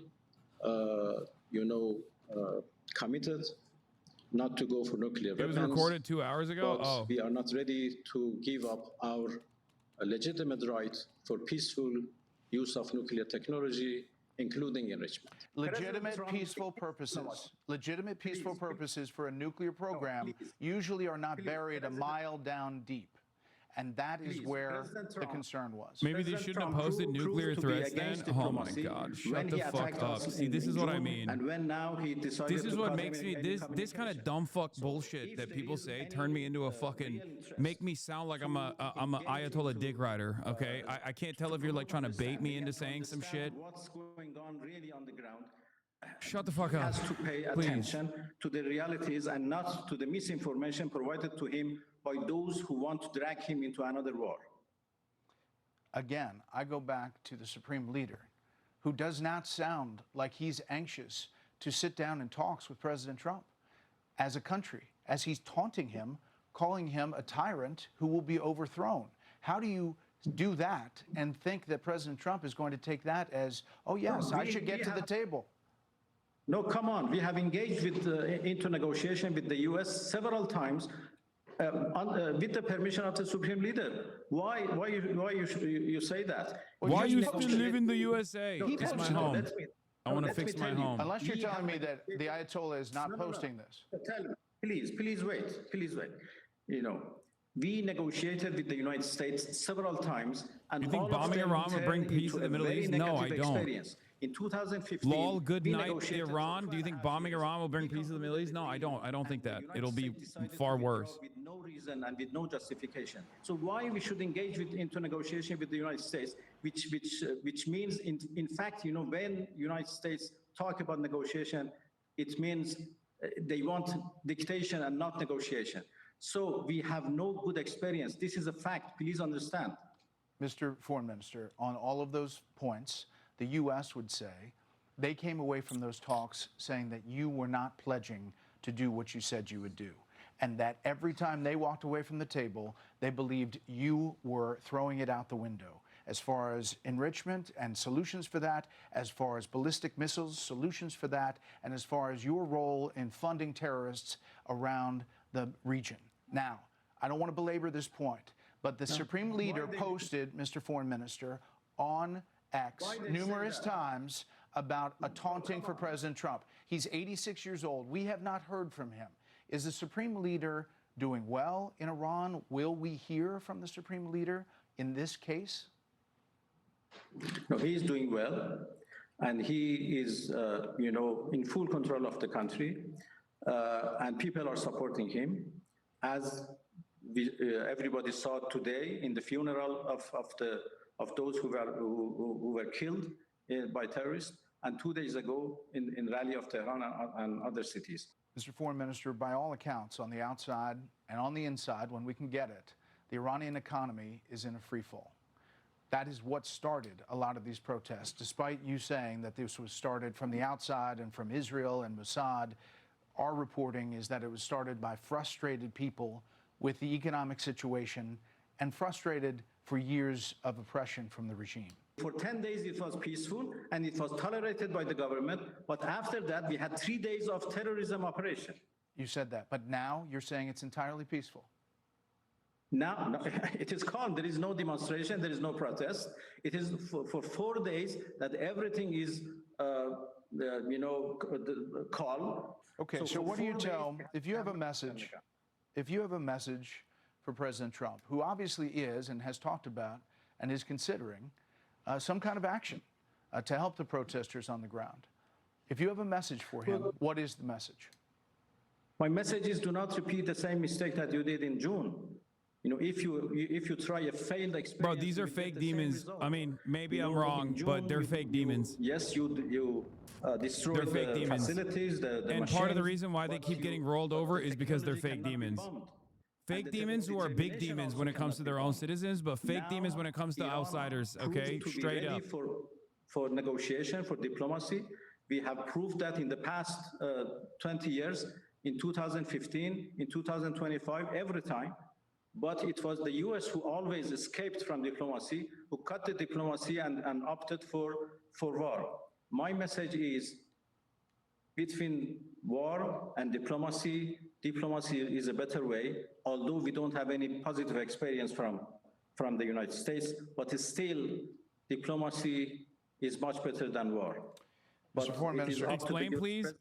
This might come as a shock to many people who are chock full of American propaganda, but one of the biggest problems with Iranian affairs in the region is that they are unimaginably restrained. They never do anything unless they are directly threatened and unless they are like directly ritualistically humiliated by Israel or America. And even when they do, their response is always insanely restrained. And they're restrained in comparison to the way that they talk about how they will retaliate is the reason why I say they're fake demons. It has been proven time and time again that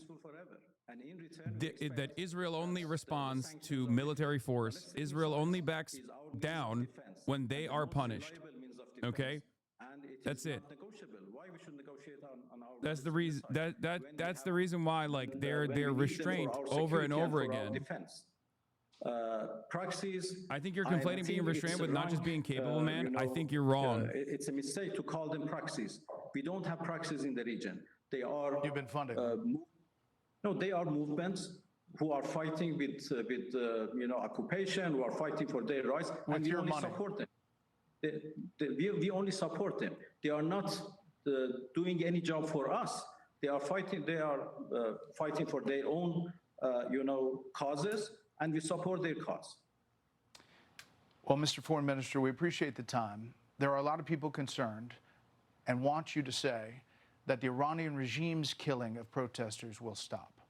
I think you have to find the elements who made these killings outside of Iran. And there are many, evidences to that. We can show you. So it is all a kind of Israeli plot, which is they have no support. The regime lost all major groups in the region. The regime is scared to lose power, explaining to their President pullback. Trump would not build on that failed attempt by Israelis. And will There's a diversity of opinion on this stuff, okay? Here's Sina Tusi's analysis on this, and I happen to agree. But since Soleimani's assassination in January 2020, Iran's response to the United States have often been seen as restrained and as having weakened its deterrence. Some Iranian analysts argue that a harsher response at the time, and by the way, it's not just Iranian analysts, but there is also a hardliner. There is also the hardliners in the IRGC that are of different minds, as opposed to the Iranian government's restraint here.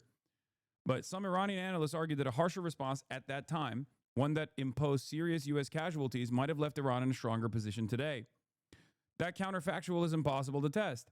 The more relevant question is whether Iran's overall strategy of strategic patience and calibrated counter-escalation can still hold. At this stage, Tehran has limited alternatives. If the United States attacks again, Iran's response will be telling, whether it moves forward with major escalation or seeks a broader compromise with the United States. What seems increasingly clear is that the status quo, especially since the war, is untenable for Iran and the Islamic Republic's elites. A decisive strategic decision will likely have to be made one way or another, potentially with or without Khamenei, as other centers of power reassess the cost of staying the course. Al-Shamkhani, a senior advisor to Iran's Supreme Leader Ali Khamenei, said last year's strike on a U.S. airbase in Qatar showed Iran's will and capability, Al Jazeera reports. A pre-negotiated strike on a third party is not the fucking same.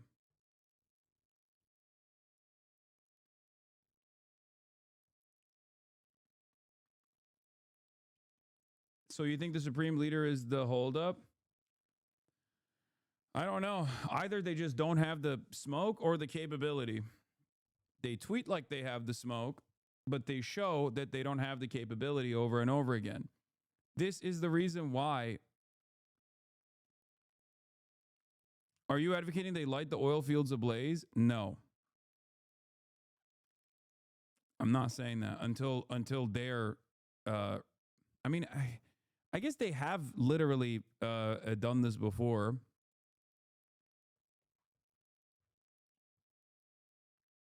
Like when Israel said that they wouldn't touch the refineries and then they bombed it anyway. Well, I guess they didn't really create any major setbacks on Iranian oil production. They hit like one oil depot in the middle of the city. But yeah, no, lighting the oil fields is the nuclear option. That's the nuclear option.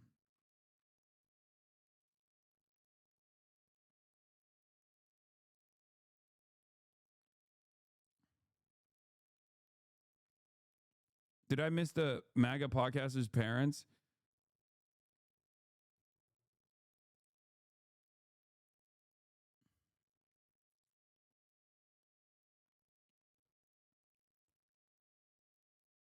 What would lighting the oil fields accomplish? Disrupting oil production for the entire planet.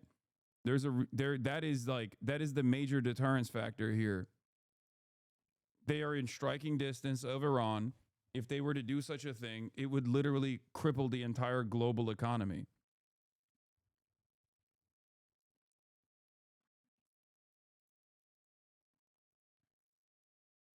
Straight up. Iranian airspace is closed, GG's? No, I know. Big call, as David Blevins was suggesting. What's your sense of where we are this afternoon, or what call Donald Trump is likely to make? Well, who knows? I mean, he likes to keep people guessing. I gotta pee. And I think, the United States has talked up the idea they have all options on the table, from non-kinetic options, diplomatic options at one end, right through to a big military campaign at the other. when they look at those options, I'm pretty sure they will decide that the most effective ones are the non-military ones, and some of them are already underway. Sanctions, tariffs on people, on countries that trade with Iran, which is already having an effect on the Iranian economy. Cyber attacks, which I'm sure are already taking place on the IRGC and the government. If they come to the military options, which we know Trump likes the idea of, it's strategic raiding, not war, but strategic raiding. Go in, do the job, get out, take the plaudits. The problem with that is it could be very counterproductive. And one of the reasons that there's so much alarm around the region and that non-essential people are being moved out of bases and American bases are on alert, Israeli bases are on alert, is that any sort of military action may provoke retaliation. It's believed that the Iranians still have a good 2,000 missiles hidden away, which they could use. And even though the retaliation wouldn't make any great strategic difference, there are enough hardliners in Tehran to give it a go, to actually make it clear that they're not lying down, that they're not completely supine in front of American power. So those 2,000 missiles, which are believed to be around, plus other military assets that they've got, and the fact that they've got still friends in the region, in Lebanon and in Iraq and in the Houthis in Yemen, and indeed in the West Bank and in Gaza, that actually there could be an upsurge of violence around the region, rather like happened 2 years ago. So that's the fear of a military attack that went wrong. It would provoke a sort of mindless but very destructive set of retaliatory behaviours. But it's also clear that Donald Trump, in some ways, kind of has boxed himself in to take some form of action. But you're also right in saying it's not entirely clear what military intervention would actually do to help the protesters, something Donald Trump has claimed he wants to do. Exactly. He kept saying these are red lines. He kept saying if they massacre people, if they start hanging people, well, they're doing all of those things. The Iranians... None of that is relevant here. Are walking right through his red lines, and so he's left with the fact that he said all of this. Now, of course, he can turn on a dime and pretend he hasn't said it, or just blather away and do something different. Trump does not give a shit about any of this stuff, and if anyone believes that Trump actually gives a shit about any of this stuff, they're fucking delusional. Okay, I'm sorry. You are a dumbass. May do that, but the world is saying to him, you promised to do something. The Iranians, only 24 hours ago were being told, hang on, help is coming. And that rather implies something fairly forceful. So there is a danger, as you say, that he's boxed himself into having to do something which is at the moment, the way things look, unless they've got something planned that none of us can foresee, it will be more likely to be counterproductive than helpful. And just talk to us about effectively the kind of wider ramifications of if the regime were... I'm sorry, what?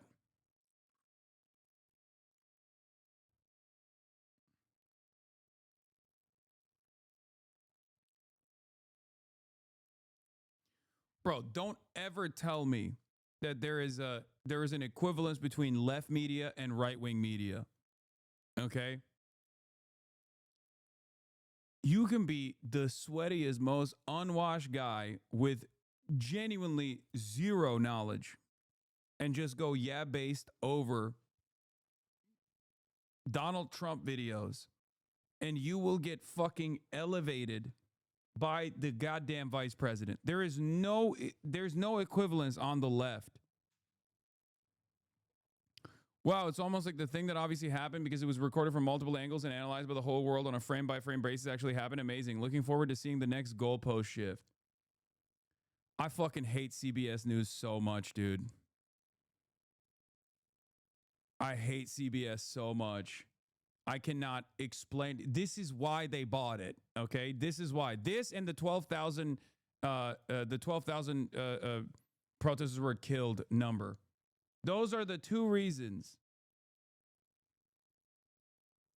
Those are the two fucking main reasons why CBS was purchased.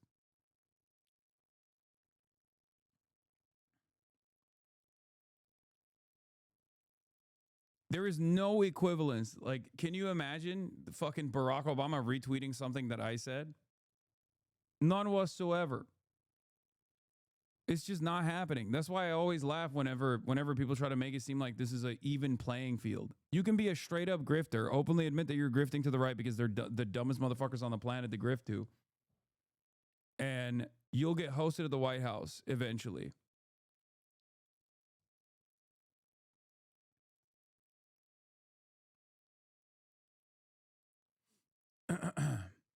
I wish live media had more quality control than we think we have. This is so tragic. Anyway, I do think that like a lot of people, CBS already lost like a big chunk of their support when they did the whole like CCOT facility thing. When that became the story in and of itself.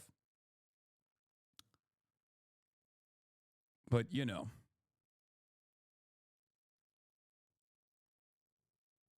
That's why I say Barry Weiss and the Ellisons destroyed CBS for Trump and Israel.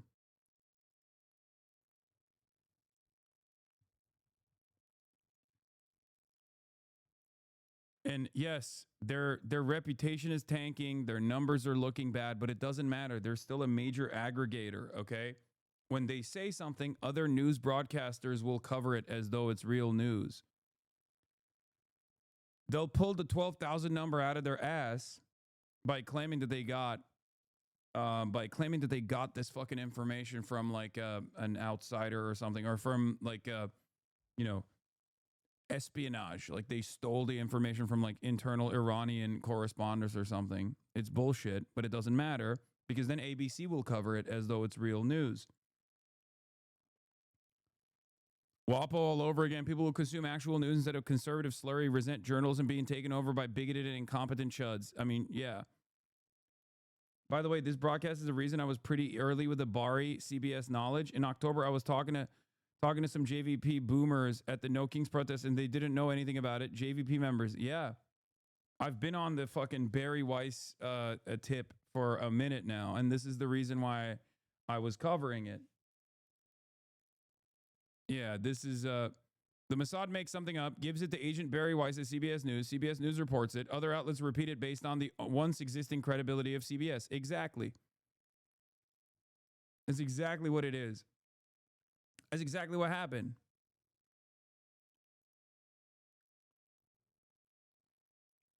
I know one broadcast and one is cable, but Fox News already blasted shit to a gigantic audience.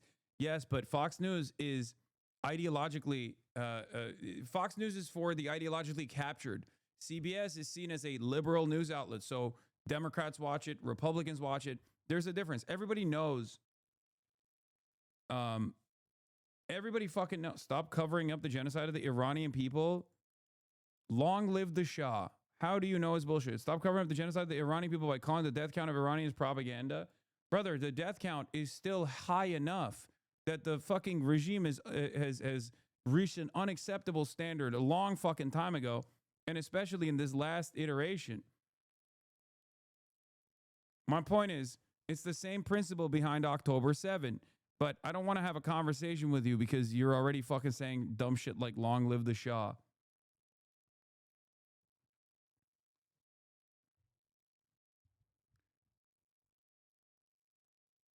Ay, ay, ay.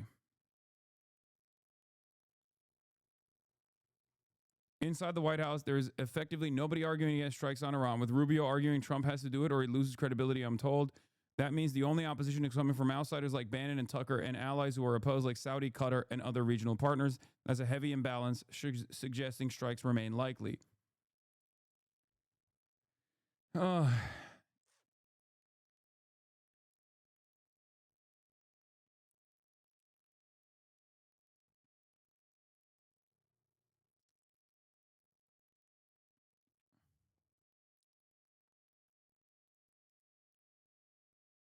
Did you talk about the new Epstein testimony? No.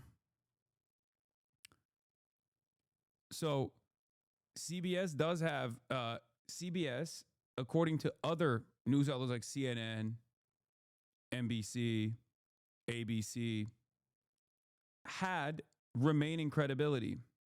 The 12K figure is from Iran International, initially not CBS. Please don't dismiss it. Yes, dude, Iran International is not credible either. Shut the fuck up, please. Oh my God.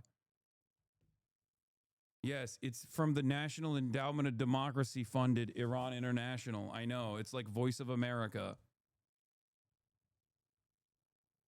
I can tell you how fucking bullshit that figure is because even Israel's own figures initially in Israeli news wasn't 12,000. Okay? The higher likelihood is that the 2,000 number is a conservative estimate, even though 2,000 is already fucking insane. 2,000 is already insane. It's unacceptable. The reason why, one must ask the question, why they're, 6xing the number. 2,000 is probably also a conservative estimate regardless. It might be higher than that. But it's not 12,000. So one must ask the question why they're saying 12,000. The answer is the same. October 7 initially, October 7 was an atrocity on its own.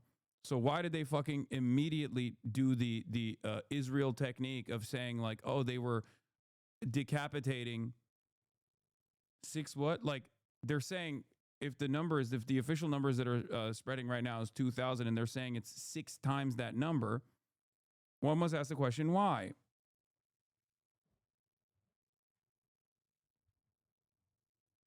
It's because they want to heighten the stakes and overemphasize why bombing Iran is an absolute necessity. Where do the 12,000 protesters killed in Iran come from? Very credible Iranian human rights organization has put the number between 2,000 and 3,000 killed so far. The only source I've seen for 12,000 is Iran International. Has anyone seen any credible NGO citing 12,000? This doesn't mean that like for 2,000 it's like it's appropriate, but 12,000 is a bridge too far. That's not what I'm saying at all. 2,000 people killed is still completely unacceptable. But the reason why they're beefing up the numbers is so that they can justify bombing Iran or do atrocity propaganda. That's the Israel side of things for CBS. And the other side of the story is, these are two sides of the same coin. Breaking, ICE agent who fatally shot Renee Good on January 7th in Minneapolis, Jonathan Ross, suffered internal bleeding to the torso following the incident, according to 2 U.S. officials briefed on his medical condition. They're fucking manufacturing consent. They're doing pro-Trump propaganda, pro-admin propaganda, pro-regime propaganda, and pro-Israel propaganda. And now J.D. Vance is retweeting Asmongold's response to it.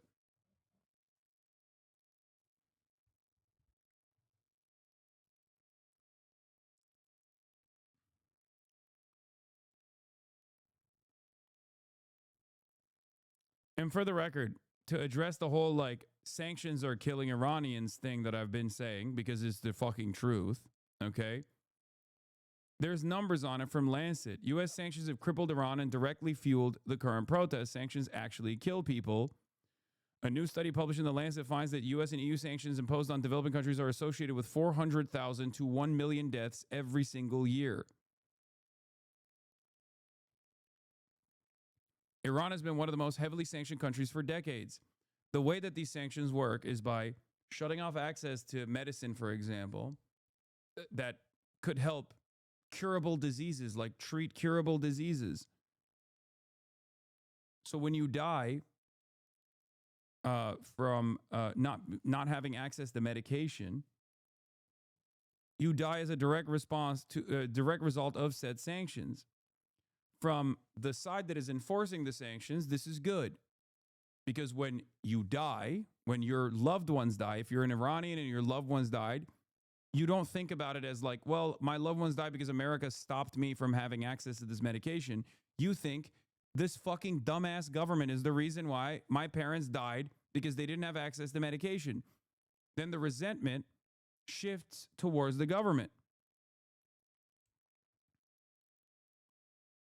It's crucial to understand that the protests in Iran first arose because of merchants and shopkeepers could not function due to the impact of brutal U.S. sanctions. Exactly. This was the bazaar. The protests initially started with shopkeepers, okay? Shopkeepers that are the base of support for the Islamic Republic, by the way. The sanctions are designed to strangle the economy, create mass misery, and destroy people's lives in order to advance U.S. regime change objectives. The sanctions are illegal under international law, and anyone who claims to care about the Iranian people should be calling urgently for them to be abolished. I cannot believe that the word sanction has not even been mentioned once when talking about Venezuela or once when talking about Iran, unless it is literally an American politician flexing how successful the sanctions have been in order to foment discontent in the country that we are intending to destabilize further.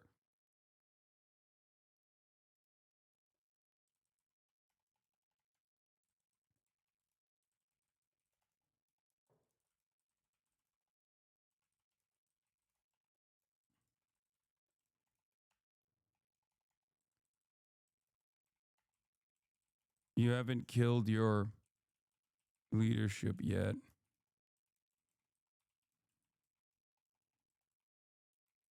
Continues starving.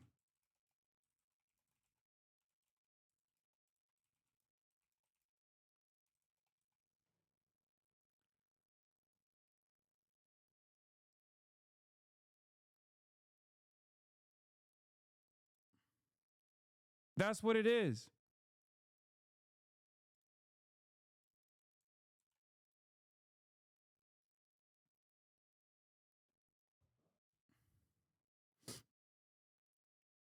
In any case, let's get back to this. To fall, and there is a big if here, as you say. The protests we think continue, but possibly not on the same scale. They could, as you've rightly pointed out before, go on for months. Nothing might change. The regime might cling on. If it does, though, this is enormously consequential. I genuinely thought you were saying that sanctions don't work against enemies and only allies. Yes. Sanctions only work to kill people, okay? Sanctions work to kill people and make people mad. But the Iranian government has not been overthrown. The Venezuelan government has not been overthrown. If you noticed, sanctions didn't work in that regard. It hasn't worked against Russia, and it only works to increase the cruelty. Sanctions only work against allies because allies are reliant on American funds. Cuba has not been overthrown either. For the region. Yeah, yeah. I mean, if the revolutionary is like the Islamic revolutionary regime, if that collapsed and was replaced by an Iranian, a Persian cultured, modern regime, a more pragmatic, secular regime, if that were to happen, then the whole balance of across the Levant would change. I mean, the Israelis always say, look, you know, we have a lot in common with the Persians. You know, we and the Persians get on very well. It's Islamic terrorists that we don't get on with. But that would change the relationship with Saudi Arabia. Cap, by the way, they get along with ISIS a lot better than they get along with Hezbollah. With Israel, I mean, Reza Pahlavi, the man who would be the new king or the new president or the new fixer in Iran if the regime fell, I mean, he's quite close to the Israelis. He talks about the Abraham Accords. You could imagine a Middle East in which everything would be redrawn if Iran became a different sort of power. Now, that's not going to happen overnight, but the Gulf Arab states will be very happy about that because Iran has been their bête noire for a long time, and the Qataris have actually played this role of trying to balance one side with the other, and have found that very uncomfortable. But Saudi Arabia, a secular Iran, Israel, actually as three big powers, whether you like it or not. Saudi Arabia, a secular Iran. Why no secular Saudi Arabia?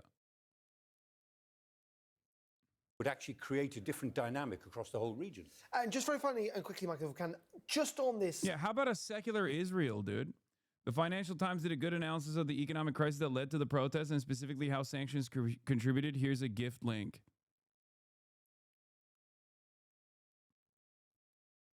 I mean, I covered it already. You know what was interesting is like the New York Times analysis wasn't that bad on this process. Obviously, it was like heavily biased, but it wasn't all that bad. New research published by Lancet finds that economic sanctions imposed by the U.S. and EU are associated with more than 500,000 deaths per year since 1970. 5 times more deaths than deaths by war.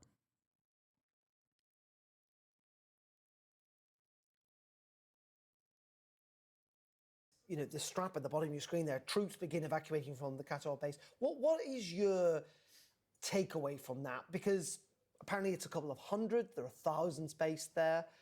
What's your... Iran uses too much money on its proxies. That doesn't help the economy either. This is just fucking pure cope for the record. ISIS and Hezbollah are both Islamists, two sides of the same coin. Huh, that's really interesting. It's like saying Nazi Germany and Stalin's USSR are two sides of the same coin. You say that if you're a fucking dummy, okay?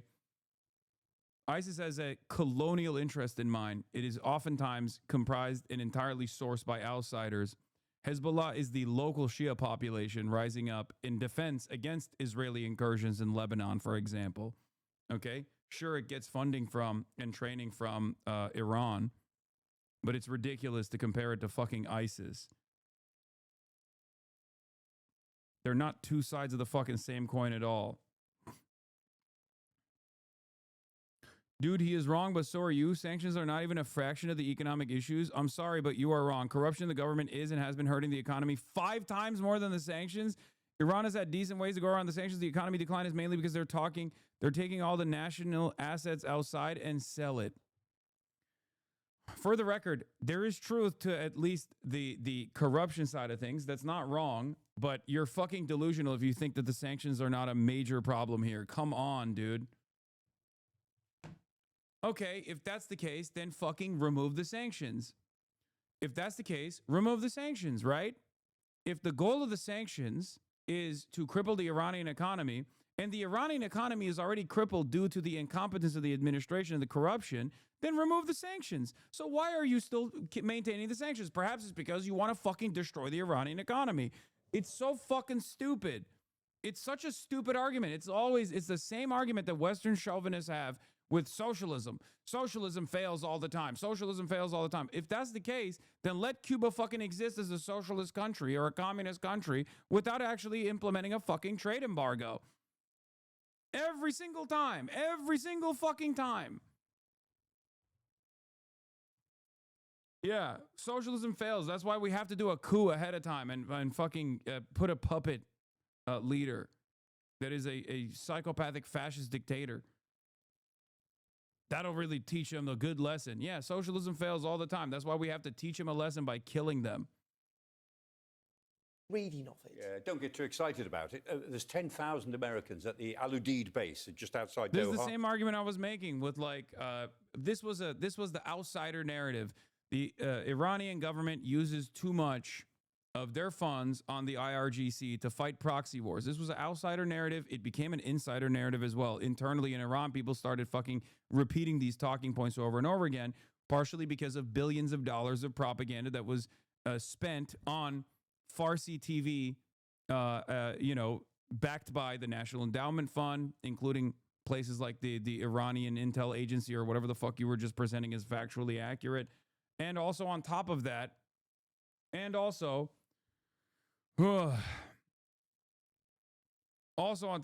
the other fucking regime change television channels and whatnot that Iranians are obviously tuning into. Okay, it took a long ass time. But the direct quote from the Financial Times article: with the threat of secondary sanctions, international business pulled out. Iran was once more cut off from SWIFT, and its oil exports dropped as low as 300,000 BD in 2019. Growth sharply contracted. The rial nosedived, and inflation once more soared towards 40%. Trump also froze tens of billions of dollars of Iran's oil money held in central banks overseas, cutting off a vital source of foreign currency. It's fucking so dumb. Why do you think the Iranian economy reached a new level of nosediving post 2017? How do you think that happened? Why do you think that happened? It's because Trump became president, ripped apart the JCPOA, which was offering sanctions relief in exchange for denuclearization, a process that Iran abided by the way, only to have Donald Trump, Israel's #1 dick rider, win the election and then rip apart the fucking JCPOA. And then, even though Iran kept following the agreement, after Donald Trump ripped it apart, Donald Trump added additional sanctions. And then we sit around and we act like that doesn't have any impact. So why the fuck is America doing it then? Suck my dick. Come on now. Jesus Christ. At least the fucking critical thinking adults, regardless of how much they despise the Islamic Republic or how much they want Iran to be destroyed, will make the reasonable assessment here. Will make the Like, the adults are making the correct assessment here. They are openly saying it. Even fucking New York Times has openly said the sanctions have been very successful in destabilizing Iran, or at least successful in destroying the Iranian economy. Obviously, if the sanctions were ineffective, then they wouldn't exist. They would not apply these sanctions, and they would just allow the Iranian government to collapse in and of itself. It's a big hub, the American hub. I am an Iranian. I am a socialist. I am anti-monarchy. I am not an outsider. You are not knowledgeable enough on this issue. The embezzlement done by officials is so much more hurtful to the economy than the sanctions. Never said it didn't have an effect. It's like 20% at best. Oh. If they were only 20% effective, then they would not be applied, okay? Because guess what? Then the Iranian government would collapse in and of itself because of its corruption. I never said that the Iranian government wasn't corrupt, by the way. I know. I have heard all of these problems a million times over.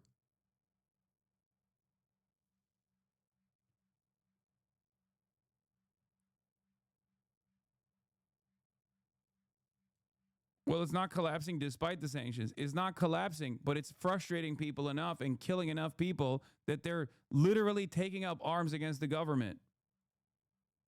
We've got about 1,000 troops there normally, so fewer than that just at the moment, I think.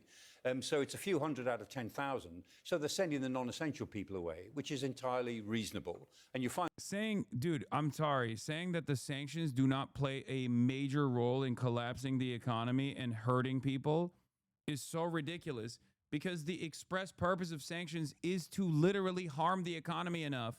Like what I tweeted out to in response to Jackson Hickle's statement is the position of the American State Department, the position of the American Treasury. It's the position of the Americans that want to implement regime change. Okay. The idea that sanctions are basically the American government saying you haven't killed your leadership yet, so you must continue starving until you get mad enough to do it. That's what it is. Oh, did I say Jackson Hickle again? Jason Hickle, sorry. That's a wild misrepresentation of what's going on.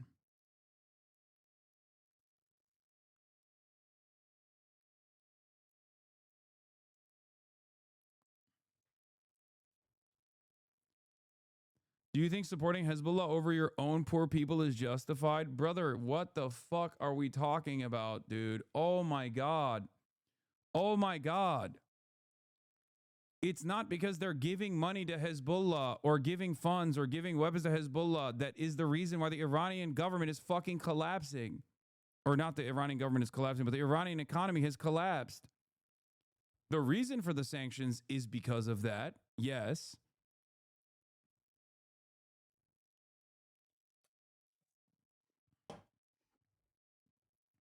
Once again, the irony here is you don't have to look super far. Okay? You don't have to look super far at a non-democratically organized government that is a single resource country, a single resource economy, okay, that farms paramilitary units that are insanely damaging in the region. It's right across the waterline. It's called Saudi Arabia. Okay? What do you mean? An Islamist, non-democratic, militia organizing and funding country that is right there, that is not, ding, ding, ding, impacted by sanctions, that doesn't have this kind of fucking discontent.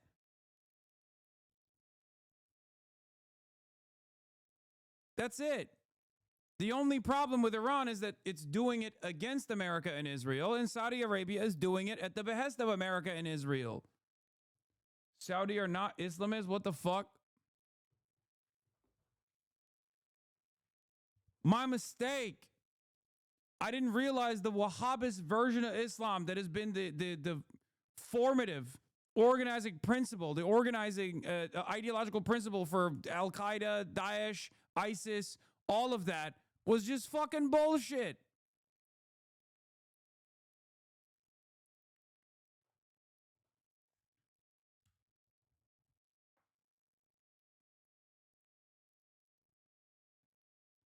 What the fuck?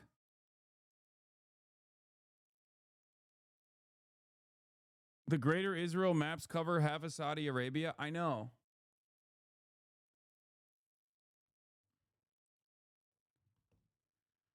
Oh, bro, Saudi lobby / fight against political Islam everywhere in the Muslim world, but they do fund those pretender groups, yes.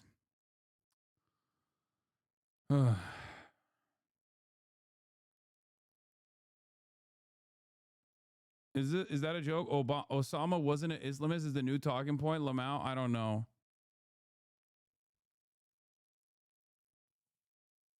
How about Saudi Arabia? And it's like in Cars 2 where everybody's cars. Okay, I like that. That could be going on all over the Middle East. Get people who... With the internet blackout still in place, the true death toll across Iran remains unclear, but it's likely running into the thousands. Sky News has spoken to one woman. Yeah, if it's only 20% loss and 80% steal, why not still 60% loss and 20% for the sanctions to keep everything working? Loss, same for funding external proxies. It doesn't make sense. It's not internal corruption that has crippled the Iranian economy this much, okay? It's not.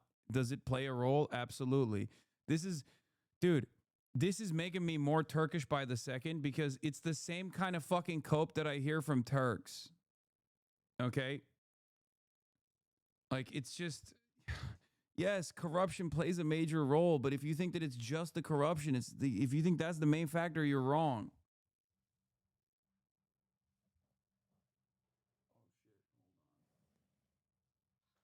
Doors open.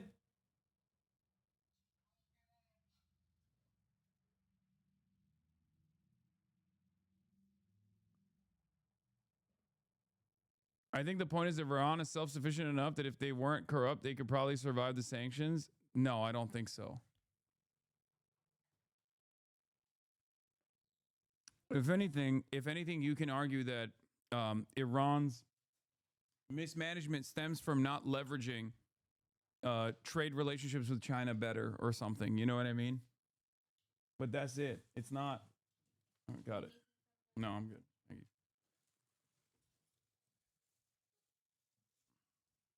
In Tehran who attended the protests, and her testimony is chilling. She asked not to be identified for her and her family's safety. Everyone was being shot in the head. I don't think they have space in the jails anymore, so they're just killing us. There were lots and lots of people being sprayed with tear gas. It burnt our lips and our eyes. Without help from the outside, they just kill everyone. This time, everybody is out on the streets. It doesn't matter if you're rich or poor, religious or not, old or young. Everybody wants these people gone. It is still very hard to understand what is happening inside Iran, but the regime is trying to seize control of the narrative, pushing back with images and messages designed to project strength and unity. State television in Tehran has aired footage of large pro-government rallies and funerals for security forces killed in the unrest. Here the crowds are defiant, some carrying pictures of Donald Trump. This one says, "Next time, the bullets won't miss." If Trump comes to this land, the women of Iran will break his legs. We will avenge the blood of every martyr. Unusually, official news channels are acknowledging the large number of dead, including both protesters and members of the security forces. But the regime claims the violence was carried out by rioters and terrorists incited by Iran's enemies abroad. The authorities have also detained many demonstrators, among them Irfan Soltani, a 26-year-old who's been sentenced to death. He was to be executed. His fate at this moment is unknown. The regime's brutal response has brought global condemnation. US personnel are pulling out of the Unedited military base in Qatar as Iran has vowed revenge for any attacks.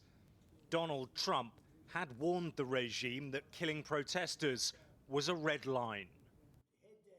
We've been told that the killing in Iran is stopping, and it's stopped, and it's stopping. And there's no plan for executions or executions. So I've been told that on good authority. We'll find out about it. I'm sure if it happens, we'll all be very upset, including you will be very upset, but that's just gotten to me, some information that the killing has stopped, that the executions have stopped. They're not going to have an execution, which a lot of people were talking about for the last couple of days. Today was going to be the day of execution. Trump is sort of shifting his red lines, probably because this is not a conflict that he was anticipating or wanting to wade into, right? First, it was don't kill protesters. Now it's don't execute protesters. There has been no circumstance thus far that the United States has entered or struck Iran or other country in the region over human rights violations. And these are significant human rights violations. The death toll in Iran is something extraordinary. But this would be... I think if they don't bomb Iran today,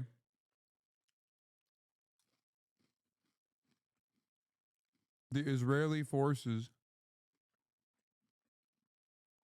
are doing a surveillance operation to see what level of defenses they have in an effort to make it seem like they're flying over there to bomb Iran.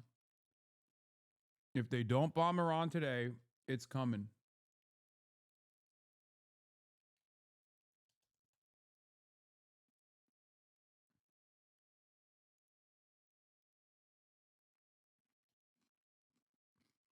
Some red line that we have not yet witnessed and perhaps might be counter to a MAGA foreign policy. Iran's leaders see this unrest as an existential threat. And from what's been witnessed so far, they appear willing to do whatever it takes to stay in power. Alex Rossi, Sky News. President Trump lashing out at Fed Chair Jerome Powell, who is now under a criminal investigation by Trump's Justice Department. If I had the help of the Fed, it would be easier, but that jerk will be gone soon. While on stage at the Detroit Economic Club, the president repeatedly blaming Powell for not lowering interest rates. The Justice Department has launched an investigation into Powell over the cost of renovations at the Fed buildings. Powell insists it's all politically motivated. JP Morgan CEO Jamie Dimon raising concerns that the investigation threatens the Fed's long-standing independence, saying anything that chips away at that is probably not a great idea. And in my view, will have the reverse consequences. It will raise inflation expectations and probably increase rates over time. Republican Senate Majority Leader John Thune delivering this warning. If the Justice Department is pursuing something, I hope they have a smoking gun or something, because I don't think you trifle with the Federal Reserve, with the central bank. Some Republicans worry the investigation into Powell will overshadow the president's message on the economy. In Michigan, the president zeroing in on affordability, which he previously called a Democratic hoax, now calling it a top priority. And the Trump economic boom is officially begun. But new inflation numbers out this week show inflation up 2.7% from this time last year. One analysis. Who do you think is more cucked? European vassal state leadership or the Republican Party?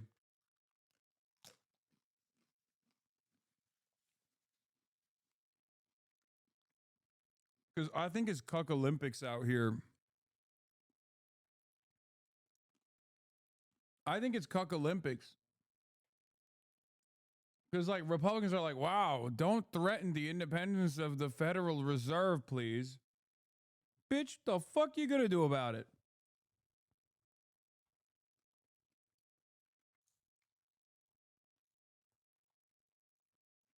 This man said, I really hope there's a smoking gun.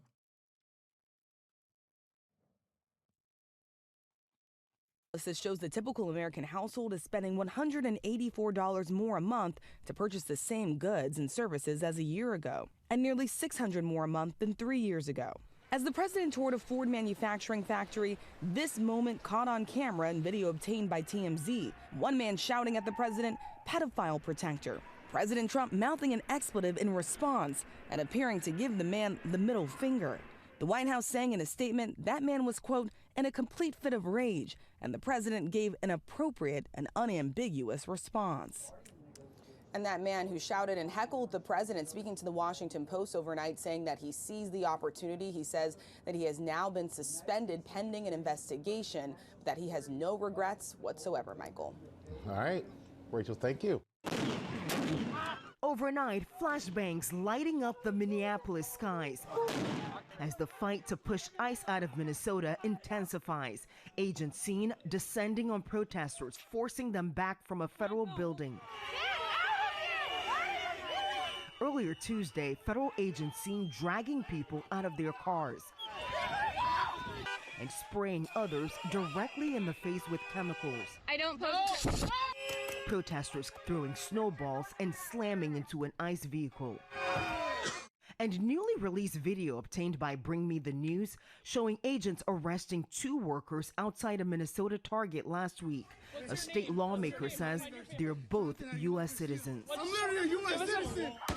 This, as according to multiple officials, at least 6 federal prosecutors resigned from the U.S. Attorney's Office in Minnesota over concerns that the department is focusing on investigating 37-year-old mother Renee Good for ties to groups or individuals that have been protesting or impeding immigration enforcement efforts in Minneapolis, including her widow, instead of investigating Jonathan Ross, the ICE agent who shot and killed her last week.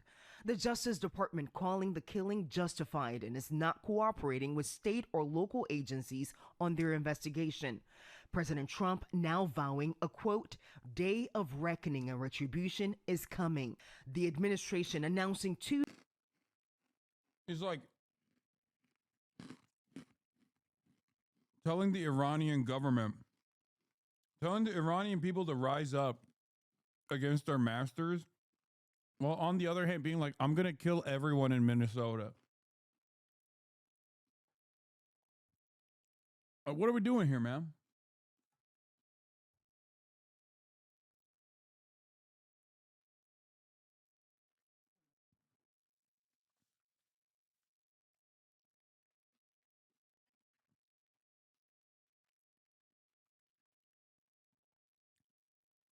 The very same people that keep talking about free Iran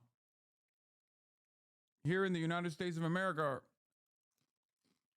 are talking about actively punishing everyone that is a naysayer of the Trump Ayatollah.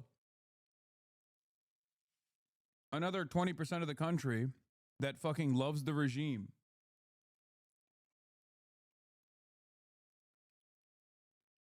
Tuesday, the DHS is revoking temporary protected status for thousands of Somali refugees, saying they must leave this country by March 17th. We spoke to several Somali immigrants and refugees shaken over the reversal. There's no place to go back there. I don't think so. It's not safe to go back right now. And the Minnesota House of Representatives firing back at the Trump administration, saying ending TPS only creates fear.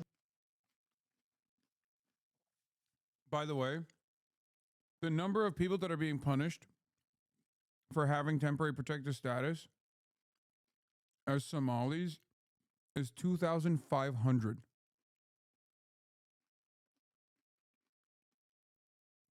As a simple talking point, to make the racists fucking feel better about themselves, they're removing the TPS of 2,500 Somalis. That's it.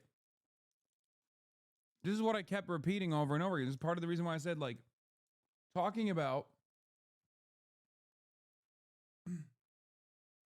the Somali American population as though they're like unlawfully here or as though they're like undocumented immigrants is so stupid when 90% of Somalis on U.S. soil have American citizenship. Disrupts families and destabilizes communities. Meantime, activists are trying to leverage the economic powers of the community here to drive ICE out, urging on January 23rd, no school, no work, no shopping. Robin. On January 23rd. All right there. Faye, thank you. Our top story tonight, ICE enforcement continues. In this video, federal agents are outside the home of a Hmong family that maintains they are U.S. citizens. Thank you for joining us here on Fox 9 and Fox Local. I'm Kelsey Carlson. And I'm Randy Meyer. Our Maury Glover spoke to the man who took the video and joins us now live. Maury, do we know why ICE agents were there in the first place? Well, this immigration crackdown was supposed to target the Somali community, but other immigrant communities are also feeling the effects. Not even the number of Somali folk that have TPS is 700. 2,500 is DHS's latest number, which I wouldn't trust. They reported 700 in August 2025. Okay, well, I'm just giving you what the latest numbers are with the Department of Homeland Security.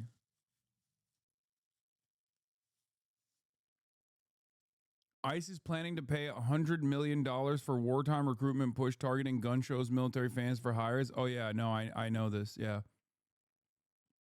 Israel and ICE ads for everybody. Hong Vang says he didn't go looking for ICE. Can we help you? I don't care who you are. But they came knocking on his front door anyway. No, you're trespassing.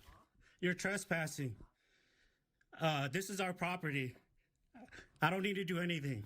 I'm still upset, frustrated, scared, all types of emotions. Vang says he was working from home in St. Paul's Frogtown neighborhood early Monday afternoon when his mother told him there was a stranger at the door.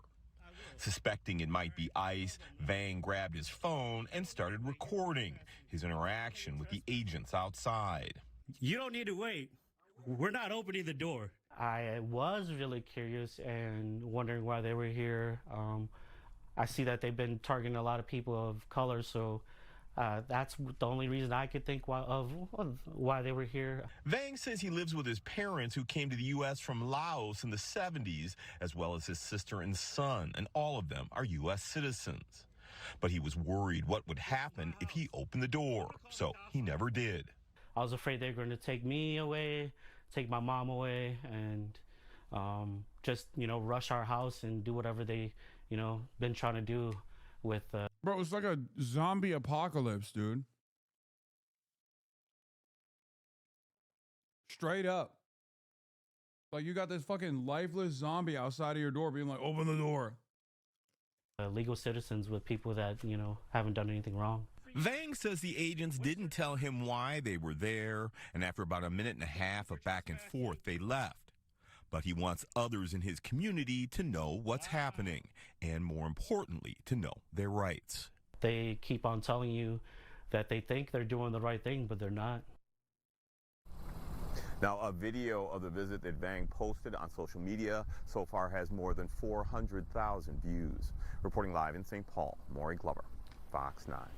I'm asking No. You don't ask me nothing. $2.25 million. Get out. Are we the only community that does fraud? How come they said this building was closed? Do you guys know where advanced mobility is? Advanced mobility? Yeah, we're looking for it. He made another video?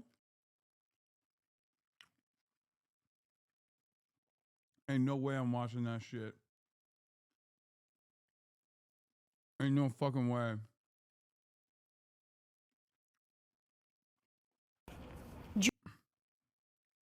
Let's watch the chairman Mark Carney step foot inside of the liberated territory of the People's Republic of China in Beijing. During Beijing's icy winter, customers who can afford the premium price tag shop at this store. Sales in China I've been there. helped the Canadian retailer become a billion-dollar business despite years of diplomatic tension. I hope the two countries can live in peace and harmony. This is the common wish of most people. Rebuilding ties is the goal of Canadian Prime Minister Mark Carney as he heads to Beijing. State media have called the visit, the first by a Canadian leader since 2017, a new starting point for both sides. China hopes Carney's visit will serve as an opportunity to strengthen dialogue, enhance political mutual trust, expand pragmatic cooperation, and properly handle differences. The relationship tanked 8 years ago when Canada arrested Meng Wanzhou, an executive at telecoms giant Huawei, following a U.S. extradition request. Soon after, China jailed 2 Canadians on spying charges. It was from this busy commercial district in Beijing that Canadian Michael Kovrig was suddenly taken and detained by Chinese state security officials in December 2018. He and Michael Spavor were imprisoned for more than 2.5 years before the diplomatic standoff ended with their release and that of Meng in September 2021. Liam Mather works closely with the Canadian business community in China and says the incident caused a collapse of trust. Certainly the diplomatic tensions create risk for all companies that have been operating here. So hopefully a new era in the relationship will remove some of that risk. Beijing. It's so funny because it's like, what are you going to do? Not work in China? Good luck, you know? Yeah, stop doing shit for the United States of America, a country that keeps entertaining annexing you. You know what I mean? Mark Carney's about to bring the glorious BYD EVs to the fucking Canadian nation state. Y'all are so lucky. And Ottawa have also locked horns over trade. In October 2024, Canada imposed a 100% tariff on Chinese electric vehicles after a similar move by the US. It also placed a 25% duty on steel and aluminium. Beijing retaliated with a 76% levy on canola seed imports and a 100% tariff on canola oil, meal and peas, a heavy blow to Canadian farmers. Experts say Carney has little choice but to move closer to China.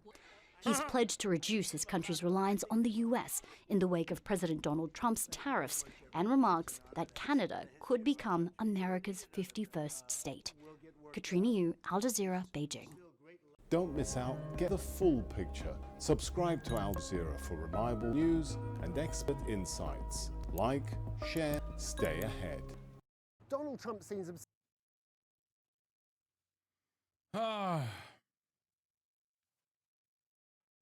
It's crazy that it's like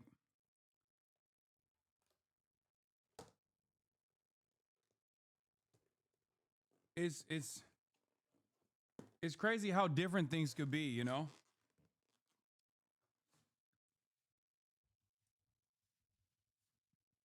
Like, we do not have to fight China. It's all made up. Millions of people come here as immigrants in an age of open borders where anyone who wanted to come could come. And if you were white, you could become a citizen, something we should be very mindful of in the current immigration debate where you hear people say, well, my ancestors came here legally. Well, no shit. It was impossible to come here illegally prior to 1924. You didn't accomplish anything. What do you want, a cookie or something, right? And millions of people come here as immigrants in an age of open borders where anyone who wanted to come could come. And if you were white, you could become a citizen.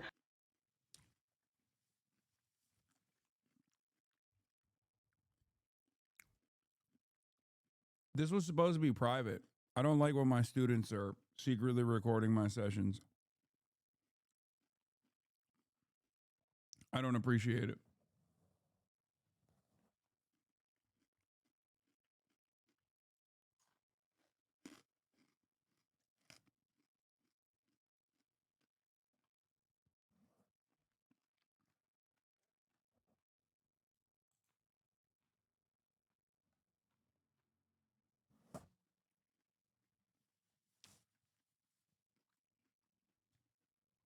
Can you focus on the cutter evac, please? No, it's fine. Don't worry about it. obsessed with cementing U.S. influence in the Arctic. If we don't take Greenland, Russia or China will. But at the same time, the US is withdrawing its presence from Antarctica. What does this US withdrawal mean for polar geopolitics? Compared with the Arctic, there's far less fuss about the other end of the world. For one reason, the Antarctic is a lot harder to get to. And now commence to landing at Rotherham. So what we just heard there is the pilots agreeing the point of safe return. And now we've just passed it. The point on the 1,000-mile flight from Chile to the UK's Rotherham research station, where we no longer have enough fuel to get back, and are committed to landing, which, given the sea is below freezing, involves more than just tray tables and laptops.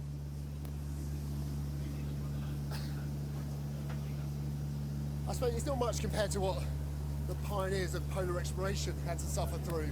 But a reminder that it's just as hostile and inhospitable as it always was. This station is dedicated to Antarctic research, but it's no secret that it serves another purpose, and that's maintaining a territorial presence on the world's 5th largest continent. Bro, people say there's no white culture. This is it. What you are watching is peak white culture, okay? Like an area that is objectively impossible to get to, okay? And you still have to maintain your flag up there. It's like, nope, it's mine. This is white culture. Continent. The 1959 Antarctic Treaty prohibits military or commercial activities in this frozen wilderness. Several nations, including the UK, have formal territorial claims to Antarctica, but any nation can do scientific research. Science is the geopolitical currency in the region, and in the Chilean port of Punta Arenas, you can see the hardware behind it. Britain's muscle down here is Sir David Attenborough. Well, the new icebreaker named after him that's preparing to return to Antarctica. And it speaks to the shifting geopolitics of the region. It's currently the most modern and well-equipped ship working in Antarctic waters to do research. Yet the Americans, and I wonder what Donald Trump would think about this, because he's cancelled the lease of the icebreaker they used to use down here, they've had to resort to using this ship, which is owned and operated by the Ukrainian government. Don't tell him now. Don't tell him now. Dog, you are playing with fire. I don't think you understand what you are inviting. It's perhaps more accidental than strategic. Donald Trump slashed funding for climate research, but not very America first. At the moment, the US is withdrawing its presence from Antarctica and cutting its funding, particularly for science and the support that it gives its science. So there is a change in the leadership and the balance of power, if you like. Russia has the most Antarctic research bases, the UK and the US, 3 each. But China is expanding its presence, opening a new station in 2024 and another now in the works. This year, it has 2 ice-breaking research ships around the continent. Along with Russia, which recently announced a vast oil discovery in Antarctica, China may have ambitions outside the current Antarctic Treaty. Being a major player around the pole, a prerequisite. China does it because they want to maintain options for future growth in fishing and just future flexing, but not in a military way, flexing. Yeah, when the white nations do it, it's for good reason. Science. When the bad, scary Asian countries doing it, it's not for science, it's for extraction.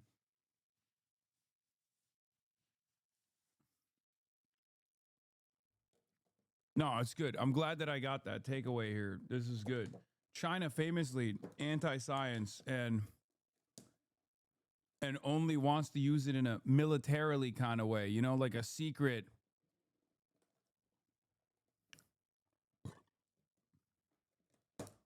They have a secret desire here that's actually nefarious. Bro, I love you, but you sound like you're funded by the CCP. Brother, everyone there has the same purpose. It's not just China. That's my point. This is how great powers operate.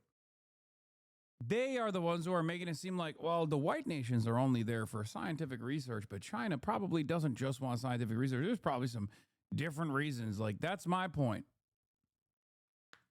Also, I'm not funded by any government. I'm funded by you, the people.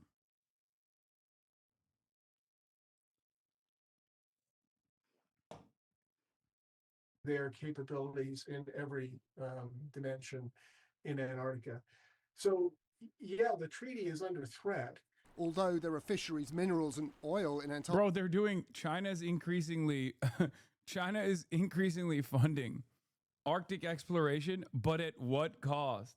After complaining that America stopped doing Arctic exploration because they're cutting their science funding, they literally turned around and went, and China is trying to do the same now, taking over what America once did, but at what cost?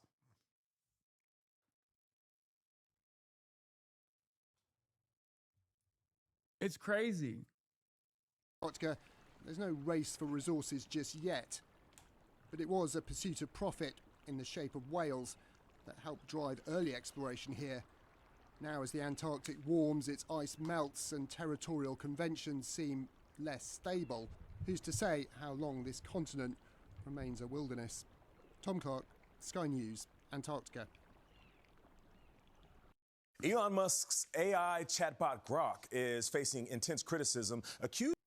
Oh, Ashley St. Clair, by the way. Ashley St. Clair got woke after doing Fortnite Friday. Words that you probably never thought you would be hearing or never thought you would say maybe a couple years ago. And now, those words are reality. Elon Musk's baby mama, Ashley St. Clair, has been wokeified. Of allowing ex-users to generate fake sexually explicit images. Didn't you want to come on your stream too? Yes. She's been watching the broadcast for quite a while, as a matter of fact. I'm the one who set her up with TrueAnon back in the day. She's woke now. Of real women and children. Several countries have already banned the bot, and others are considering it. Jolene Kent spoke to a woman with a personal connection to Musk, who described how Grok created fake images of her. Jolene Kent, good morning. A woman with a personal connection to Musk is such a nondescript way of describing one of Elon Musk's many baby mamas. Nate, good morning. Ashley St. Clair, the mother of one of Elon Musk's children, discovered people using Grok to create sexual images of her, including manipulating photos of her as a minor. This comes as Musk says he plans to file for full custody of their child. We spoke to St. Clair, and she says the abuse has now followed her into the real world. Consider what it means when someone has this much data and this much power, and even when they're quite explicitly breaking laws and legislation. 27-year-old Ashley St. Clair is sounding the alarm after Elon Musk's AI chatbot Grok generated and published sexualized deep-fake images without her permission and shared them on X. How does it make you feel when you see your likeness being manipulated like that? The worst for me was seeing myself undressed, bent over, and then my toddler's backpack in the background, because I had to then see that and see myself violated in that way and such horrific images, and then put that same backpack on my son the next day because it's the one he wears every day to school. St. Clair, an author and mother of two, has a son with Musk. She's one of many victims of non-consensual sexual deepfakes created and shared by Grok. Did you ask Grok to take those photos down? I did, multiple times. Grok said, I confirm that you don't consent. I will no longer produce these images. And then it continued to produce more and more images and more explicit images. St. Clair says she filed a report directly with XAI, which operates Grok. Some of the images were then removed. When you think about the person who is leading this tech and making it available to the public, what do you want to say to that? Make it stop. This can be stopped with a singular message to an engineer. Last week, Malaysia and Indonesia banned Grok, while regulators in the United Kingdom have launched an investigation. A recent study by AI Forensics, a nonprofit that investigates the algorithms of major platforms, found that more than half of the Grok images they reviewed contained individuals in minimal attire, the vast majority of them women. What do you say to the people out there watching who say, oh, she's got a bone to pick with Elon Musk? If they want to say my bone to pick is the chatbot undressing minors and myself and stripping me nude, yes, you're right. I have a bone to pick with that. And I don't care who's doing it. So Elon's not special about me speaking out on this. CBS News reached out to Musk and has not received a response yet. On January 3rd, XAI said it takes action against illegal content on X. We should just start producing images of Musk, Trump, and all the DHS in bikinis until somebody actually... That's not going to work. You can only shame someone who has the capacity to feel shame.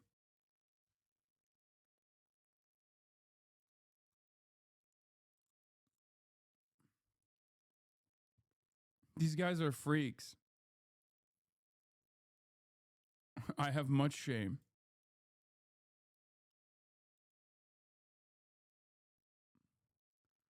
Yeah, Elon is now... What the fuck is this? Elon needs full custody.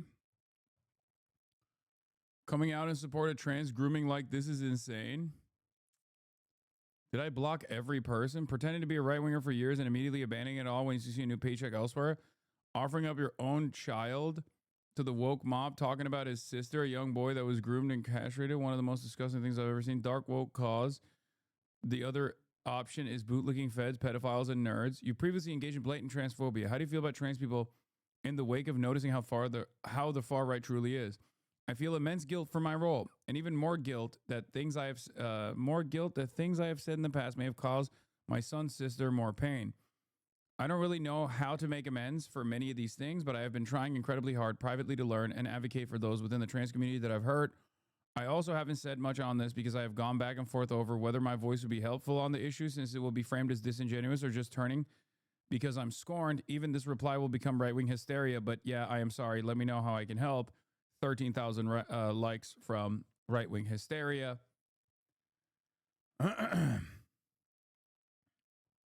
And Elon Musk literally turned around and saw this when she said she's no longer transphobic.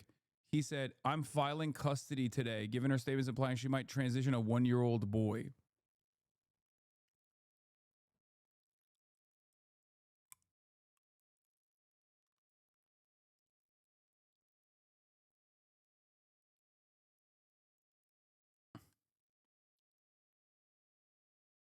Elon wants teachers rounded up and imprisoned for speech, but says his AI bot making sexual images of children is free speech. Yeah. Elon Musk is one of the perfect representatives of like how stupid that free speech argument actually is. Like how many of these people who claim to be free speech advocates are not actually free speech advocates at all.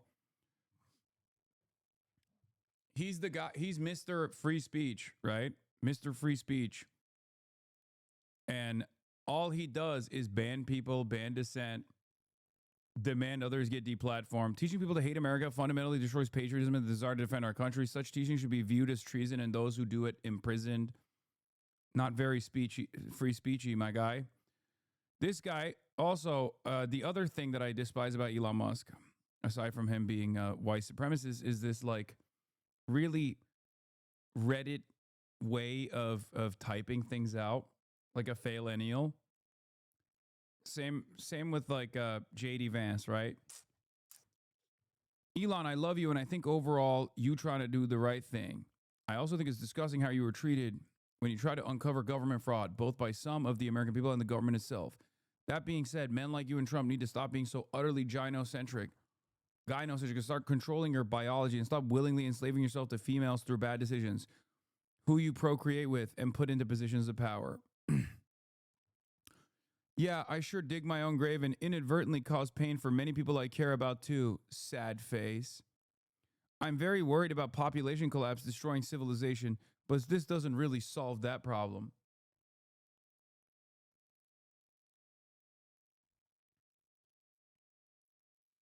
Perma tendies speak, I swear to God, man. Yeah. Yeah, dude, you were trying to fucking save Western civilization from population collapse by having sex with your reply guys. Jesus Christ.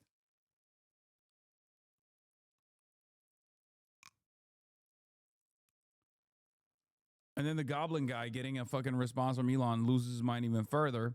There are simple solutions to population collapse, but no one really seems to want to have that conversation. The following tools have been used with great success, I might add, to drive down birth rates, women's education / indoctrination, women pushed into the workforce at the expense of men, unlimited access to birth control, women voting, holding public office, and otherwise taking...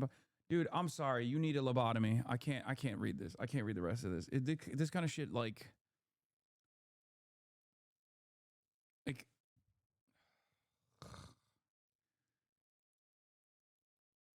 yes, we must send women back into the kitchen and not let them get educated. How are we supposed to live in a society with people like this, man? Like perma victim. Women working in the workforce has made my life so much harder. Women voting, holding public office, and otherwise taking part in governmental decisions.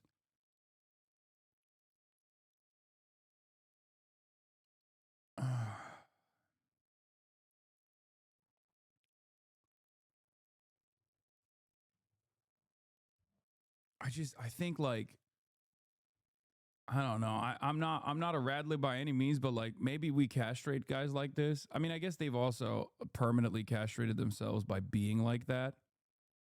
So there's no way they're fucking anyway. But it's just crazy. Women existing in the workplace is undermining men. Yeah, dude, that's what's going including on. child sexual abuse material, or CSAM, by removing it, permanently suspending accounts, and working with local governments and law enforcement as necessary. What would you like to see the U.S. government do to solve this problem? Make it stop. How? They need to regulate it. How? AI should not be allowed to generate and undress children and women. That's what needs to happen. There are like, I do want to go back to a point in time where like there was an established consensus on pedophilia being morally repugnant and wrong and criminal. Okay, can we go back to that time? I don't know exactly when this changed, but there was a good, like between the 60s and 70s when rock stars were constantly talking about how awesome it is to do statutory rape. And then like right now, there was like a cool time period where everyone was like, you know what? Pedophilia is bad. We all agree, right?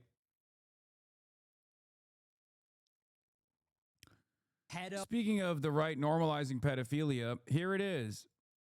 Nicholas Fuentes, who has already talked about lowering age of consent in the past. So it shouldn't come as a surprise, but here it is. This time he's doing it to defend Jeffrey Epstein, weirdly enough. This whole pedo thing, it's like, is it really pedophile? You say this while Islam exists, basis of the religion. I don't know where you're getting this from, but they'll beat you with fucking hammers if you try to do pedophilia in a country that's Muslim like Turkey. I think you're confusing, like, I don't know, fundamentalist people that exist in every country, including this one, with an entire religion.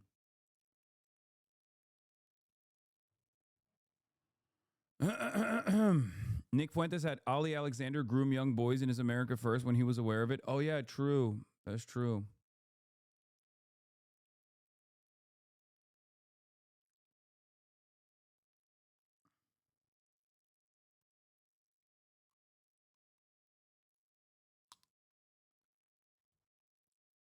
I don't want to be the one that has to say it, but I guess I'm being forced to say it.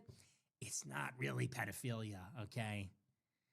They weren't trafficking 5-year-olds. It was like they were technically not legal. Big difference, in my opinion. I know that's a controversial take, but that's not really the issue there, okay?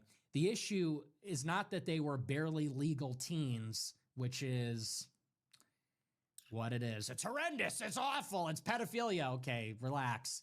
No, the issue is that Epstein is a Jewish spy, probably working with Israel. That's the dilemma there. He's working with Israeli intelligence. That's crazy. No, I think they're, you know, like Mossad and pedophilia are both pretty bad. There's no reason to excuse one at all, actually. That's crazy. But at least, hey, look at that. Yeah, one of my predictions is at least one of them, you know, I locked in. The right will try to normalize pedophilia. Actually is a phebophilia. This will gross out normies. There you go.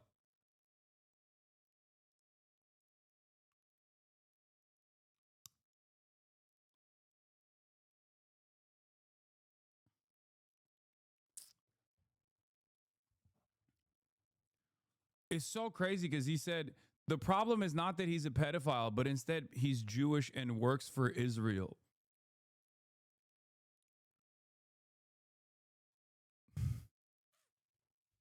No, I think the problem is that he's a pedophile who does also work for Israel.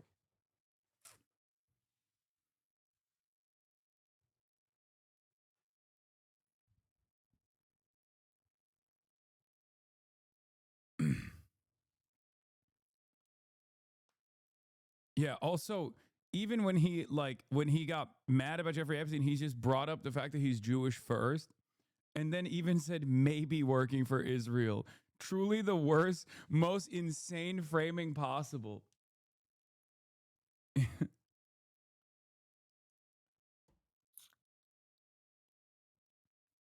He's like, he's definitely Jewish, and that's the problem. Maybe he works with Israel. We don't know.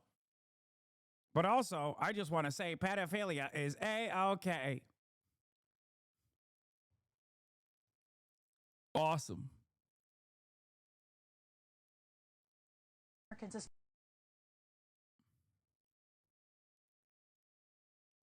Existing laws against those types of images. And they need to enforce them. Who should enforce them? Who's ever responsible for enforcing them? Not me. St. Clair tells us her ability to earn money on X has since been revoked since she spoke out. And when we asked her if she plans to take legal action, she said she's considering all options available. And guys, it's worth remembering, Grok is driven by the information that users give it. It learns from your interactions and what you put in unless you opt out of that. The platform trains on an enormous amount of data. And as for that custody situation, Musk says he plans to file for full custody over allegations that St. Clair might transition their one-year-old son. A source close to St. Clair, though, says this is, quote, absurd and unequivocally false. Vlad? Yeah, Jolene, she raises an interesting point. Why not have an engineer on the back end remove the... Why is she running defense for Elon Musk? I don't know. It's CBS, dude. Why do you think? Barry Weiss.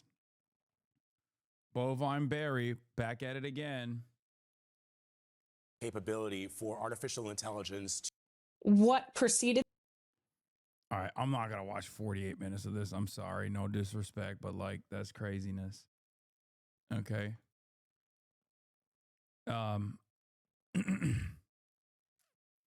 Oh, yeah, Sydney Sweeney, Israel arc. I mean, that's the Scooter Braun method. Sydney Sweeney beams as she meets October 7th survivors Noah Argamani and Avi Natan Orr. Not just the genes that fit well, it's the values too.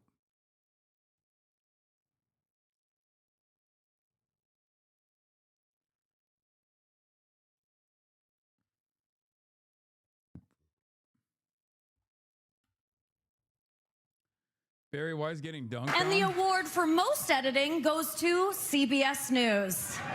Yes. CBS News, America's newest place to see BS News. And the award. Nice.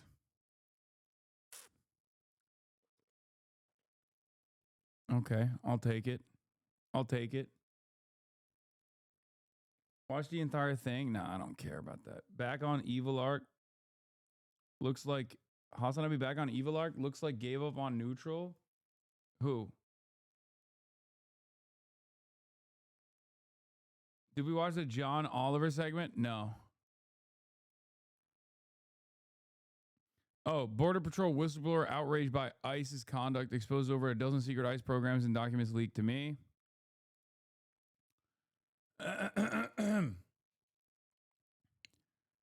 Operation Benchwarmer, Tidal Wave, Abracadabra, Dust Off, Fleur de Lis are just a few of the secret programs recently undertaken by ICE. Border Patrol official outraged by ICE's conduct is leaked to me and other documents providing an unprecedented glimpse into ICE's undeclared activities across the country. 15-page long document marked law enforcement sensitive details 21 major ICE operations resulting, so it says, in 6,852 apprehensions since June. From Operation A covert effort to develop informants among immigrants in detention, to Operation Benchwarmer, which alone spans the deployment of 2,000 intelligence assets across the country. The document gives a sense of how aggressively ICE is scouring neighborhoods and developing sources to spy on immigrants and Americans alike.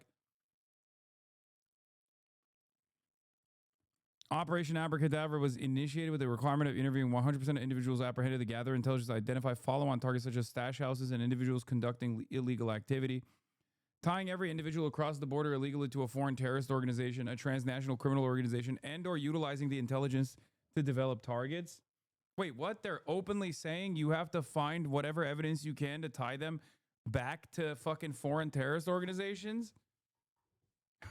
Hey guys, we have a super secret operation. It's called fucking lying, okay? Operation Lying About Immigrants. That's what we're calling it. Like, abracadabra is such a funny way to present this, where you just know that you're like trying to find whatever you can, whatever bullshit reason you can. Operation He's Got a Gun. Every ICE officer is supposed to have an extra side piece that they have that they can drop on top of any ICE victim that they kill, you know. Operation We're Framing You as a Criminal. This one's really good. Operation Stop Resisting is a training manual to make it seem like the person that you're trying to apprehend is actually resisting arrest, and therefore you can kill them. Wow.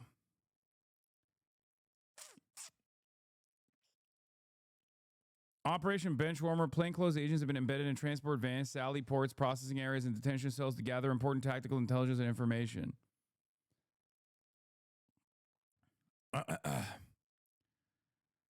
This national security colossal, over 20 years in the making, plays an intimate role in many of the ICE operations that you read about and many you don't. Yesterday, I reported on the deployment of hundreds of Border Patrol agents to Minneapolis to support ICE operations there in the wake of ICE agents' killing of Renee Good.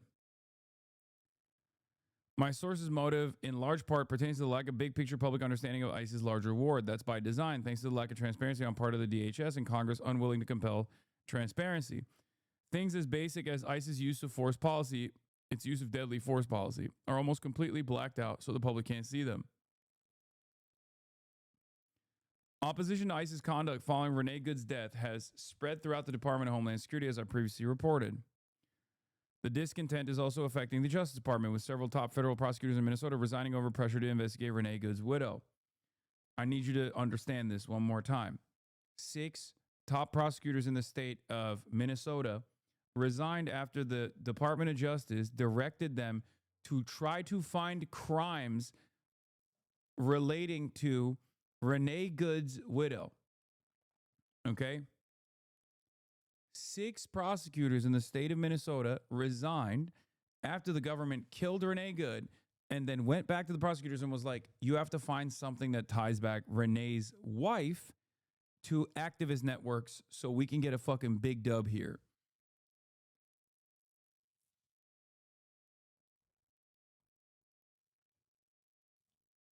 It's pretty crazy.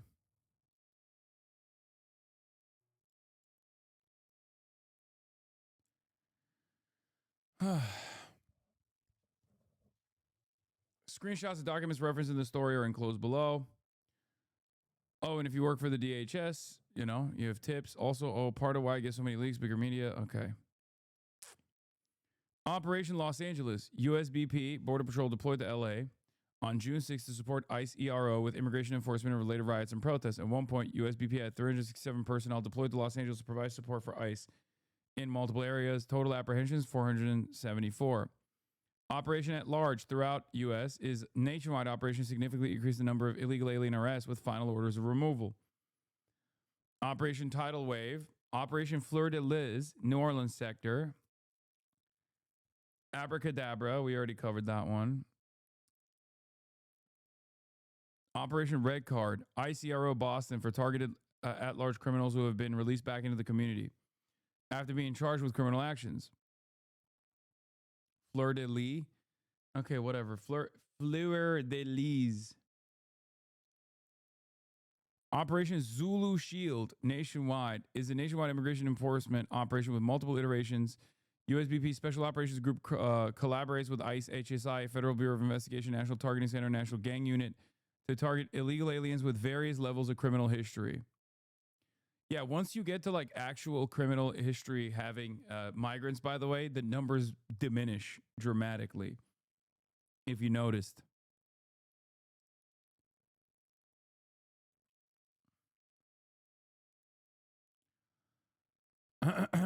Green Snowbird, SOG tactical package consists of 10 personnel which deployed to St. Thomas, USVI, Sport, HSI, ICE, ERO.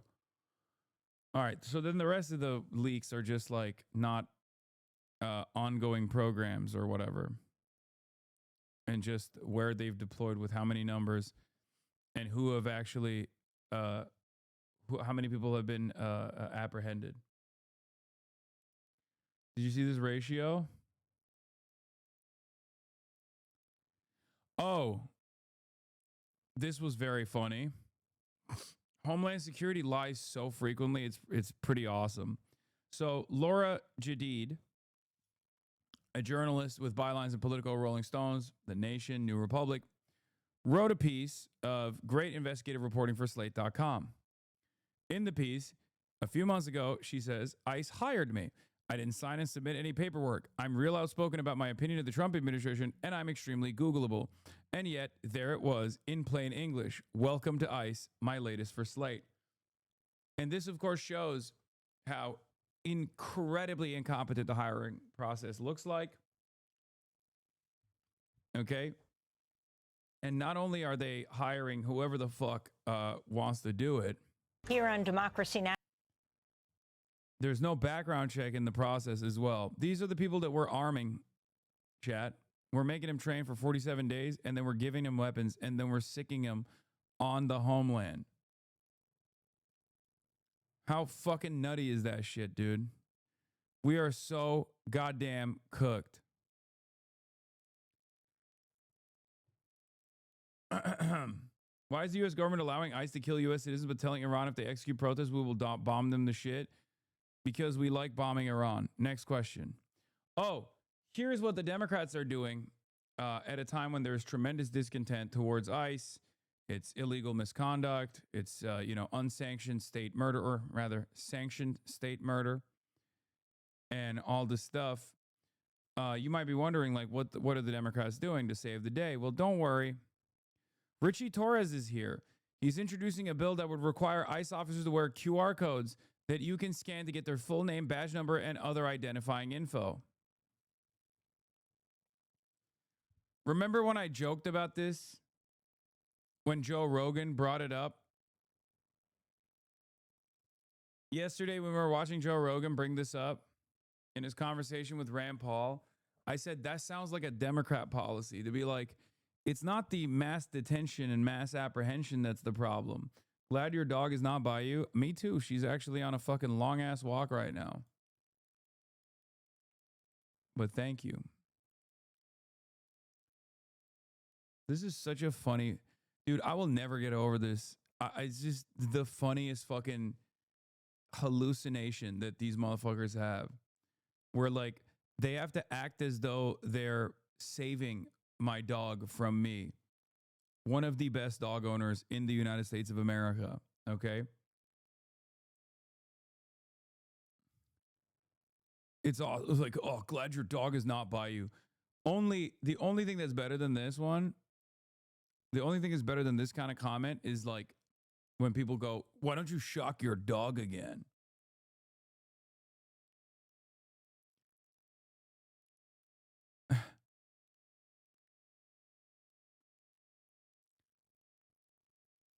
Why don't you shock your dog again? It's like, oh, okay, got it. So you that's what you want.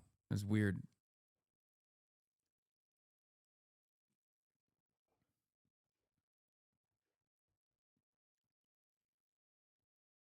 Kaya lives in the top 1% of dogs. Kaya lives in the top 1% of humans.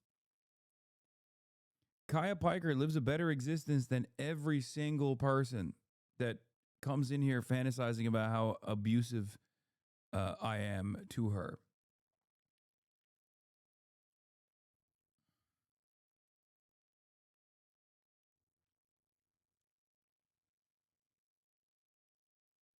Yeah, her ass don't pay rent. Living in a fucking $1 million home, treats every day. Playtime in the morning. Long ass walk in the night.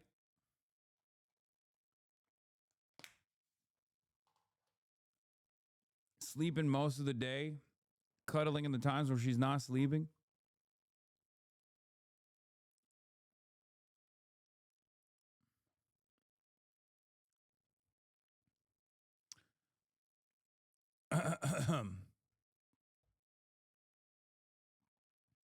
Sounds like a Somali daycare worker. I mean, there's a similarity here. For sure.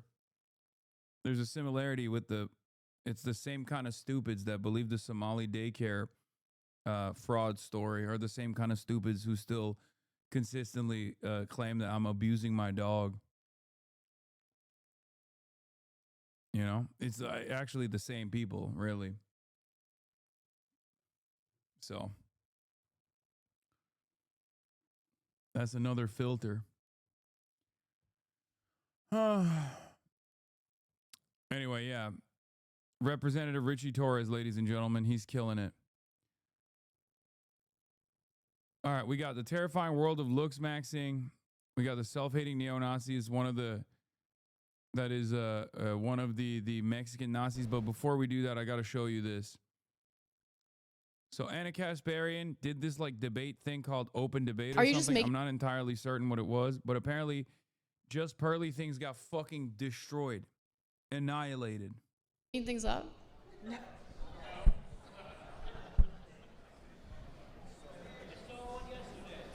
Pearl, what are you doing? Like, seriously. Next question. Bro, she was tweaking. Apparently, Anna fucking cooked her so hard her brain stopped working. I mean, yeah, sure, it's a layup to debate Pearl, but like you couldn't even talk. Like, you got destroyed so hard that you couldn't even make words with your mouth.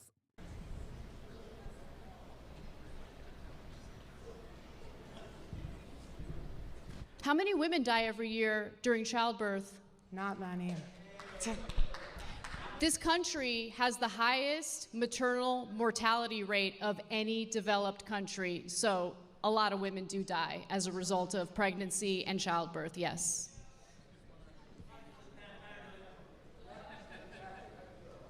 So what, like, what is going on here? Like, I didn't even understand the format. Like, she just goes, like, she's not even making noise. What the fuck?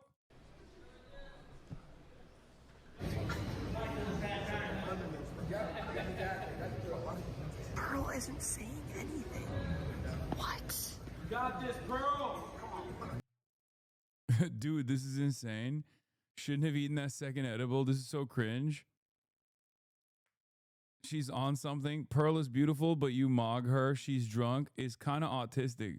She's getting ready to crack. Pearl isn't a debater. Dude, this is insane. What happened there? Does she have an answer for it? This is exactly what happened when Amy Therese tried to debate someone on a live stream years ago. Instantly cornered into a long, brutal silence. You can't let their Twitter bluster fool you. All reactionaries are paper tigers. Oh, for sure.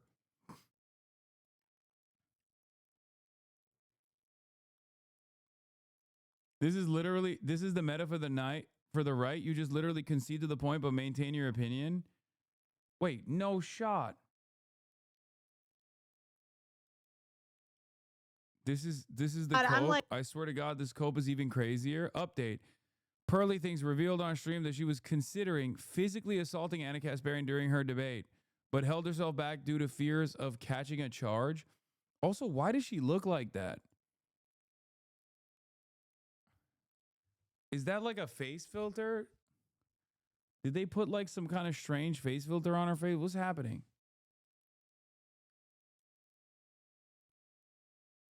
Like, she looks different. Like, she looks different here too, by the way. Like, this is not what she used to look like. Wait, is there a point where... Yeah, this is not what she used to look like at all. Women don't need to look good for you. First of all, I'm not even talking about how... Like, I'm not even talking about, like, her attractiveness, okay? I'm saying she looks different than the way she used to back in the day. I don't know what the fuck happened. Good genes? Okay.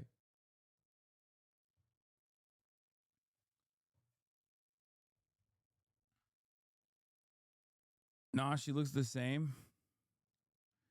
Okay. I mean, if you say so. I don't know. I don't understand it. I don't know what the fuck happened to her. You can talk like this to men, but I'm bigger than you. I could body you. Do you know what I mean? I'm like,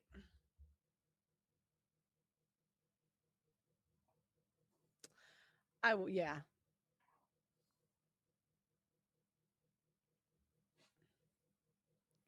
Bro, she's going fucking nonverbal even on her own stream. What the hell? Yeah.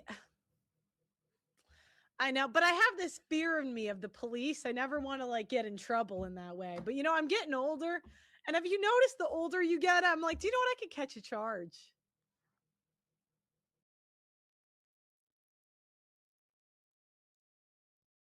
I was thinking during the debate. Bro, what is happening? This is like getting increasingly worse quality, by the way. Like every new video that you send me is losing pixels. Like what the fuck is this? This is 1p, bro. That's what I was thinking during the debate. I'm like, the only reason you can talk like this is because there's security right there. I could beat your ass. Like, I am a tall woman. I think Anna would literally destroy her, by the way, in a bout of fisticuffs. Another angle. What are my thoughts? Oh, Jesus Christ. Even her bit rate going nonverbal. Many such cases. Yeah, I saw that. And I wanted to watch it because it's very pathetic. But, oh, speaking of which, this is what I wanted to show you. This is one of those Agartha memes, okay? Wiggers in Agartha? Nah, this is Wigartha. Wow, the lore goes deeper than I thought.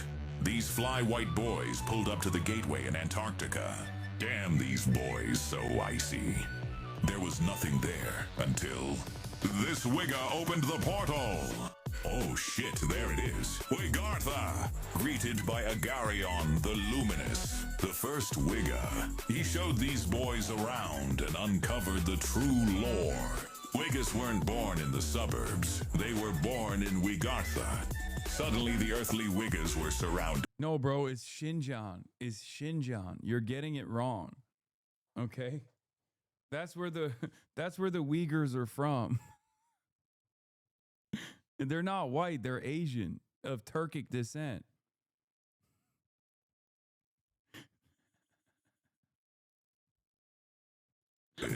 No outsiders have been let in for centuries. They were taken to the Wigarthan High Council for questioning.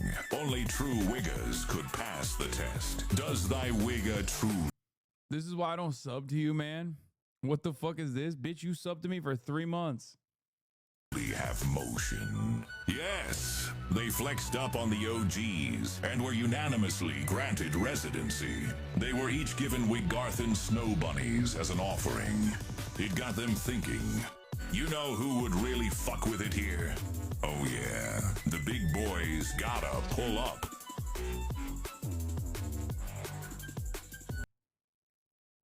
Yep. What is this? What the fuck?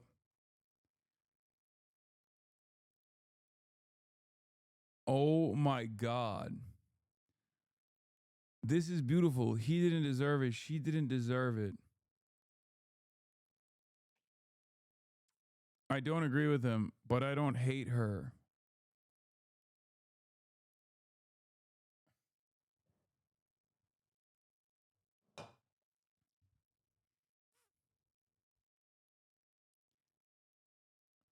Does Jonathan Ross deserve to go to jail for the death of Renee Good? What? John Matter to the U.S. Senator John Fetterman fans Facebook group.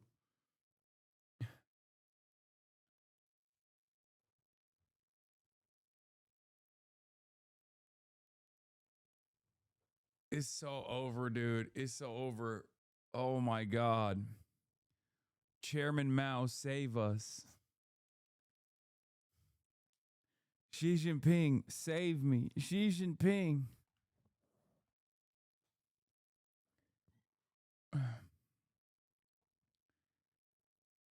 It's so bad. John Fetterman fan cam not bait. I only pray you'll never leave me behind. Never leave me. Because good music can be so hard to find. So hard to find. I'll take your hand and hold it closer. Fuck the GOP 8. Chatter, this is you, I assume, right? That's you, like, because this has 3 likes.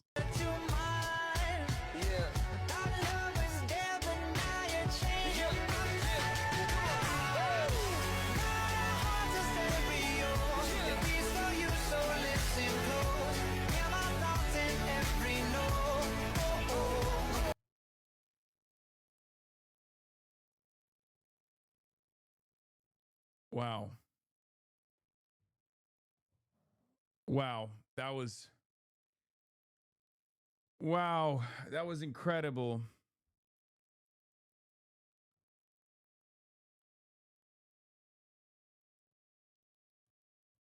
That was fantastic. That's cinema. That's art. Yeah, I saw that there are levels to centrism you couldn't dream of. You had the Ashley Babbitt. Renee Good and Ashley Babbitt a tribute, like the fucking murals in Ireland. This would be the American mural, you know, anti-colonial resistance mural. We are spiritually and fundamentally a broken nation.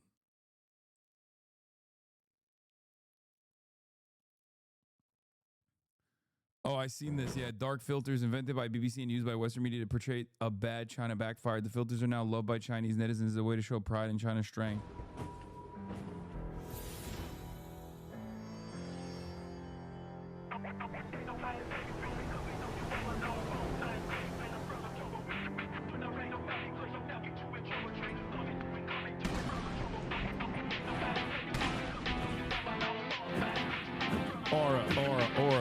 Aura.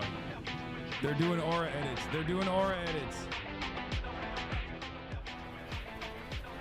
The PLA's doing aura edits.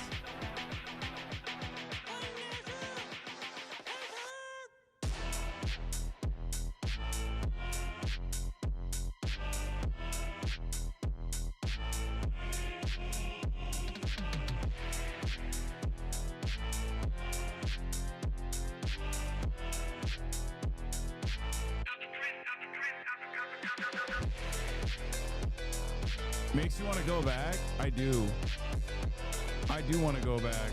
We must return. We must return. All white Chinese, we must return to the homeland. The fatherland needs us. The motherland needs us.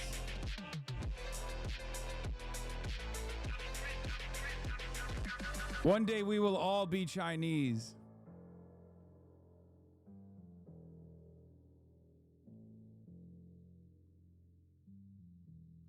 I do want to go back.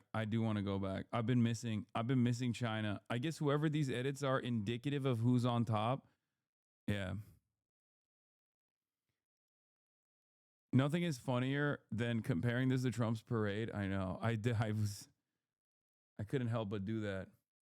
Walsh just addressed the state. ICE agents are going door to door, ordering people to point out where their neighbors of color live. Bro, I'm gonna be honest with you. First of all, it's so fucking crazy. It's Nazi Germany. I think, like I said this yesterday, I tweeted it out too. Like, I think the local police department has to work with the citizens if they want to stave off like any sort of decentralized violence.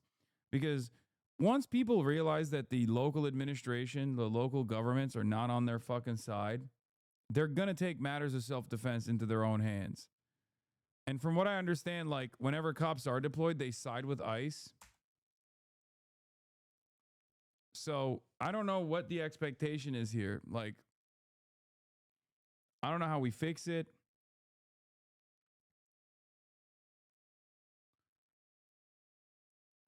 It's pretty cooked. They're pulling over people indiscriminately, including U.S. citizens, and demanding to see their papers.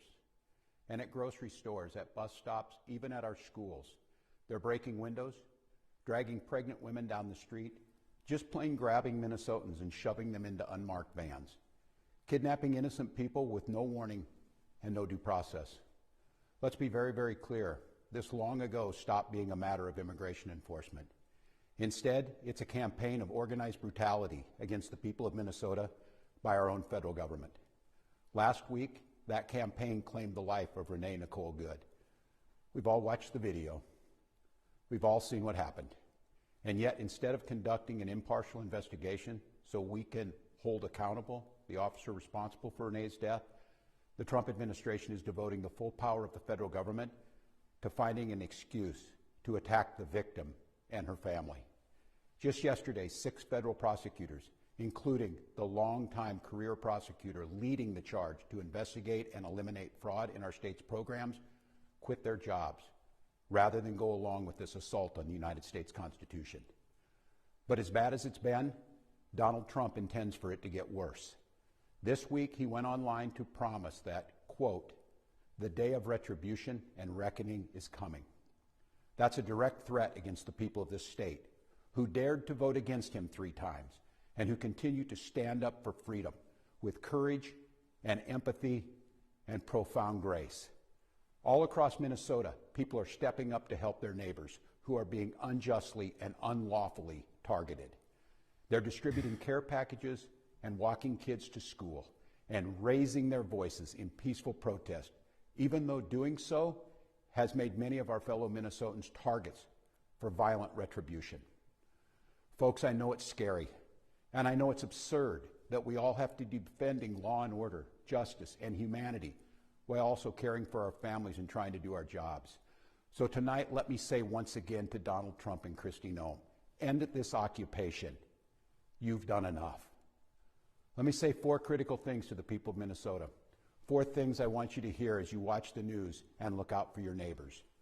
First, Donald Trump wants this chaos. He wants confusion. And yes, he wants more violence on our streets. We cannot give him what he wants. We can. We must protest loudly, urgently, but also peacefully. Indeed. Dude, this is such a funny,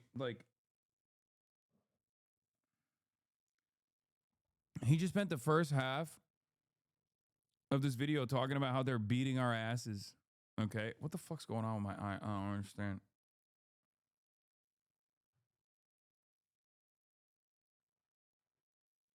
And then he's like, and we will do nothing.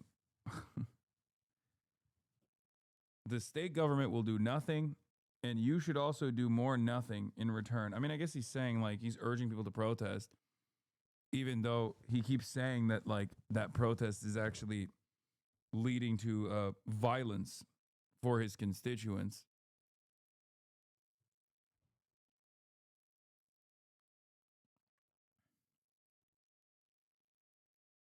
Deploy the National Guard, man. Those are comprised of our neighbors, no? Deploy the fucking National Guard to protect the citizens. Make a big show of it. Be like, hey, we're bringing the National Guard, but to protect the citizens 100%. There needs to be a power posture at some point. Because if there is no power posture at all, at any given point, there's no pushback. Because, they're already exhausting the legal avenues, right? And that will inevitably come. The legal avenues are already being exhausted. The courts are probably going to find all this shit fucking, inappropriate, unlawful. And then Trump is eventually going to scale back, as he did in all these other places where he deployed the federal law enforcement or the National Guard. So, before Donald Trump federalizes the National Guard, you fucking bring them in. You're the governor.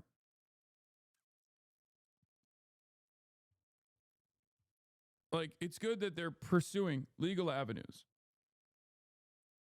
Bro out here still thinks that there are still laws. No, this is what has happened already, but it takes too long. Courts don't move fast enough to stop constituents from getting their asses beat, from being detained, from being harassed, from door-to-door operations today and tomorrow. The courts have actually ruled against Donald Trump on numerous occasions, and Donald Trump has had to back away.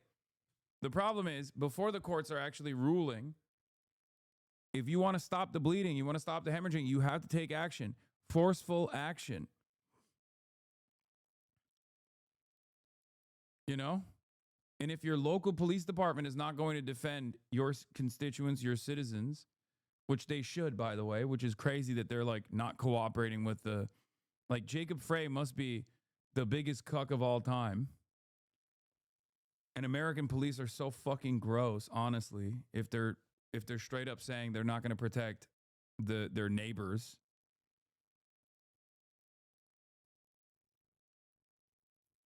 Someone at some point has to deploy a forceful response because the dam will not break on its own, okay? You need to make it break. You need to show that these guys can't get away with this bully behavior. This is like stuff that you teach to children. You know what I mean? You have to sometimes forcefully stand up and defend yourself. You have to forcefully defend those who are vulnerable around you if there's a big bully in the playground. You know? That you are united in numbers. You have more power when you have more people by your side. We have the numbers. This administration does not. They don't have the mandate. They don't have the fucking numbers. Hey, ICE. What is this? Lip talk on Dems not doing anything? Stop. Stop. Get the out. Yeah, I said the F word. Someone has to do something. It's not gonna be me. What we need to do is we need to come together as a community. So let's get together, sisters. Did that do it? As someone who can do something about this, I promise you, I am working towards. Don't be the drunk girlfriend that gets their boyfriend in a fight. Go to Minnesota. I want to. I have a pretty fucking slammed schedule coming up, which is why I haven't been able to manage travel. But I do want to go to Minnesota. I've been talking to people on the ground as well.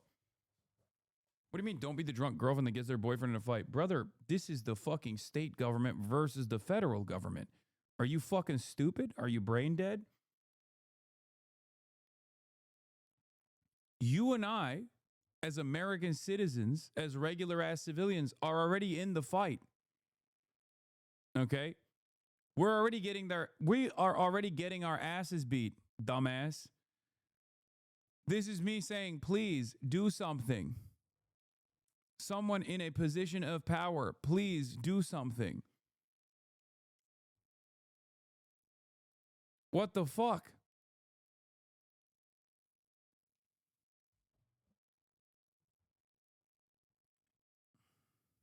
Having some conversations with people and figuring out how socialism is evil. I posted not just on Instagram, but also Twitter. Rest assured, I am sending a message to the president. This is that message. Vote for me for my upcoming re-election campaign, link in bio. Hey, ICE. True. As hard as we will fight in the courts and at the ballot box, we cannot and will not let violence prevail. You're angry, I'm angry. Angry is not a strong enough word, but we must remain peaceful. Second, you are not powerless, you are not helpless, and you are certainly not alone. All across Minnesota, people are learning about opportunities, not just to resist, but to help people who are in danger. Thousands upon thousands of our fellow Minnesotans are going to be relying on mutual aid in the days and weeks to come, and they need our support. Tonight, I want to share another way you can help. Witness. Help us establish a record of exactly what's happening in our communities. You have an absolute right to peacefully film ICE agents as they conduct these activities. So carry your phone with you at all times. It's crazy. He's just like, y'all are on your own, bitch. Yeah, just film stuff. If you get your ass beat, sorry. It is what it is, you know what I mean? Yeah, just, it's all good, you know? If ICE beats your ass, yeah, it happens sometimes. And if you see these ICE agents in your neighborhood, take out that phone and hit record. Help us create a database of the atrocities against Minnesotans, not just to establish a record for posterity, but to bank evidence for future prosecution. The third thing I want to say to you tonight is, we will not have to live like this forever. Accountability is coming at the voting booth and in court. We will reclaim our communities from Donald Trump. We will reestablish a sense of safety for our neighbors, and we will bring an end to this moment of chaos, confusion, and trauma. We will find a way to move forward, and we'll do it together, and we'll not be alone. Every day, we are working with business leaders, faith leaders, legal experts, and elected officials from across this country. They've all seen what Donald Trump is trying to do to our state, and they know their states could be next. And that brings me to the fourth thing I want to say tonight, Minnesota, how incredibly proud I am of the way that you've risen to meet this unbearable moment. But I'm not at all surprised, because this is who we are. Minnesotans believe in the rule of law, and Minnesotans believe in the dignity of all people. We're a place where there's room for everybody, no matter who you are or who you love or where you came from. A place where we feed our kids. We take care of our neighbors. Yeah. If you get your ass beat by ICE, film it and post it on Twitter so Asmold can reply base to it. So that it can go into his jerk off compilation. I swear to God, you could get the average right winger to literally sign off on brutalizing like an ICE agent, like straight up beating on an ICE agent if you told him it was in Iran. Okay. As a matter of fact, I know that already happened because there was a video circulating in the peak of the Iranian protests against the Islamic Republic. And there was a video from, I think, Athens or Berlin. It's certainly not Iran, where like people were throwing Molotov cocktails everywhere, right? It was in Europe.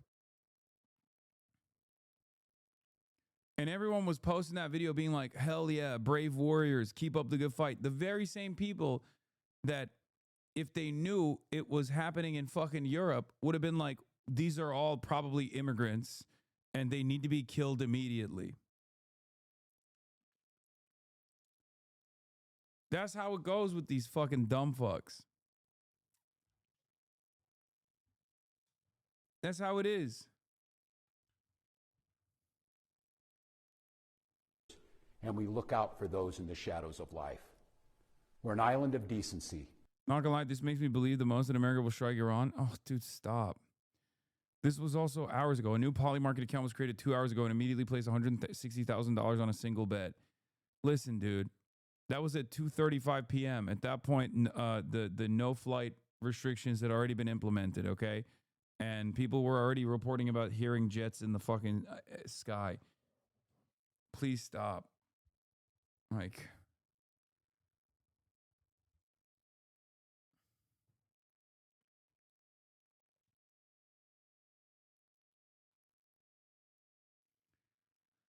I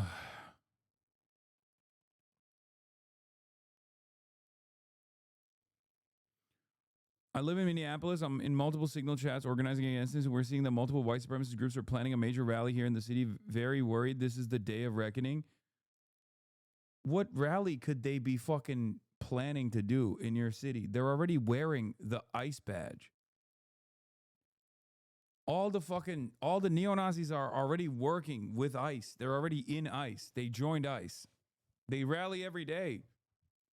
One of those neo-Nazis killed Renee Good.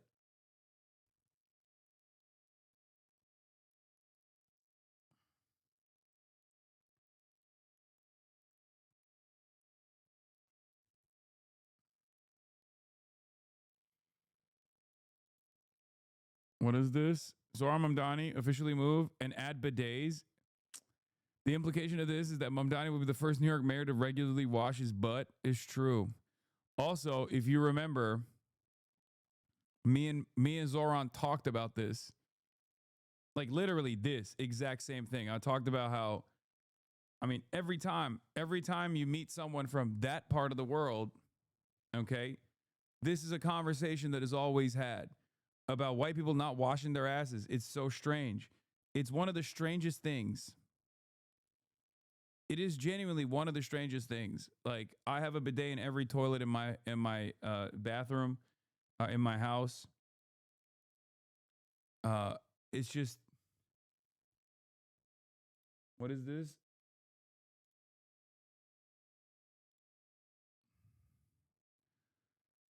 January 17th, Crusader Christians will be marching on Minneapolis Hall, 1 p.m. Crusaders take back Minnesota from corrupt tampon Tim Walz.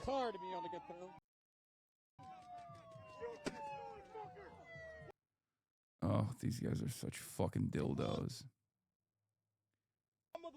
ICE tries intimidating citizen, but he doesn't back down. Minneapolis. Get out the car. No, for what? You fall us again, we're gonna. I'll work around here. You fall us again, I'll work around Shut here. your mouth. Shut the fuck up, bitch. White boy. Record it. Record the plate. Record my plate. Record the plate. Record my plate. Bitch, you're about to get. You walk up on me. You're. Oh, this one. This is this motherfucker from Chicago? Chirac? Bitch, you're about to get. You walk up on me. You're getting. No, chased. you walked up on me and pulled my door. You walk up on me. No, you walked He shouldn't have gotten out of his car because he at least has like some level of protection. up on me. You walked up on Legally me. speaking. I work around here. I work for the city. This is my property. I work around here. I drive around here every day. Record it. I drive around here every day. You can record everything. I work around here. I work around here. I'm not talking now. I talk to you because you're more calm. I talk to you because you're more calm. I'm not talking to you. This I'm isn't talking to warning. you. This I isn't would talk warning. to you Do because not you're follow calm. us. Do not follow us. Take a picture of it. We can do whatever we want. We're in America. Fuck you. Fuck you. You're blocking the streets. I'm recording you. You're blocking the street, you stupid bitch. No, you're in the middle of the fucking street, stupid bitch. This is America. We can do what we want. Okay, watch. You're gonna be on social media. Your car's gonna be everywhere. You better switch it up. You better switch it up.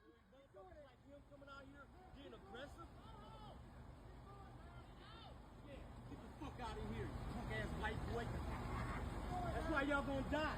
When that second sun come out and reach it, you white boys gonna die because you can't handle that sun. We're gonna what? You're gonna die because you can't handle the sun. We're gonna die.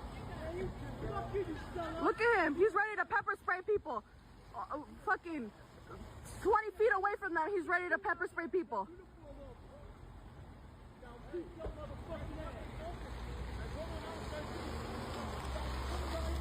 Fuck you, motherfuckers. Shout out to you. So this is ICE. Y'all look out for them today. They're in these cars. A blue Subaru and a black, what is that? A black Subaru. They're out in Subarus, y'all.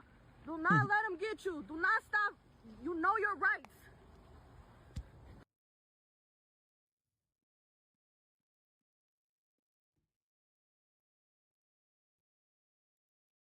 There's another one that slipped. Oh, hell yeah. Oh, I love these. This is crack, dude. This shit hits like crack. Oh. Yo, when a bunch of fake ICE tourists meet real ICE, okay? Phony pretender ICE meets real ICE. All of a sudden, chaos ensued.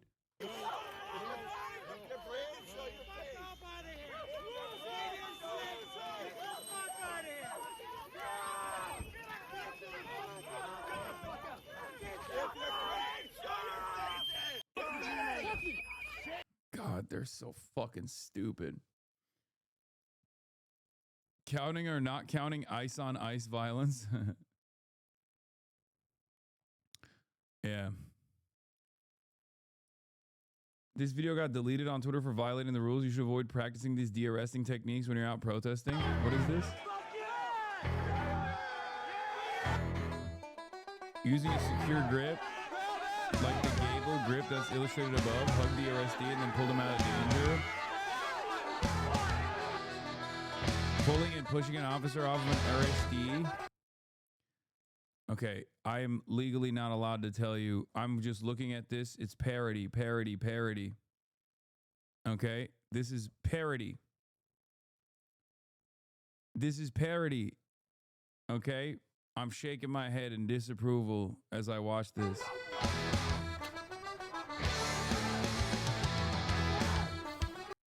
You are liable to get your ass beat if you do this, by the way, for the record. I will say, you know, you're on your own at that point. It's, you know, it's situational. I do not. This is just, we're looking at historical practices throughout time.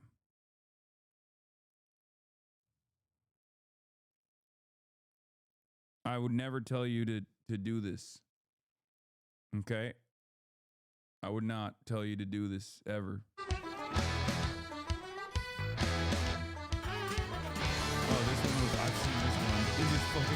dives into the crowd.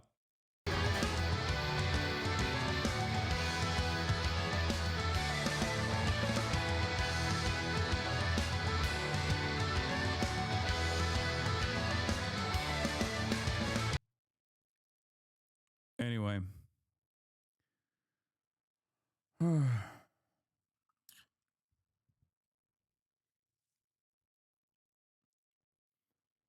What's so crazy is like we'll talk about, you know, free Hong Kong protests and like the stuff that they were doing and cherish it and celebrate it and stuff, but that stuff only works against, you know, the Chinese police. Low key, we talk about Tiananmen Square, right? Tiananmen Square, but like American police literally fucking murk thousands of people like all the time. They kill like 1,000 a year. Just saying, like the American police do not fuck around.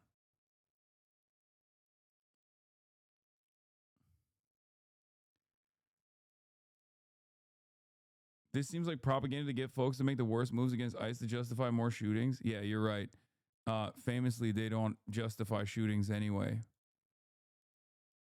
This is the propaganda. Not Kirsty Noem literally being like, this person is a terrorist. Trump on Pahlavi just now. Trump tells Reuters Steve Holland on Reza Pahlavi, the son of Iran's deposed Shah. He seems very nice, but I don't know how he'd play within his own country, and we really aren't up to that point yet. We're looking and studying a lot of things, but it's very early, too soon to say. I don't know how he gets along with his country. I don't know whether or not his country would accept his leadership, and certainly if they would, that would be fine with me. Oh, he's machadoing. He's machadoing again. Oh, no. Oh, no, another Machado. Bro, he hates CIA-backed opposition. Yeah.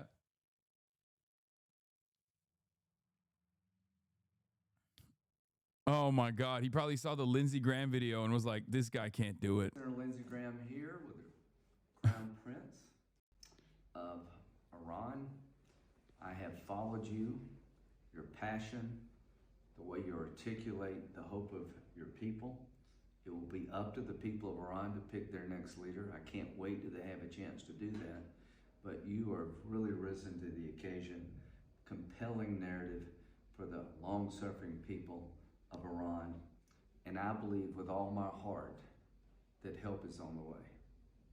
Senator, thank you so much for all your words of support for my compatriots in the darkest time in our history, but hopefully, as we say in Iran, in Farsi, the end of the dark night is light, and this is probably... That's Jason the Ween. You stole that. You stole that from the Ween. That's not.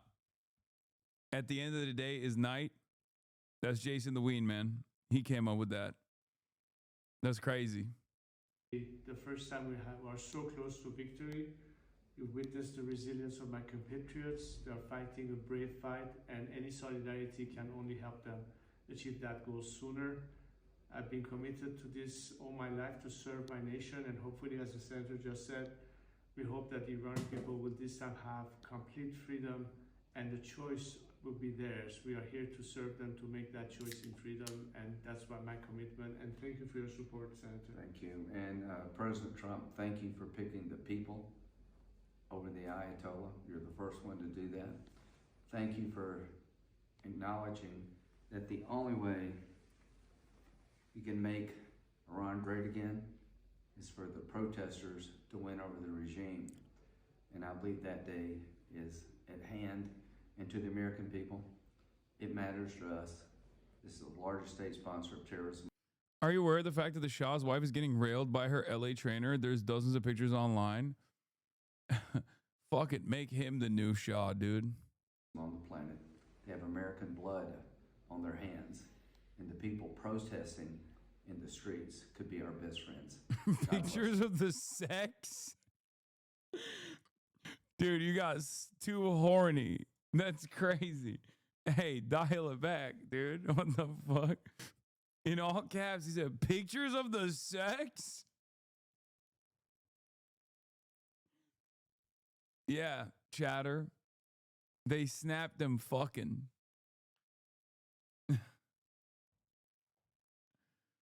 It's illegal to be horned?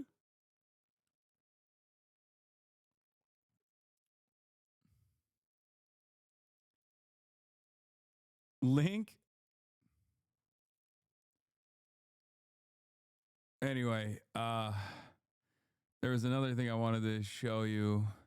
Oh, there's the Kai Cenat thing that people were fucking dunking on him for. I wonder if that one chatter is still in here who was like, bro, respond to Kai Cenat, respond to Kai Cenat, respond to Kai Cenat. Apparently Kai Cenat's like quitting streaming or something to focus on himself and, you know, make a what do you call it? Make a fashion line called Vivek. I don't know. I saw some stuff on TikTok, which, you know, good for him. I think everyone should pursue their passions. And what I found to be strange, though, is that, like, he's been uploading videos of him, like, self-improving himself, which, as you guys know, I'm a huge fan of and a big advocate of. And people have been dunking on him. One of the things that he's been doing is, like, reading. W growth, by the way. And apparently there's, like, words that he doesn't know while he's reading. And people are shitting on him for it. And I found that so strange. Do you have a clip? Yeah, like, people have been talking about, like, this is ridiculous, all this shit. Spontaneous. How do I... Kai Cenat kept having to look up what certain words meant during his reading journey to become a better speaker. So here's the thing, okay? This is a vulnerable thing that he's doing. I mean, sure, it's easy to fucking, you know, dunk on him and be like, how do you not know how to say, like, spontaneity, whatever, right? Or spontaneous. I don't know what word he was trying to read, but as someone who knows many words, okay, I didn't, you know, come out of the womb knowing the words. There were plenty of instances where I had to look them up. It's the fucking lolcow culture of Twitch. I just find it really strange, especially because, like, the next generation is genuinely illiterate, right? The next gen is unironically illiterate. So I'm glad that, like, someone who is this impactful and this influential may get others to go on a similar journey to read books. Pronounce that.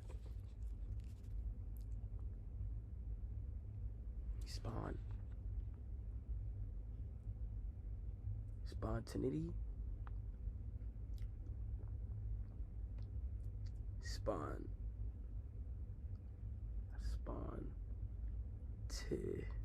And why did you have to react to that exactly? I don't know. I don't know why he wanted me to react to it, but I like that he's doing this, even though he's reading, what is it, like Atomic Habits or something? I hate those fucking self-help books. I mean, I think those are dog shit. He should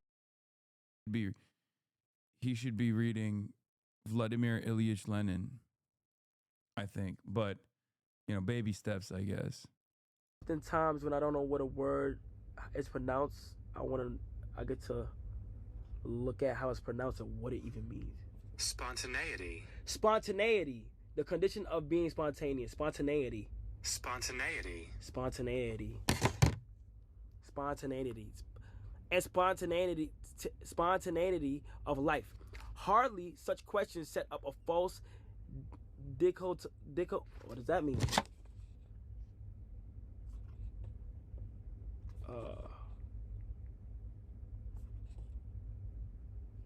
Dichotomy. Dichotomy.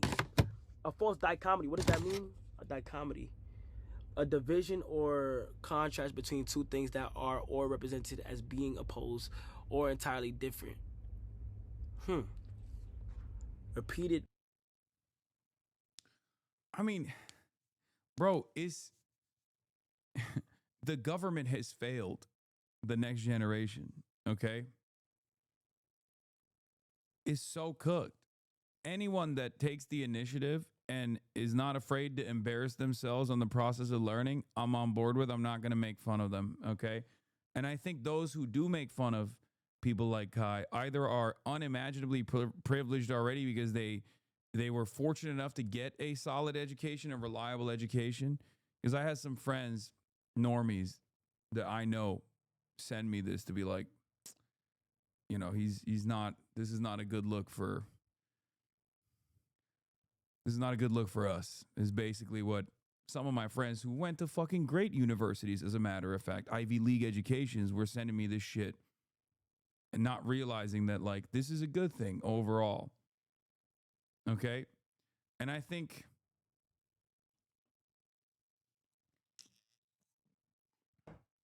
bad look for your friends? No, I know. I fucking told them.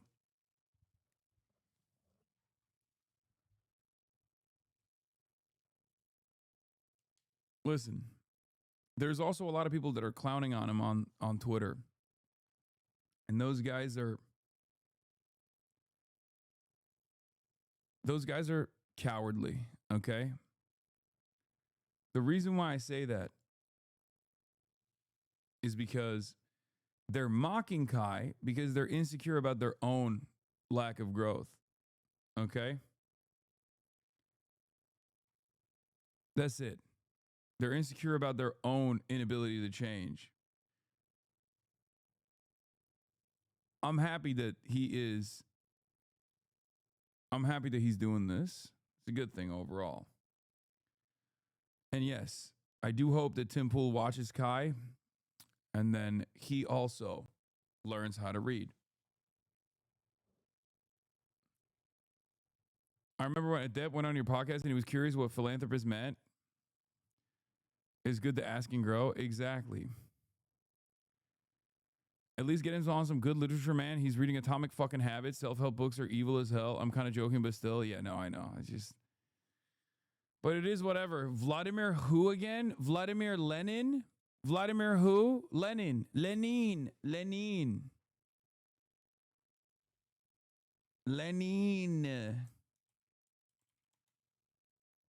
Yeah, some people make fun of this because they're fucking elitist, and others make fun of this because they're scared, because they also didn't get an adequate education, and they're just, you know, they're scared of their own fucking intellect, I guess.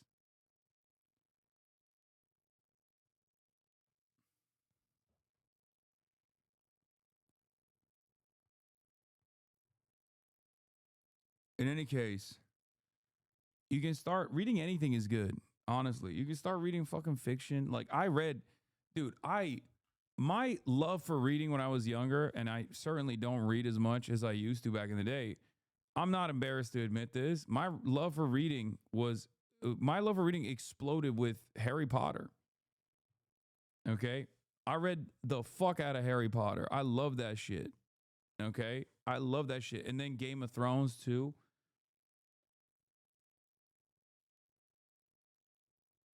This is before J.K. Rowling had the brain rot from black mold growing in her house.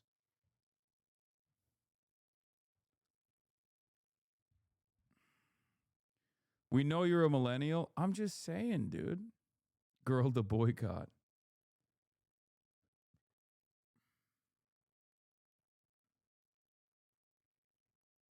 Six, 12:34 p.m. and I'm about to do 20 minutes of Jeremiah Johnson, you can be mad at the amount of influence Kai Cenat has, or you can make fun of him, but Kai promoting literacy and thoughtful reading longer books to audience who are, for the most part, the dumbest teenagers alive is actually a very good thing. reading to improve the way that I speak. Like Jeremiah Johnson finding a way to be a fucking asshole once again, even when he's talking about something in a positive way. 20 minutes. 3, 2, 1. Habit tracking is satisfying. This is the most crucial benefit of them all. Tracking can become its own form of reward. It is satisfying to cross an item off your to-do list, to complete an entry in your workout log, or to mark an X on your calendar. It feels good to watch your results grow. The size of your investment portfolio, the length of your book manuscript, And if it feels good. Big TikTok about adapt on fear I want you and. to watch this clip with me here in a second and look for something that this guy in the white shirt does. It's very, very small, but I think is wonderful and I wish more people would do. That. And, yeah, it's crazy. You know, like give back and see and make a real impact on the world and like younger kids and try to help out in whatever way I can. You're on your like philanthropic grind. Philanthropic, what's that one? Oh. The context of this is not super relevant. This is the Fear and podcast. It's a bunch of Twitch streamers that have a podcast. Sometimes they have a guest, including the guy in the white shirt who was formerly known as Phase Adapt and now is just Adapt. He's talking about a fundraising effort that he did recently for kids in Gaza. And they were able to generate a lot of money. They sent it over there. And as a result, He's unlocking new word. No, I'm laughing because of the way Adapt communicates. I love it. Where he's like, "What's that? That's a new word he just unlocked." What's that one? the organization he sent it to was able to do like a thing of fun stuff for the kids in Gaza. They sent him a video back, and the banner even said, "Thanks to Phase Adapt." That is all fantastic. Yeah, he's prestiging. He's prestiging. W words. Love to see it, but that's not what I'm talking about. What I'm talking about is when one of the hosts, Cutie, says you're on your philanthropic grind, and he stops the conversation to ask, "Philanthropic, what is that?" I'm never really bothered when people don't know what every word means, because of course nobody. I feel bad because if this man is a Fear and watcher, he knows I dunk on Austin all the time when he doesn't know words. I would never do that to Adapt though, but it's Austin, so I'm gonna rip him. Because Austin didn't spend half of his life being an internet celebrity famous for doing trick shots. Okay? Austin went to college and he didn't even have friends. So he has no excuse. Like, he had to study. He had to be studious, okay? Because he was not going to parties at all. So that's the reason why whenever he does not know a word, I'm like, come on, man. The fuck? He should know all the words. Knows what every word means. I'm just a person that happens to really like knowing a lot of words. But the only way that you can learn a lot of words is by being exposed to them and then trying to find out what it is. And it is incredibly and increasingly rare to see someone, especially younger, being willing to stop a conversation about themselves to just ask what a... Also, I'm realizing I do dunk on a lot of chatters sometimes because I think they're like fucking with me, but they probably might be genuinely curious. Maybe I should be more open-minded and kinder to people who will be like, what's that name? Vladimir what? But also at the same time, it's like there's a level of, I don't know. I just expect that there should be a level of knowledge here that you already have unlocked, that you've downloaded a little bit. You know what I mean? He's becoming self-aware. See, this is why. Who's Trump? Good one, chatter.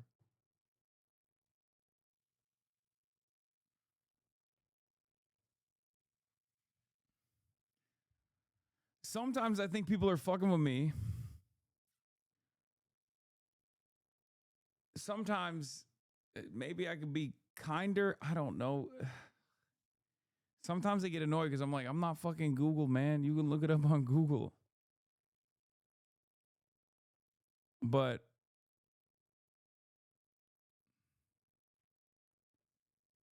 you make me sick.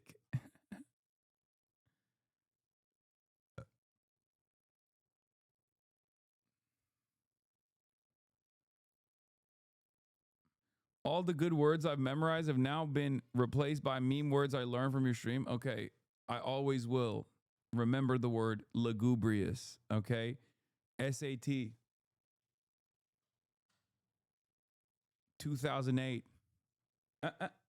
Immediately comes back from the walk and goes for the treats. What is this? The appetite on lady over here. Indubitably.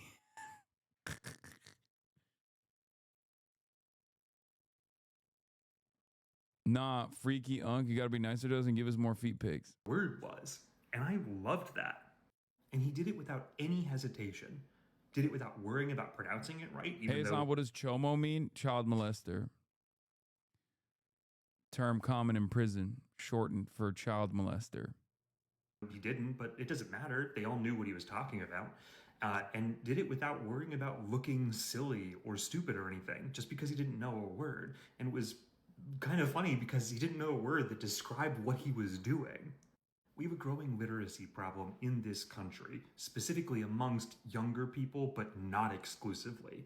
And one of the only ways that we can help combat that is by encouraging the... Can we get more big words? No. What's a trog? It's a slang that I came up with that's short for troglodyte, which is a substitute term that I try to use instead of the R word because I really liked saying the R word, and I've tried to take it out of my vocabulary. So I say troglodyte because it has like a decent mouthfeel, like the R word does. And it also sounds like a slur. Like when you say trog, it sounds kind of like a slur, right?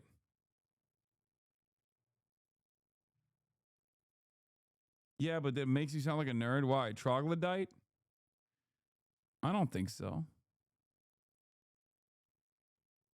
Understanding of the English language or whatever language it is that you speak. But yeah, another one I started bringing back was dullard. I've been saying that a lot too. It's kind of a stupid term, like a silly way to say it. Out here innovating slurs, proud of you. Yes, because you have to. You have to. Euphemism treadmill.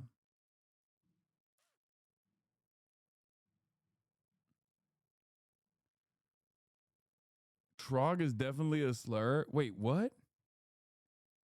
No. Is it? No, it's shortened for troglodyte.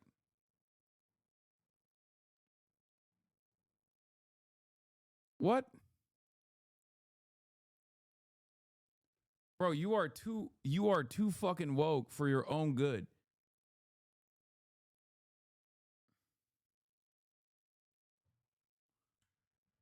You woke of the year.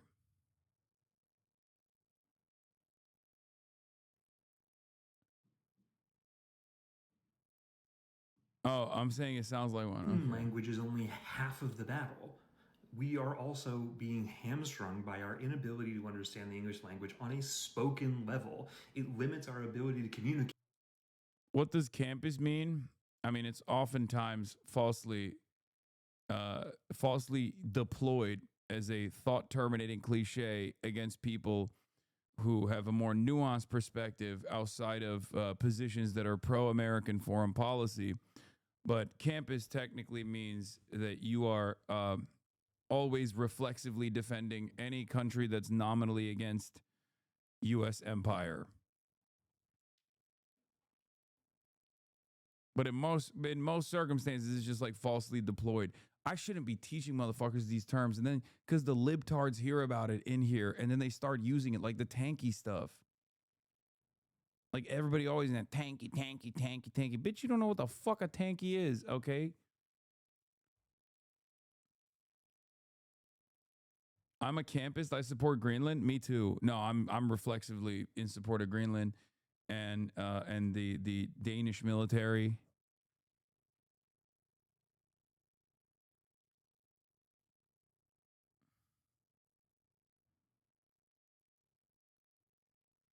Another fucking British invention. God damn it.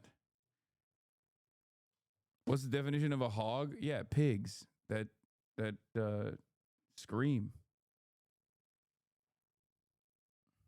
When we have a very limited amount of words with which we can use to communicate. And it can be hard sometimes. If we're in a conversation with somebody and they say something that we don't fully understand, it can be awkward or it can cause anxiety for people to be like, do I really want to stop the conversation and ask what it is they're referring to, even if it's a specific word? Or do I just want to kind of, yeah, totally. So I want to encourage more of that behavior. I think that small little thing. This old soda clip about you feels relevant again? And then someone in chat says something, that sounds completely reasonable, right? But then, and I see the way Hasan reacts. Hasan gets so mad at this person. And the reason he gets mad is because he's already answered that person or that type of question or statement 50,000 times. So I'm sitting here like, well, can you answer the question, Hasan? I mean, that's a good point that they made. But then he goes on this rant about how dumb they are. I'm like, you know what? I am stupid. I feel so bad. I saw this video over the weekend, and I feel so...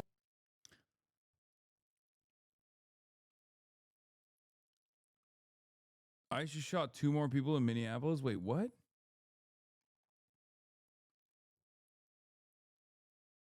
Old Mike? It's not an old Mike.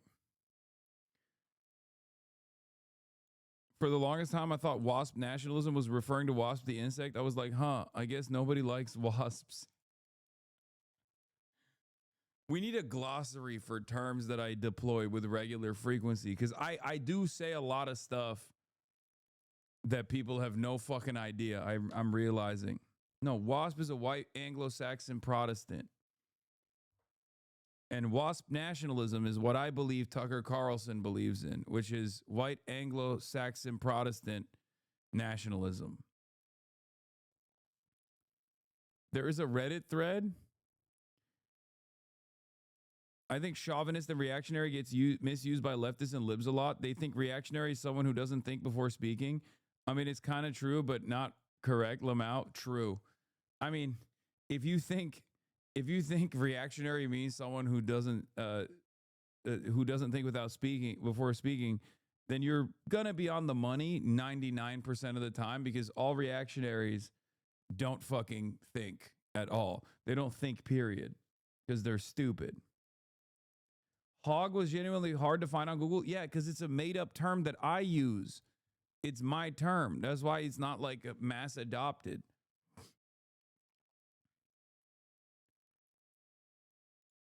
I call reactionaries hogs. I call Republicans, reactionaries, conservatives, fundamentalists hogs.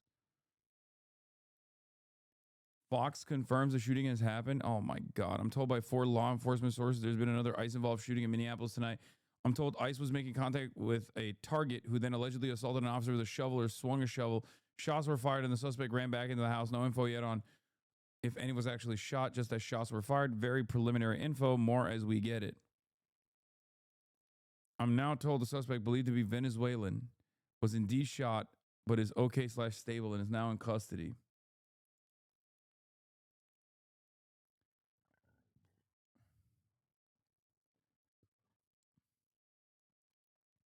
It is not your term, hog? Whose term is it?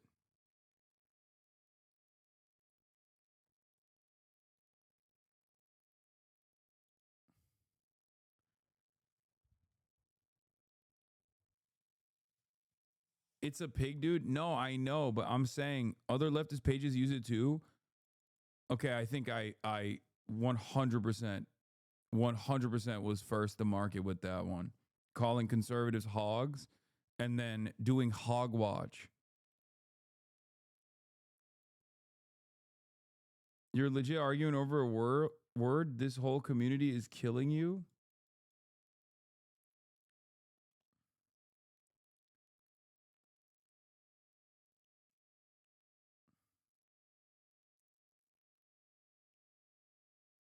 Dorner Tactical uses it too? Okay.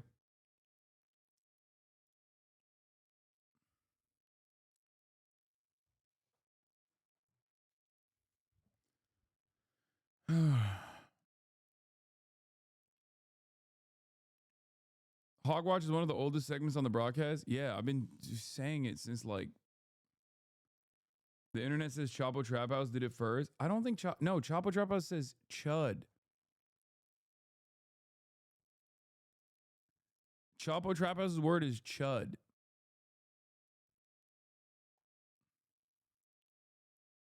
Says Matt Christman did it first.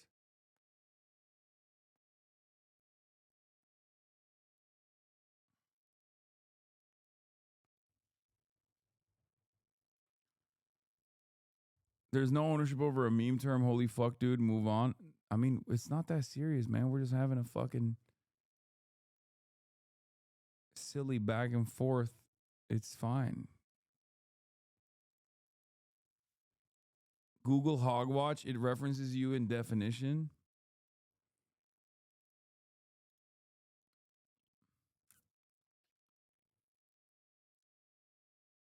Anyway. They were doing hog in 2018. Yeah, I was too. You use accountant as a slur and I'm sick of it. I haven't done that as much lately. I haven't done that as much. I used to do it all the time. I used to see it constantly. HVAC business owner is another one. Urban Dictionary credits you. Let's go.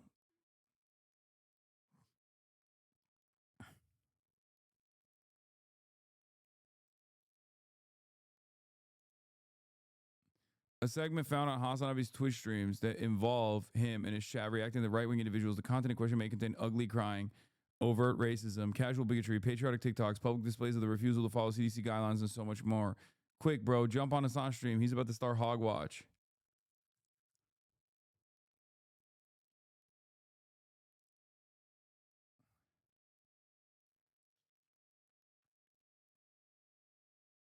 HVAC business owner is the funniest one, to be honest, because I live in a small town with many HVAC business owners, and they're all hoggers.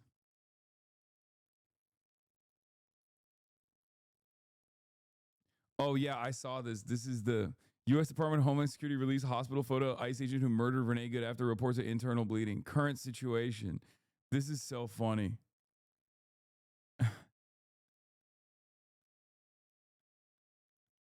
This is fake, by the way. This is a satire post, guys. It's joking about CBS News.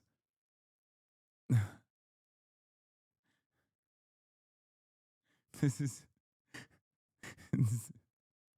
If you didn't get that it's a fake photo, I just want you to... It's a MacBook charger. It's not real.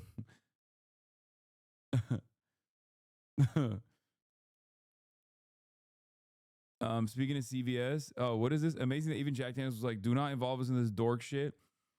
Update, Jack Daniels' parent co, Brown Foreman, tells me it has nothing to do with CBS's Whiskey Friday concept. Jack Daniels is not involved in any such segment, nor do we have any awareness of the segment and any potential partnerships or sponsorships. That's awesome.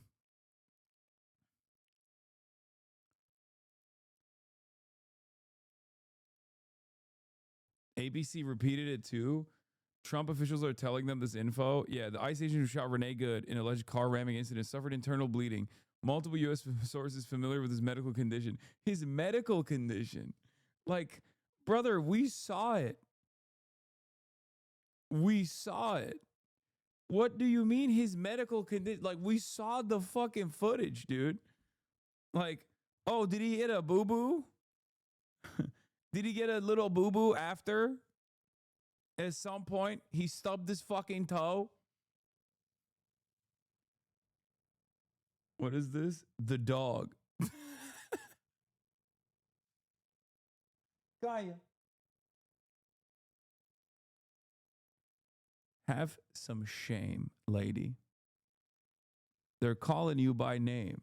Well, they don't really know what your name is. They're just here to say that I'm abusing you. And you're over there licking your damn self.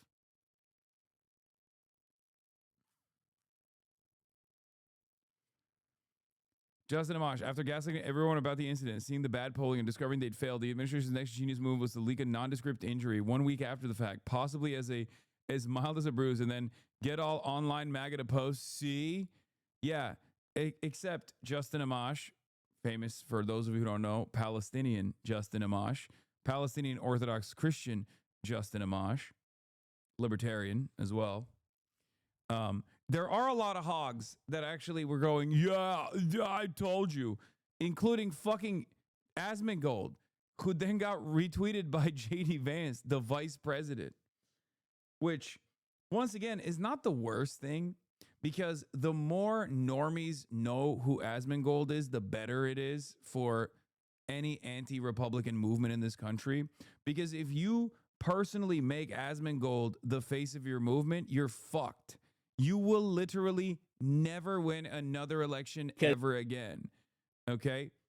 You will never win another election ever again because, like, Nick Fuentes' worldview is repulsive. And as we know, so is Asmongold's worldview, right? Because he fucking, you know, tries to do a shittier version of Nick Fuentes' commentary on a daily basis. But also, he has no, like, redeemable quality and no appealing factor here. At least Nick Fuentes can craft a joke every now and then. Asmongold looks like shit. I love Hasan. Talk about Asmongold when I'm in the chat spamming Asmongold.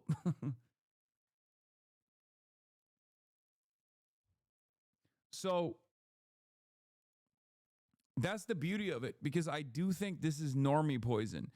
You know what's not normie poison? Trying to be like, Zohran Mamdani was hanging out with this sexy man by the name of Hasan who said America deserved 9/11. Clearly that didn't work, right? Because I got, like, you know, I got a lot of haters on the internet. I got a lot of people who try to fucking constantly smear me and slander me and whatnot. But ultimately, when an adult with brain processing capabilities actually factors my commentary or encounters my commentary, they realize, like, okay, I maybe agree with this guy. Maybe I don't agree with everything that he's saying, but I understand that he has, like, a coherent worldview.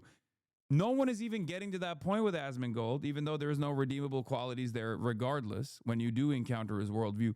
But even before they get to that, they're going to see a guy who just, like, notoriously doesn't shower. And even though you can't actually smell him, you can kind of still smell him from across the fucking TV screen. He has a radiation factor for the average normie that you show him to. They still post that pic under all of Zohran's tweets, by the way. From the New York City mayor account, it's literally just this. The party ended an hour ago. He's still here. Yeah. It's called Aura, bruh. I know. So I don't actually hate that the Republicans are taking ownership over Asmongold. I think that's awesome. And I hope that I hope that he doesn't stop doing political commentary before that point, because I think this will be a weapon in the midterms, straight up.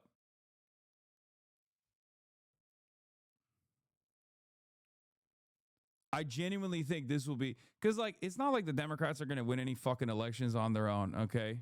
Let's be real. Let's be fucking real. They suck. Democrats are ass cheeks, okay? They're dookie. So you got to take whatever you can. I don't think the repulsive thing about Asmongold is his looks or his hygiene, but his opinions and the fact that you can't watch him for 10 minutes, you can see he's probably a sociopath. No, that also is not good either.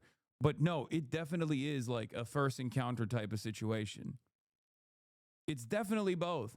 I wouldn't say this about most people, but you can definitely say this about Asmongold.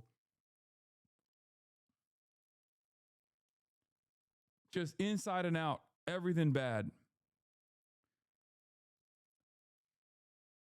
Brother, I've never encountered a person like this. Like, there are very few people like this where you can smell through the screen, okay? Very few people. I promise is not commonplace. So when you actually Asmongold got stink lines like a newspaper comic.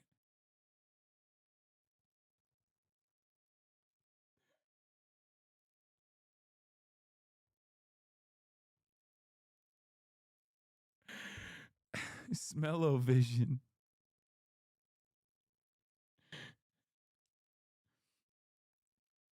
A lot of people are visual learners, okay? Optics do matter. So you might actually encounter, like, a Nick Fuentes video where he's at least, like, making sense because he was clipped in a way that is intended for liberals to look at and go, oh, he makes sense here, right? There is no such clip for Asmongold because you don't encounter him in the 3 dimensions or the 2 dimensions. You encounter him in an additional dimension, which is stink. Your olfactory cues are firing up when you watch him on your screen.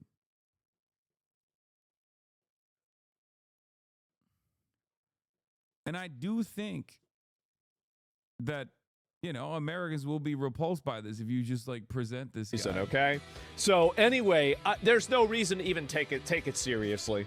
They're just retarded. I'll tell you something.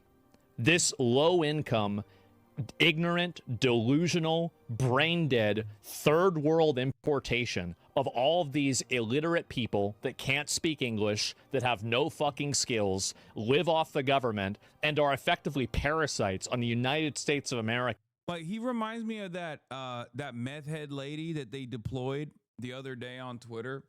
They found like a random meth head who was on TikTok talking about like how everyone was celebrating us in the neighborhood that I'm in. And it's just like, dude, really? This is who you got? Like, this is the one guy, this is the one lady that you found to defend your cause? Like, you have lost the goddamn argument at that point that you can't have like a single credible person. You know what I'm talking about? 那个我可以在那个我的祈祷上，我讨厌我的游戏是我不能感受我的所有痛苦。那当我在雨中挣扎，是当我没有上帝，没有病，不是傻瓜。所有这些标准，他们都希望我在一个夜晚内打破他们的期待，追上他们。来，BAM！ 我。Empath Chan? No, I'm not talking about that. But she's another one of those. Yes. Yes, we are all Chinese. Wait, where is... I'm sure somebody saw that fucking tweet or that TikTok that I'm talking about. No, we usually have a pretty solid hive mind in here.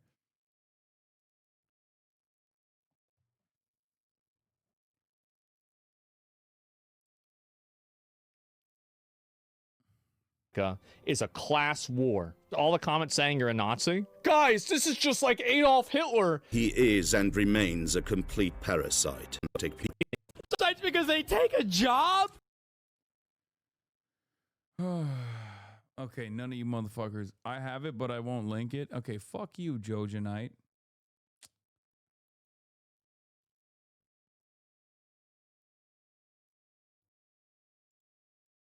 That's just the way it is. What the United States does criminal? Oh yeah, they're gonna interview Venezuelans that are over there and unhappy. They're gonna try to make it look bad, but no, it was actually a very good thing. So Cuba's days are numbered. Colombia isn't gonna be doing. Oh yeah, sir, the masses are turning on our Gestapo.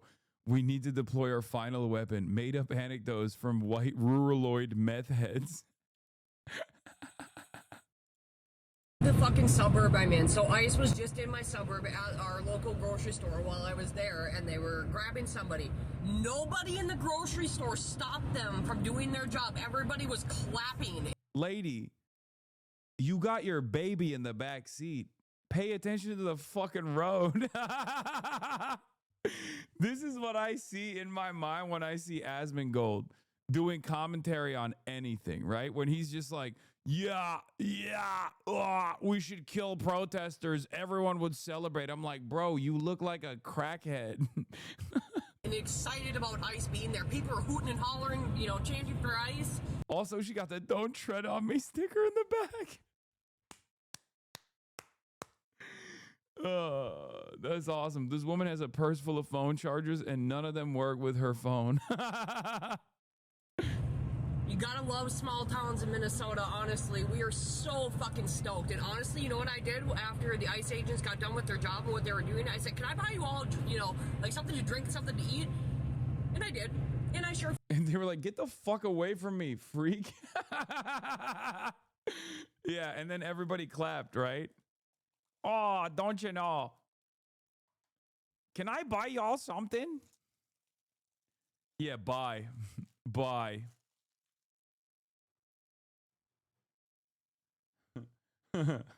Bye. Okay. Fucking did, because you know what? I'm excited that ICE is in Minnesota. Really excited. I'm not going to tell you the suburb I'm in, but it's close to Stillwater. We'll just leave it at that. Best thing I've seen today is watching an ICE agent arrest somebody and send them back to where they came from. Love it. Dude, American Lives is small town Minnesota. She says ICE was at her grocery store arresting an illegal, and the entire store cheered and clapped. Don't listen to the paid activists. American citizens want illegals gone. Brother, I cannot believe this person posted this. Like, anyone who's lived in a fucking small town or any place in America, as a matter of fact, has encountered this woman, okay? A version of this woman. I cannot believe that this guy sincerely posted this to be like, see? All of the worst people you've ever encountered are clapping. Like, that's a crackhead, dude. The fuck? You're so fucking stupid.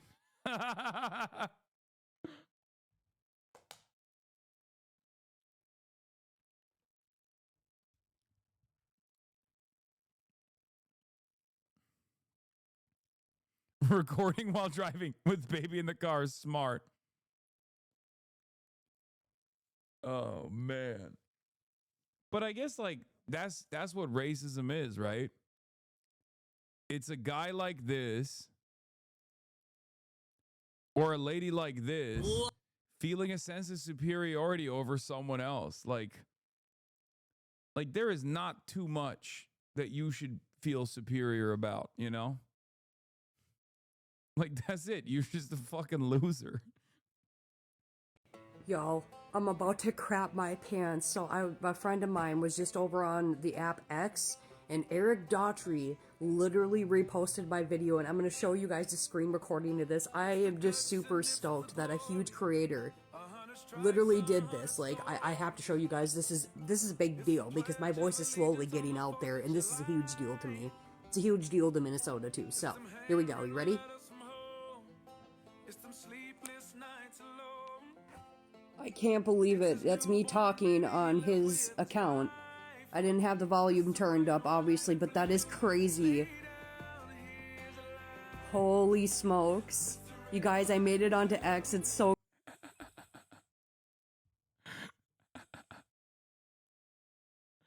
Wait until she hears about you covering her. Oh, Jesus Christ. It's awesome. God, embarrassing, dude. It's fucking embarrassing. I mean, she just a free 30K. Who's the real loser? What do you mean? Oh, these people live on Facebook and their brains are poisoned by movies and TV shows, mass hysteria. I know. And they vote, by the way. Like, that's the thing.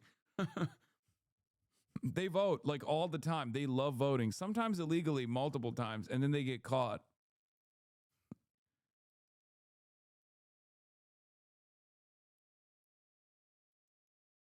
Anyway, your least favorite Baldy? And it was skyrocketing, you know, and it's like, that's unsustainable. When you reach almost 300,000 people, that's unsustainable. And we need to, you know, as a Democrat, right.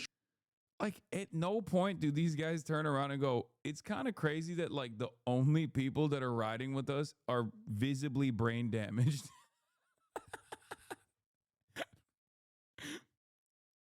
Like, that's not, at no point. I love that. I love that, like, there's no more like care or consideration for what your side looks like, what your side sounds like, who your allies are, who your enemies are. It's just resentment. It's spite-based politics. It's pure resentment. It's punishing the enemy. And I guess when they see someone like that, they basically go, yeah, well, I don't speak too good myself. So he's a common man. He's a common man just like me. Yeah. It's great. It shouldn't be unreasonable to want to secure our border and do it in that way. And now let's also talk about his wife literally was an undocumented migrant, by the way. Like, and he actually talked about that quite a bit. He talked about how his wife was an undocumented migrant and how, you know, America's a nation of immigrants, all this stuff. Isn't that crazy? That's why I think it's beyond, you know? That's why I think it's just like,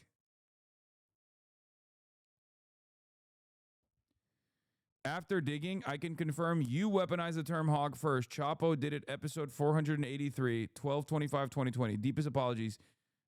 Please forgive me while I Sudoku myself in shame. Yeah, I've been deploying the term hog to describe conservatives since like even before I got on Twitch, but definitely while I was on Twitch. You don't have to Sudoku yourself. That chatter is incorrect. Chapo's been saying hog since 2018. Cumtown mentioned on Wine about it. That's crazy. There's a live stream of the ground of the new ICE shooting. People are We mad. know y'all ain't been getting no sleep. Oh, Jesus.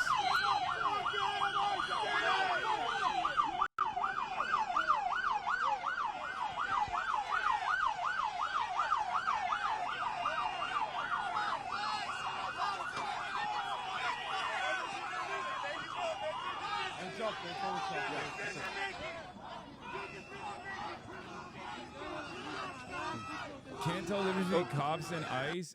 The plainclothes guys that look tactical are the ICE guys. Dude, look at all the fucking media. That's crazy. Getting back on the sidewalk, backing away as this officer has been shaking this pepper spray can for quite a while, preparing to spray somebody.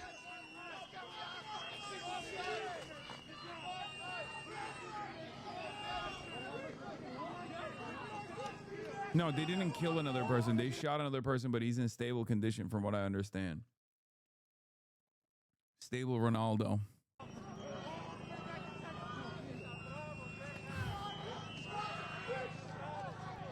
Wait, 2 people? I thought it was 1 person. The initial report said 1 person was shot. Good decision making. I like that. Good job. No, y'all all going to jail in about 5 years anyway. All y'all going to jail. Fuck, Oh, man. y'all Yeah, I saw that. The fucking the Minnesota Fraternal Order of Police condemns rhetoric. FOP strong. Yeah, FOP stands with ICE. Fucking assholes. No, it's not 2, it's 1 person. I'm pretty sure.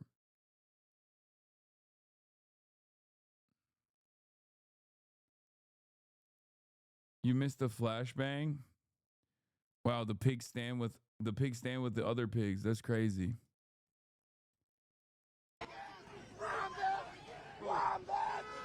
This is ice being thrown at ice. Uh-oh, one of the pigs got off the fucking back of the truck. Space canister was dropped by an officer. Run back. Grab it. Oh, you a bitch. You okay? Oh, they just dumped the hogs off the back of the truck. Didn't go off. Oh. Oh, there it is. Just fucking leave, dude. Just leave. Why do you have to be there? Them shits ain't cheap. Well, that's actually hey, the way that law enforcement works, the way that the law works, when he sprays them, it's fine.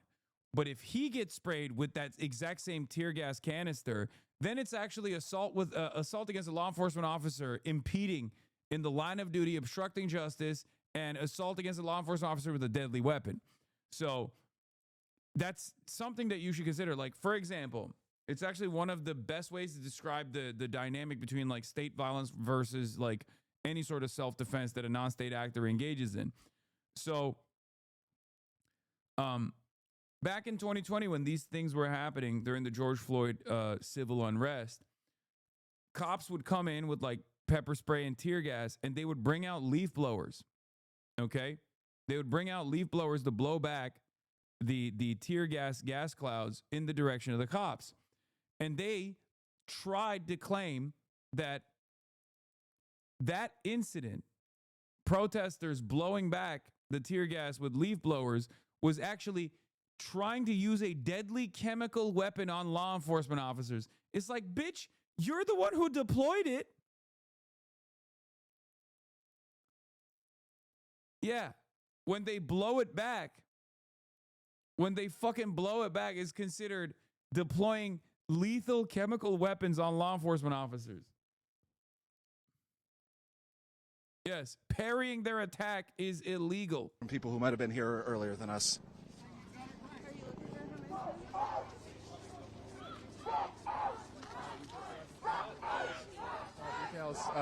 We're status quo. Would you mind talking to us? I probably know as much as you, but there's a woman who's 38 weeks pregnant in the bottom of a duplex. The top half, there was a shooting that happened, and we don't know if it was a police or MPD or if it was a separate shooting. I'm not sure. The last thing I know is that they were trying to get a midwife into the bottom half because she is 30 weeks pregnant, and they were worried that she was going to give birth in the bottom. Watch out, John. Yeah. Yeah.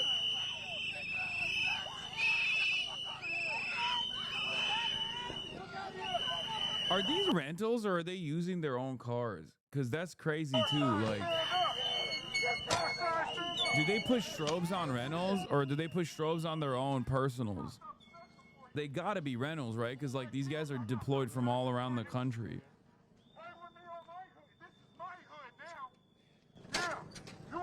So, sorry, if you might, anything else that you've heard that you know?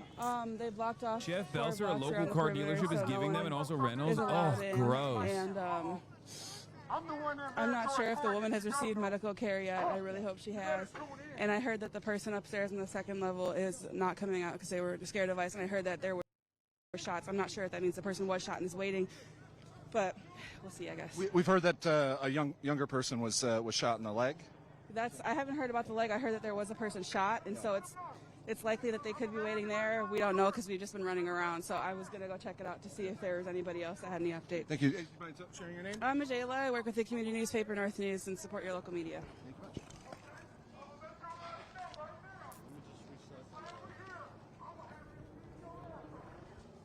Yeah, don't worry, Hasan. Tim Walz has got it covered. Yeah. And also, as you can see, I assume this is a fucking line of cops that are not protecting and serving the community, but instead protecting and serving ICE. So, you know.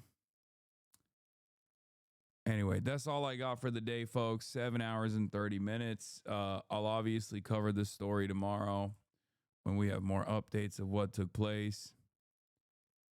But for the time being, that's all I got.